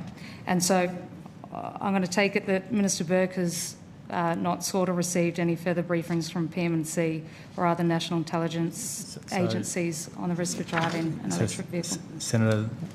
is it all electric vehicles that you are... Well, the electric vehicles made by authoritarian countries, which I understand is driven by Minister Burke. Senator, the Deputy Secretary you quoted earlier is the Deputy Secretary in the Department of Home Affairs. They have the expertise. Minister Burke is the Minister for Home Affairs. I think the appropriate body for him to seek advice from is not PM&C, it's Home Affairs. Okay. And just one last clarifying question. Has the PM&C advised the government to consider the possibility of banning any government devices from connecting to electric vehicles? Pardon? That is a question for Home Affairs. Yep. Okay. Thank you. All right. That's it for me. Thank you. Go to Senator Patterson. Thanks, Chair. What has PMC provided any advice to the Prime Minister on the superannuation tax changes that were announced by the Treasurer recently? Senator, without disclosing, but the process, we do not provide any advice on matters that are subject to Cabinet consideration or would disclose Cabinet consideration. So, I'm not asking about Cabinet. I'm not asking about the decision. I'm just asking, has PMC provided any advice to the Prime Minister about the superannuation tax changes?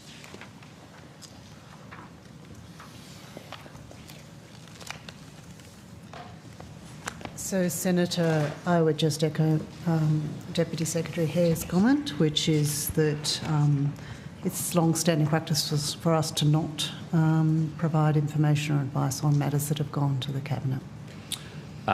So, just to be clear, you're saying that you can't even tell me if advice was provided. I'm not asking for the content of the advice, haven't asked for the timing of the advice, the nature of the advice, just whether or not PMC provided advice. That's Cabinet in confidence. It's a long-standing practice, Senator, that we don't disclose whether we've provided advice or not for a Cabinet matter. I feel your pain. I've been there. Thank you, Minister. Your empathy is touching. But as you know, it's a long-standing view of the Senate that simply the fact that something has gone to Cabinet does not preclude answering this question. And it didn't work. So Pardon? I said I tried that line with Corman and Birmingham and it didn't work. So I suspect that your line to me is not going to work. Well, don't blame me for trying then, Minister. Okay, why can't the department just confirm whether or not advice was provided on this issue? He's answered that question. Well, not to my satisfaction, so I'm asking again. I'm sorry, but your feelings are not the most important thing here. He's answered the question. I can live with that, Minister, but I'm still going to persist nonetheless. Fair enough. So, as I said, it's a long-standing practice that PMC does not identify whether it's provided advice on a matter that's being considered by Cabinet. Did the department meet with any stakeholders who expressed views about this measure? So I don't believe so, Senator, but I can take that on notice. Thank you. Did the department coordinate any meetings with any other departments or agencies of the Commonwealth to discuss this issue? Like Treasury, Finance, ATO, any other possibly relevant entities? So again, Senator, I can take that on notice. I don't have any information on that here with me at the moment. Is that within the state of knowledge of anyone in the room? Senator Shabani Iyer, Assistant Secretary, Tax Markets Workplace Relations Branch. Not to my knowledge, Senator. Okay. So did PMC arrange any briefings for the Prime Minister on this issue? So again, Senator, I'd refer back to our earlier answer with respect to this matter. And of course, we would provide a range of briefings for matters of this nature, but it is our long-standing practice not to disclose where we do so with respect to matters that have been considered by Cabinet. Sure. I don't accept, but I understand the answer you provided in relation to advice to the PM. But surely you can say whether there were any meetings which discussed this issue which the PM or his office attended. I would have no knowledge of that, Senator. How about anyone else at the table or in the room? Sorry, I just think that we probably need to actually take that one on notice, if that's all right. So we would have to examine whether the purpose of any such meeting was for the purpose of informing Cabinet before we made a decision about whether we had or not could disclose that.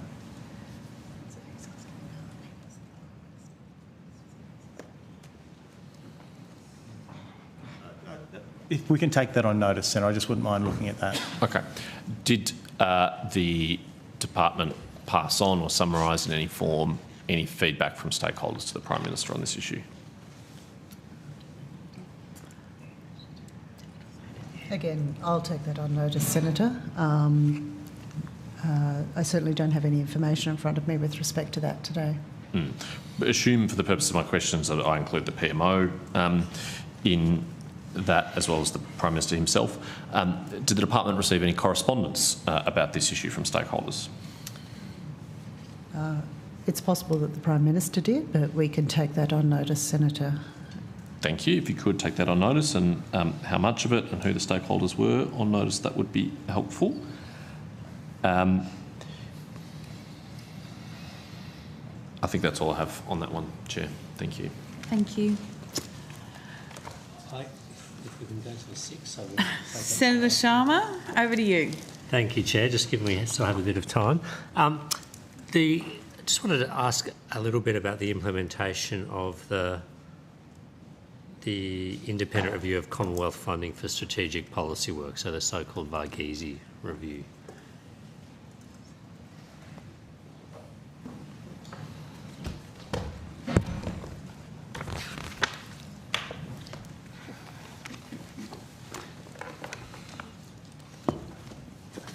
I understand one of the recommendations of that review was to extend funding for the US Studies Centre, the Perth US Asia Centre, ASPI and the National Security College until the 30th of June 2027. I think that's recommendation 3, to align with the commencement of a new 5-year funding cycle. It's in recommendation 4. What was the government's response to those recommendations? Sorry, what was it? I think particularly recommendation 3, so extend funding for US Studies Centre, the Perth US Asia Centre, ASPI and the National Security College until the 30th of June 2027. What was the question, Senator? So what was the government's response to that recommendation from the Varghese review? Senator Richard Sadlier, FAS, National Security Division. The government response was to note that recommendation, and the response just states the government agrees in principle with providing funding in 5-year cycles where appropriate and sees value in possibly starting earlier, and will consider this aligned with common government procurement rules and the CPRs. Okay.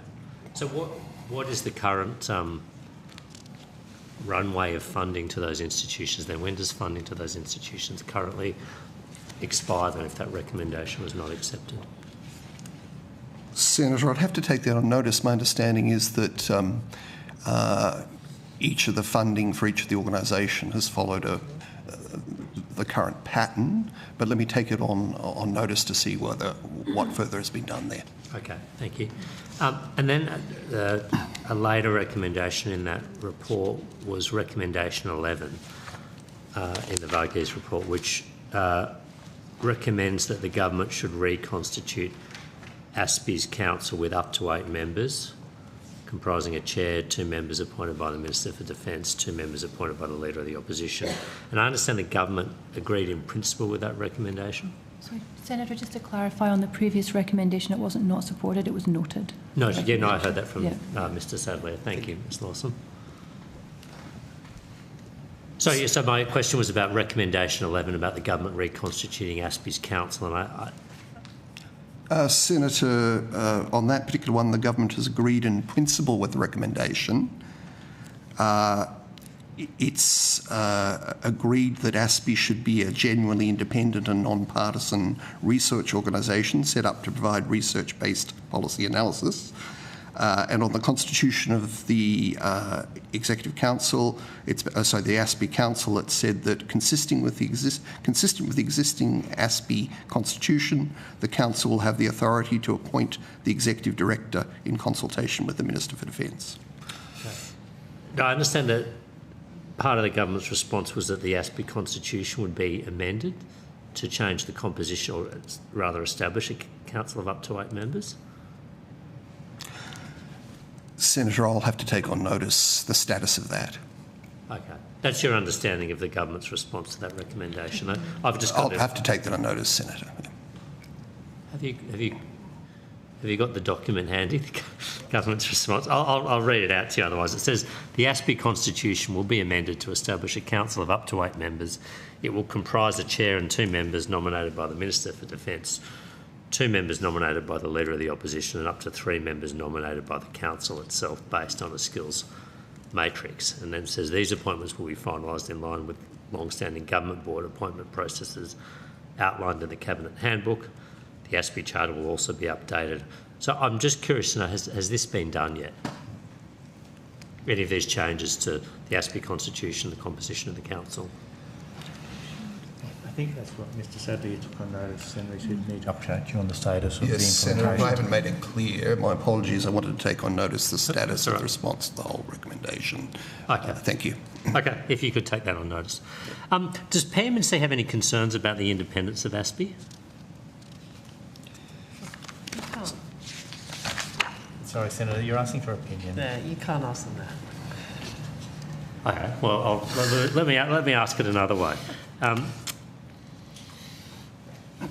Early this year, on the 29th of May 2025, the Prime Minister said in response to ASPI's cost of defence report that, quote, they need to have a look at themselves and the way they conduct themselves in debates. He went on to describe ASPI's work as predictable and highlighted its leadership connections to former governments. Has PMC provided any advice to the Prime Minister on the independence or otherwise of ASPI that would give rise to that characterisation? Yes. Senator, not to my knowledge, but we're happy to take that on notice. Okay, thank you. Does PMC have any current relationship with ASPI? Any collaborative research projects, analysis, regular interactions? Formal or informal?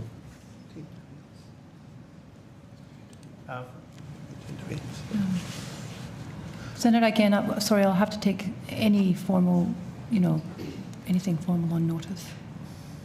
Take that on notice. Mr Sadley, I mean, in your role, do you have... Senator, we attend events undertaken by ASPI. We read materials produced by ASPI. Certainly we know numerous analysts who work for ASPI, so there is ongoing contact.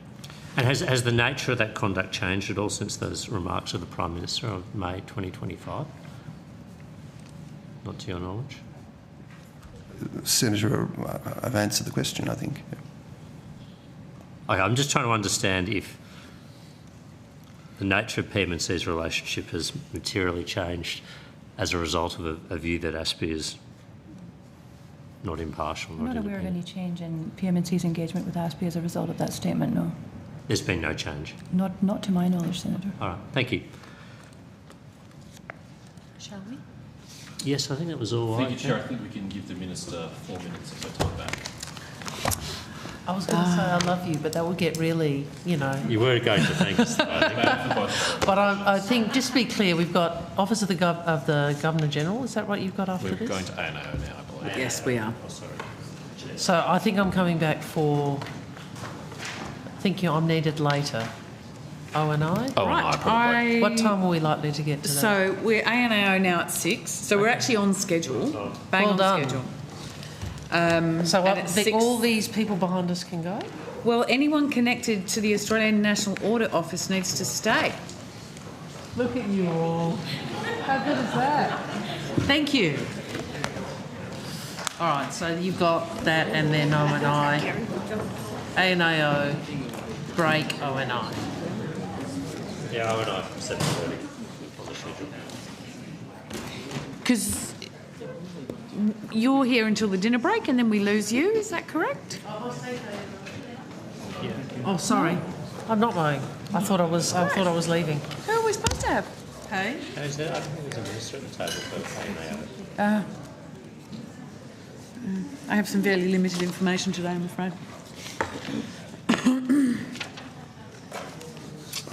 Is that correct?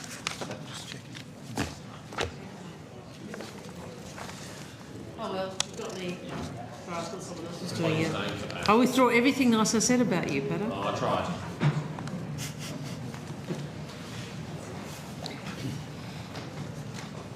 I might take a short.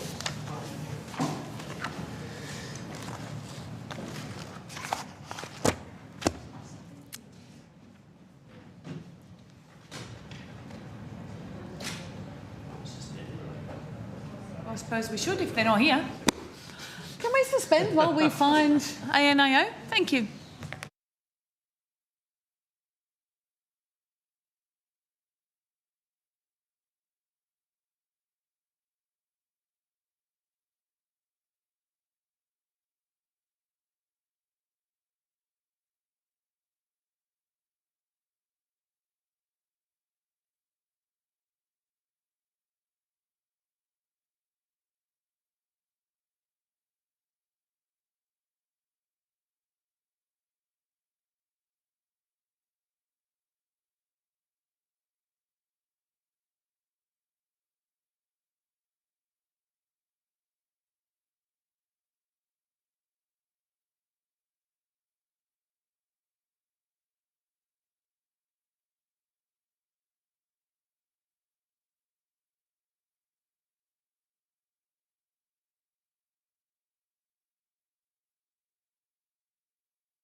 McLeish, the Auditor General and other officers from the Australian National Audit Office. Do you have an opening statement that you would like to share with us? No, I do not.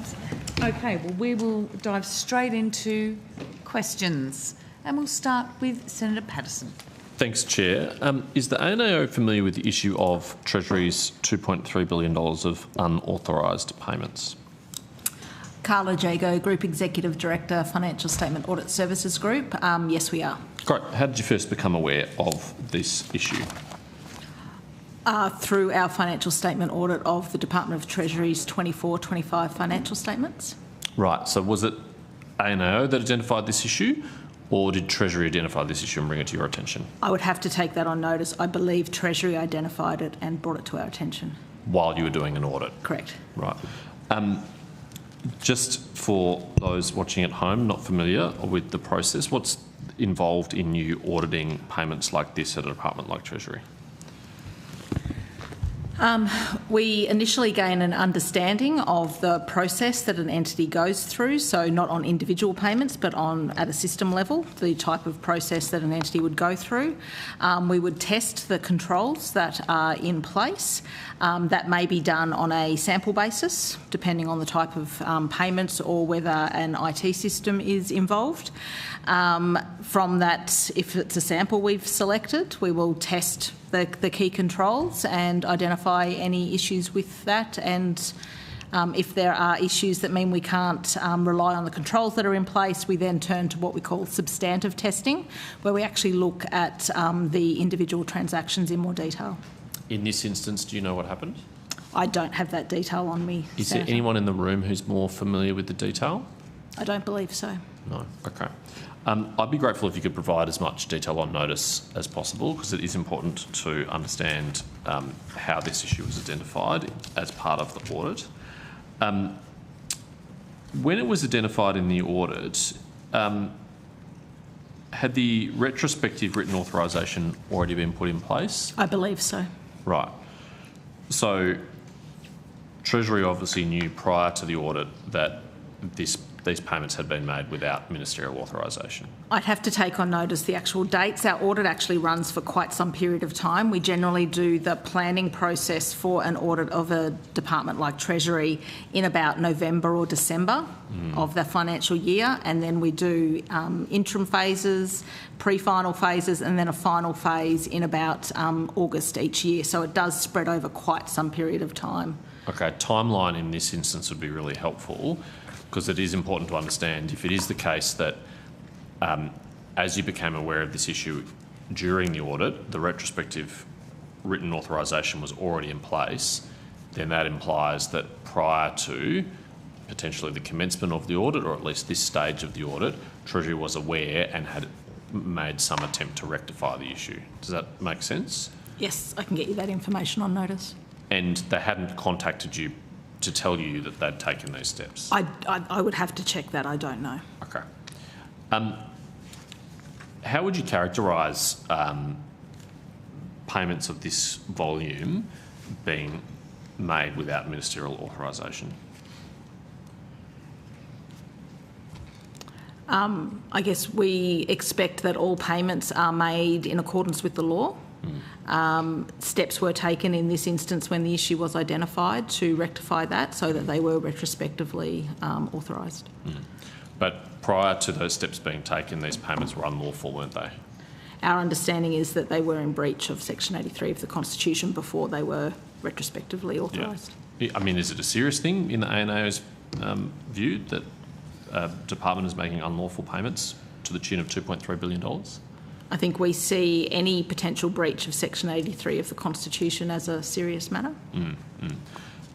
Is there a difference between a technical breach or a serious breach of the law?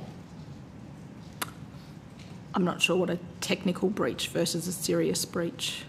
No, nor am I. That's why I'm asking. Rhoda Mellor, Deputy Auditor General. You'd appreciate, Senator, we're very black and white people. A breach is a breach. You should be, and I agree with you. A breach is a breach. An unlawful payment of any money is a worry, but particularly when it's $2.3 billion. So you would be aware that hopefully in December we would normally table a summary of all financial statements results, and we do include in that summary what we call L findings or breaches, and there will be some. This one, in the evidence Ms Jago's given, sounds like it was rectified and wouldn't be reported as a breach because it was rectified. But certainly, as we're auditing, when we see legislative breaches, we report on those to the Parliament at the end of the calendar year. Again, for those watching from home, why is it important that public money is spent consistent with Section 83 of the Constitution? So Section 83 of the Constitution sets out that money can only be spent from the Consolidated Revenue Fund with a valid appropriation. So it is the fundamental principle, I guess, that underlies payment of public monies. Why do we not allow departments and agencies to spend money without an appropriation? The appropriation is what gives them the legal authority to make those payments, and in accordance with whatever the money has been appropriated for by the Parliament. As you say, a pretty fundamental feature of our system of government that public money is only spent with the authority of the Parliament. Correct. Yeah. What's best practice when a department or agency encounters issues like this? How should they handle it? So seek to understand how it happened, look to rectify it if they can, and disclose the breach, which in this case I understand the Department of Treasury has included that information in its audited financial statements. How and where is disclosure appropriate in an instance like this? Apologies, Senator, can you just repeat that? Who should Treasury disclose to? I would expect they would normally disclose to their accountable authority and to their minister. Yep. And have a conversation with their auditors generally. Which is you? Yes. Yep. And again, we'll be interested in what information you're able to provide on notice about when and how they did disclose it to you. Is this an error that you're aware of that's been made previously by departments and agencies? Is it a common issue? There are a number of agencies that do make payments in breach of Section 83 of the Constitution each year, and they disclose that in their financial statements. Any to the tune of $2.3 billion? I would have to check, but I cannot recall any of that size in the past year. No, I'm not aware of any even close to that size. But correct me on notice if you like if I'm wrong about that. What are the kind of controls that should be in place to prevent any department or agency doing this? What are best practice controls to prevent this?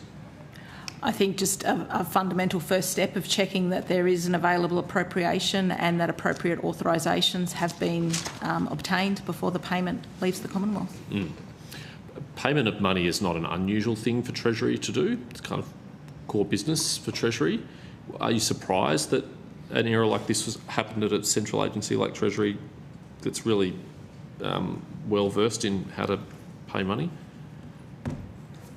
I don't think I thought about whether I was surprised. It can happen in some entities through a lapse of people either checking that the authorisation was in place. So I can't say whether I was surprised or not, though. Do you expect departments and agencies to have more robust controls in place when there's a greater amount of money involved, or are the controls standard no matter how much money is being spent? The controls do vary between entities and depending on the type of payment program in place and how much risk there is that they've assessed in that particular type of payment. How do you assess risk on something like this? It's probably a question for Treasury as to how they assessed risk in this circumstance. The types of things that you would usually take into consideration in assessing risk is the likelihood of potential fraud or misappropriation, whether you're relying on voluntary disclosure by others as to whether they are eligible for the payment or how much of it they are eligible for, or whether it's a standard amount that everyone is entitled to. So you would take those types of things into account. Does ANO audit risk management? We can do performance audits where we may look at risk management in particular entities or on particular programs. And have you done a risk audit of Treasury lately? I do not believe we have in recent times, no. No. Is it worth considering doing one given this era? We certainly have in contemplation some federal financing arrangements. A lot of payments get made out of Treasury for a variety of purposes on the advice of portfolios, and we're certainly looking at whether there's something in there to audit. I think we've got it in our forward work program. Yep. Okay. I'm just looking at my colleagues in case they want to ask the next round of questions. I will. Senator Sharma. Thank you. I will continue on this topic though. I think you just, Ms Jago, isn't it? Yes. You described Treasury as having, I think, did you say self-reported or self? What was the phrasing? I'm going to confirm that on notice, but I understand they advised us of this issue. When was it first publicly notified? I expect that was likely when their annual report was tabled. Which was last month, I think? I don't know what date they tabled their annual report, sorry. But when did you first become aware of it, though, at ANAO? I'm going to come back to that on notice because I don't know the exact date. Can you give me the month or the rough? No, I don't know the month, sorry. I mean, look, please feel free to disabuse me here, but my understanding is that, look, this happened on, I think, 8 separate occasions. It's been, the sort of initial breaches go back some considerable period, but this was only reported by Treasury in their annual report at least several months after it first became known to them and to you. So the usual approach, if there has been a potential or actual breach of Section 83 of the Constitution, is for an entity to include disclosure on that in its financial statements. The financial statements only become public when they're included in a tabled annual report. So it wouldn't be best practice to do a standalone media release or acknowledge it in a timely fashion? What would ANAO's advice be on this? There's nothing that requires that. There will also be nothing stopping that happening. There's also a requirement if an entity believes there's been a significant breach of the finance laws, that is advised to their minister and then the finance minister at the time that happens. Okay. Have you recommended any changes to Treasury controls as a result of ANAO, as a result of this finding? I'll need to take that on notice to confirm absolutely. I don't believe we have because it has been rectified, but I will come back to you on notice with that. How has it been rectified? So they've now got subsequent approval for those payments. But I mean, the failure and process that led to this error, how has that failure and process been rectified? Oh, sorry, that is probably a question for Department of Treasury, and I'll come back to you on notice as to whether we've raised any recommendations. Because it would normally be your role as the ANAO to provide advice if there has been a breakdown in internal process and control processes about how that agency should take steps to rectify that. So we don't provide advice as such, but we do provide recommendations where we see control weaknesses or other issues. We provide recommendations for entities to consider and address to hopefully prevent the issue happening again. So not asking you for the content, but have you provided any recommendations? I'll need to come back to you on notice with that when I come back with the rest of the information.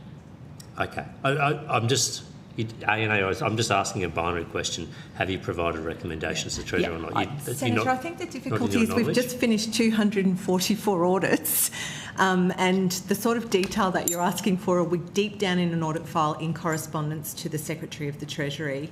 And Ms Jago's not in a position to answer that directly right now, but we're very happy to bring you back and to Senator Patterson a timeline and some of the things that you've asked for. Okay. Did you have? I have another topic I can move on to.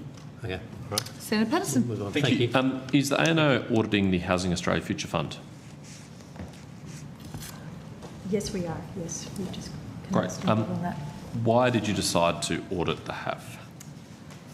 The HAF is it's a significant Commonwealth investment. We've got about $10 billion, which aims to contribute a number of new houses, social and affordable homes across Australia. Housing is a significant policy challenge for Australia, and given the scale of public investment and the key challenge of housing, there is significant parliamentary and public interest in the topic.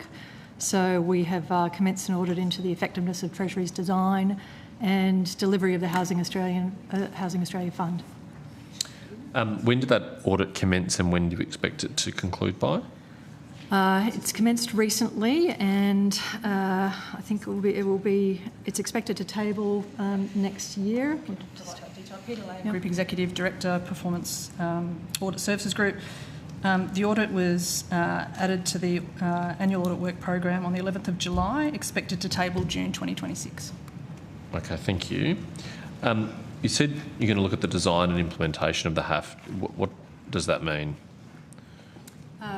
We have two questions that we'll be asking to assess the effectiveness of the design, and one is really focusing on the design of the fund itself.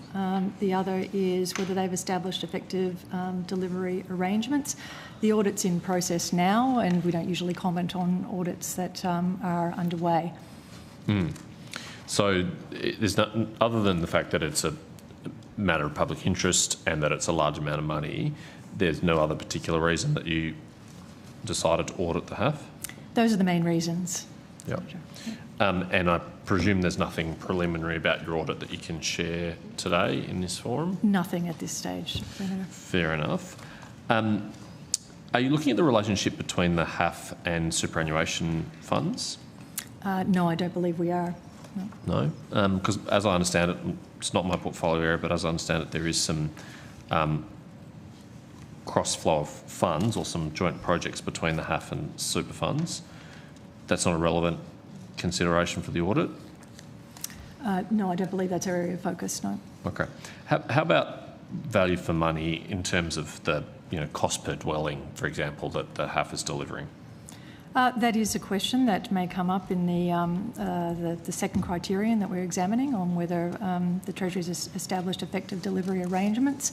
All of our audits seek to examine the proper use of Commonwealth resources, so whether spending, use of resources is efficient, is effective, is economical and ethical. And so the question of value for money is one that we examine indeed in most of our audits and would expect to here as well. Okay, because I'm advised that the average cost through the HAF per dwelling is about $1 million per dwelling, which is about twice the average cost of building a new home. Is that something that you would examine? It may be. Again, we don't tend to comment on the details of the audits that are in progress. We would wait until we've completed our work before. Sure. How many staff are working on this audit? Just one moment. So he comes one of them.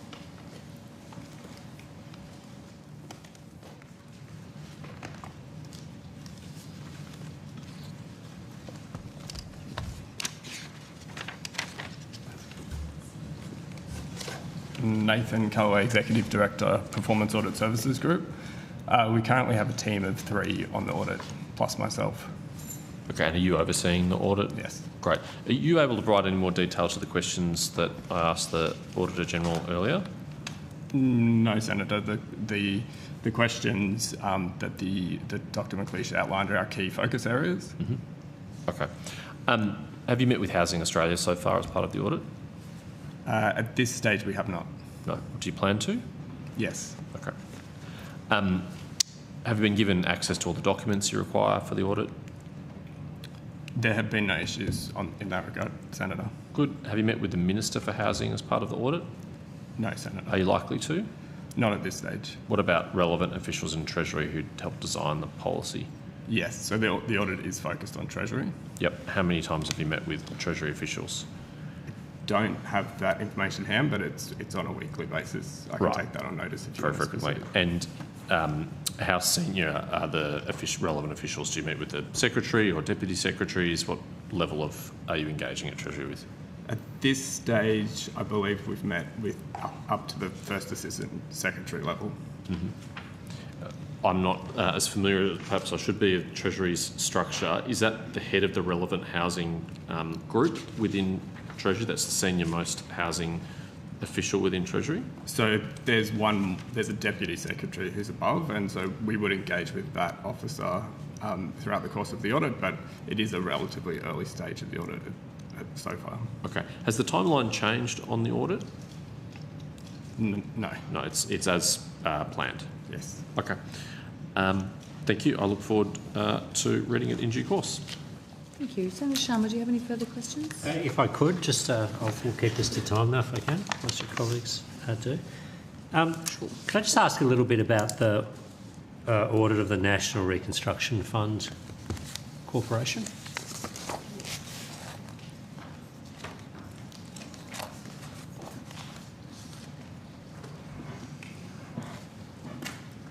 Who should I direct those questions to? Sure, let's start with the Auditor General, Senator. And she'll seek deep Okay, all right. assistance if she needs it. When was that audit completed into the National Reconstruction Fund Corporation? That was completed, I believe, in June, is that right? Yes. June, okay.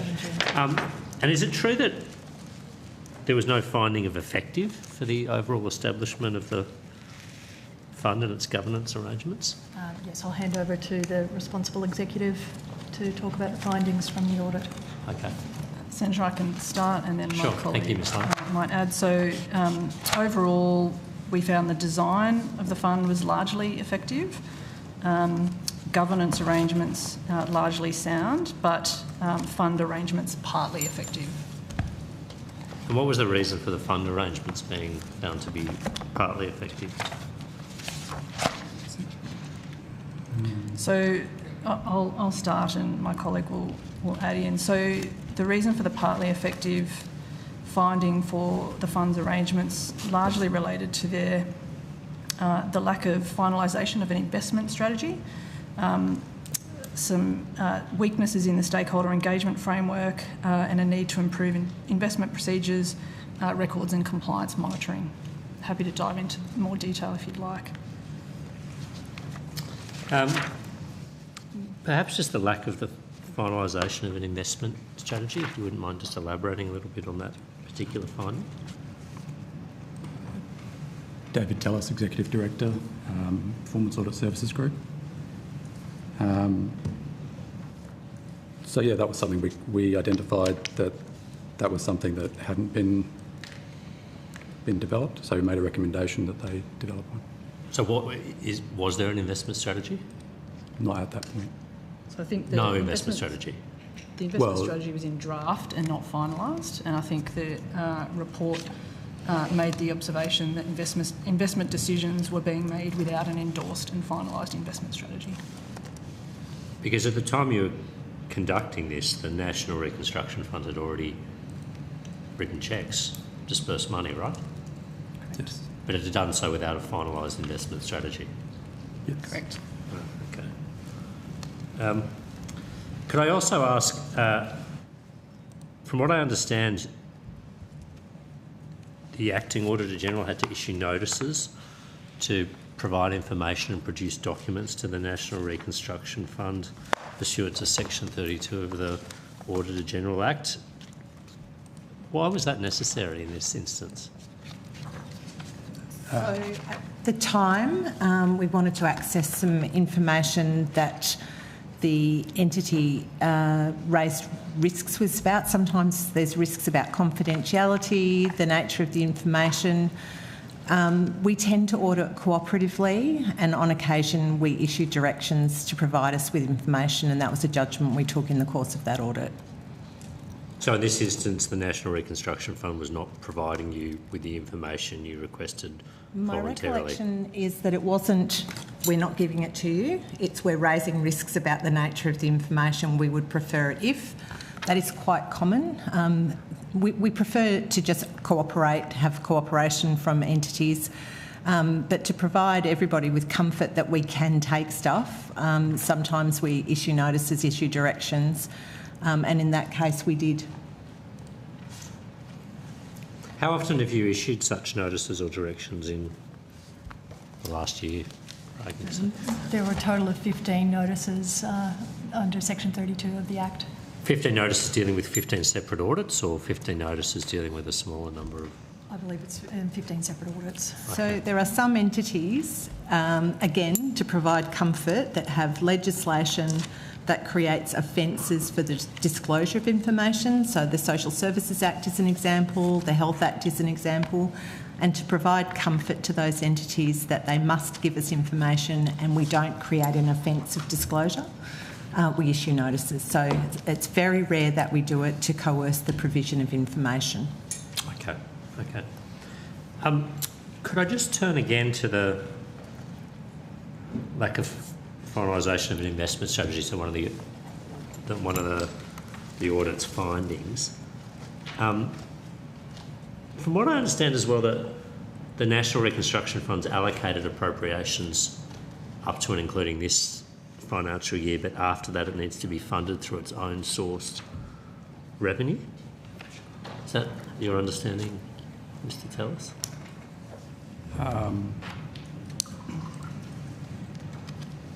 Sorry, could you repeat that? Senator? Yes. So from what I understand, one of the findings of the report was that the board has yet to develop a financial strategy. Now, I believe this is separate to the failure to develop an investment strategy, yet to develop a financial strategy to deal with questions of its long-term sustainability, mindful that its appropriations are no longer allocated after this financial year. Let's go back. Sorry. So I guess if you could just elaborate a little further on the finding that the board has yet to develop a financial strategy. Oh, sorry.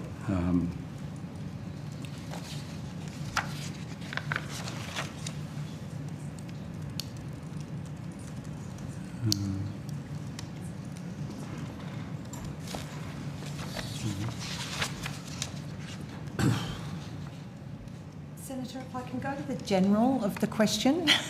So the general issue I think you're raising is about finance corporations set up by government and are often set up with a view to self-funding through their investment strategies over time. That would be normal, and questions of detail of that nature can go to finance, but normally with investment companies or corporations that government establishes, there is an injection of funding to get them going, and they're expected and then they're expected to grow their own revenue into the future. I'm not sure if we commented in specifics in that audit report, other than to make the observation that that is happening and that it would be normal to have an investment strategy in place to get you there. Yeah, I see. So my understanding was one of the findings was also that the National Reconstruction Fund has yet to develop a financial strategy, but perhaps that's synonymous with the lack of investment strategy.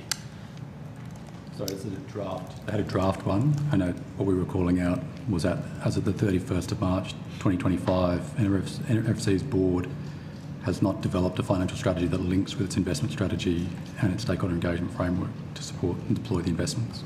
Okay. So to your point, without an investment strategy for the public funds, an ability to actually move into that self-funding mode was still in motion at the time we were auditing. So at the time you were auditing, they didn't have a financial strategy, they didn't have an investment strategy. That's correct. That's correct. They had a draft investment strategy, but not a finalised investment strategy, and no financial strategy, which was one of our recommendations in the report. And so is that why the finding that, I think the most damning, if I can use that word, finding was that the partly effective finding of your report about fund arrangements, is that right? That's where these concerns are reflected finally in your report? Yes, partly effective is a negative finding. Partly effective is a negative finding. Correct. Yeah. Okay.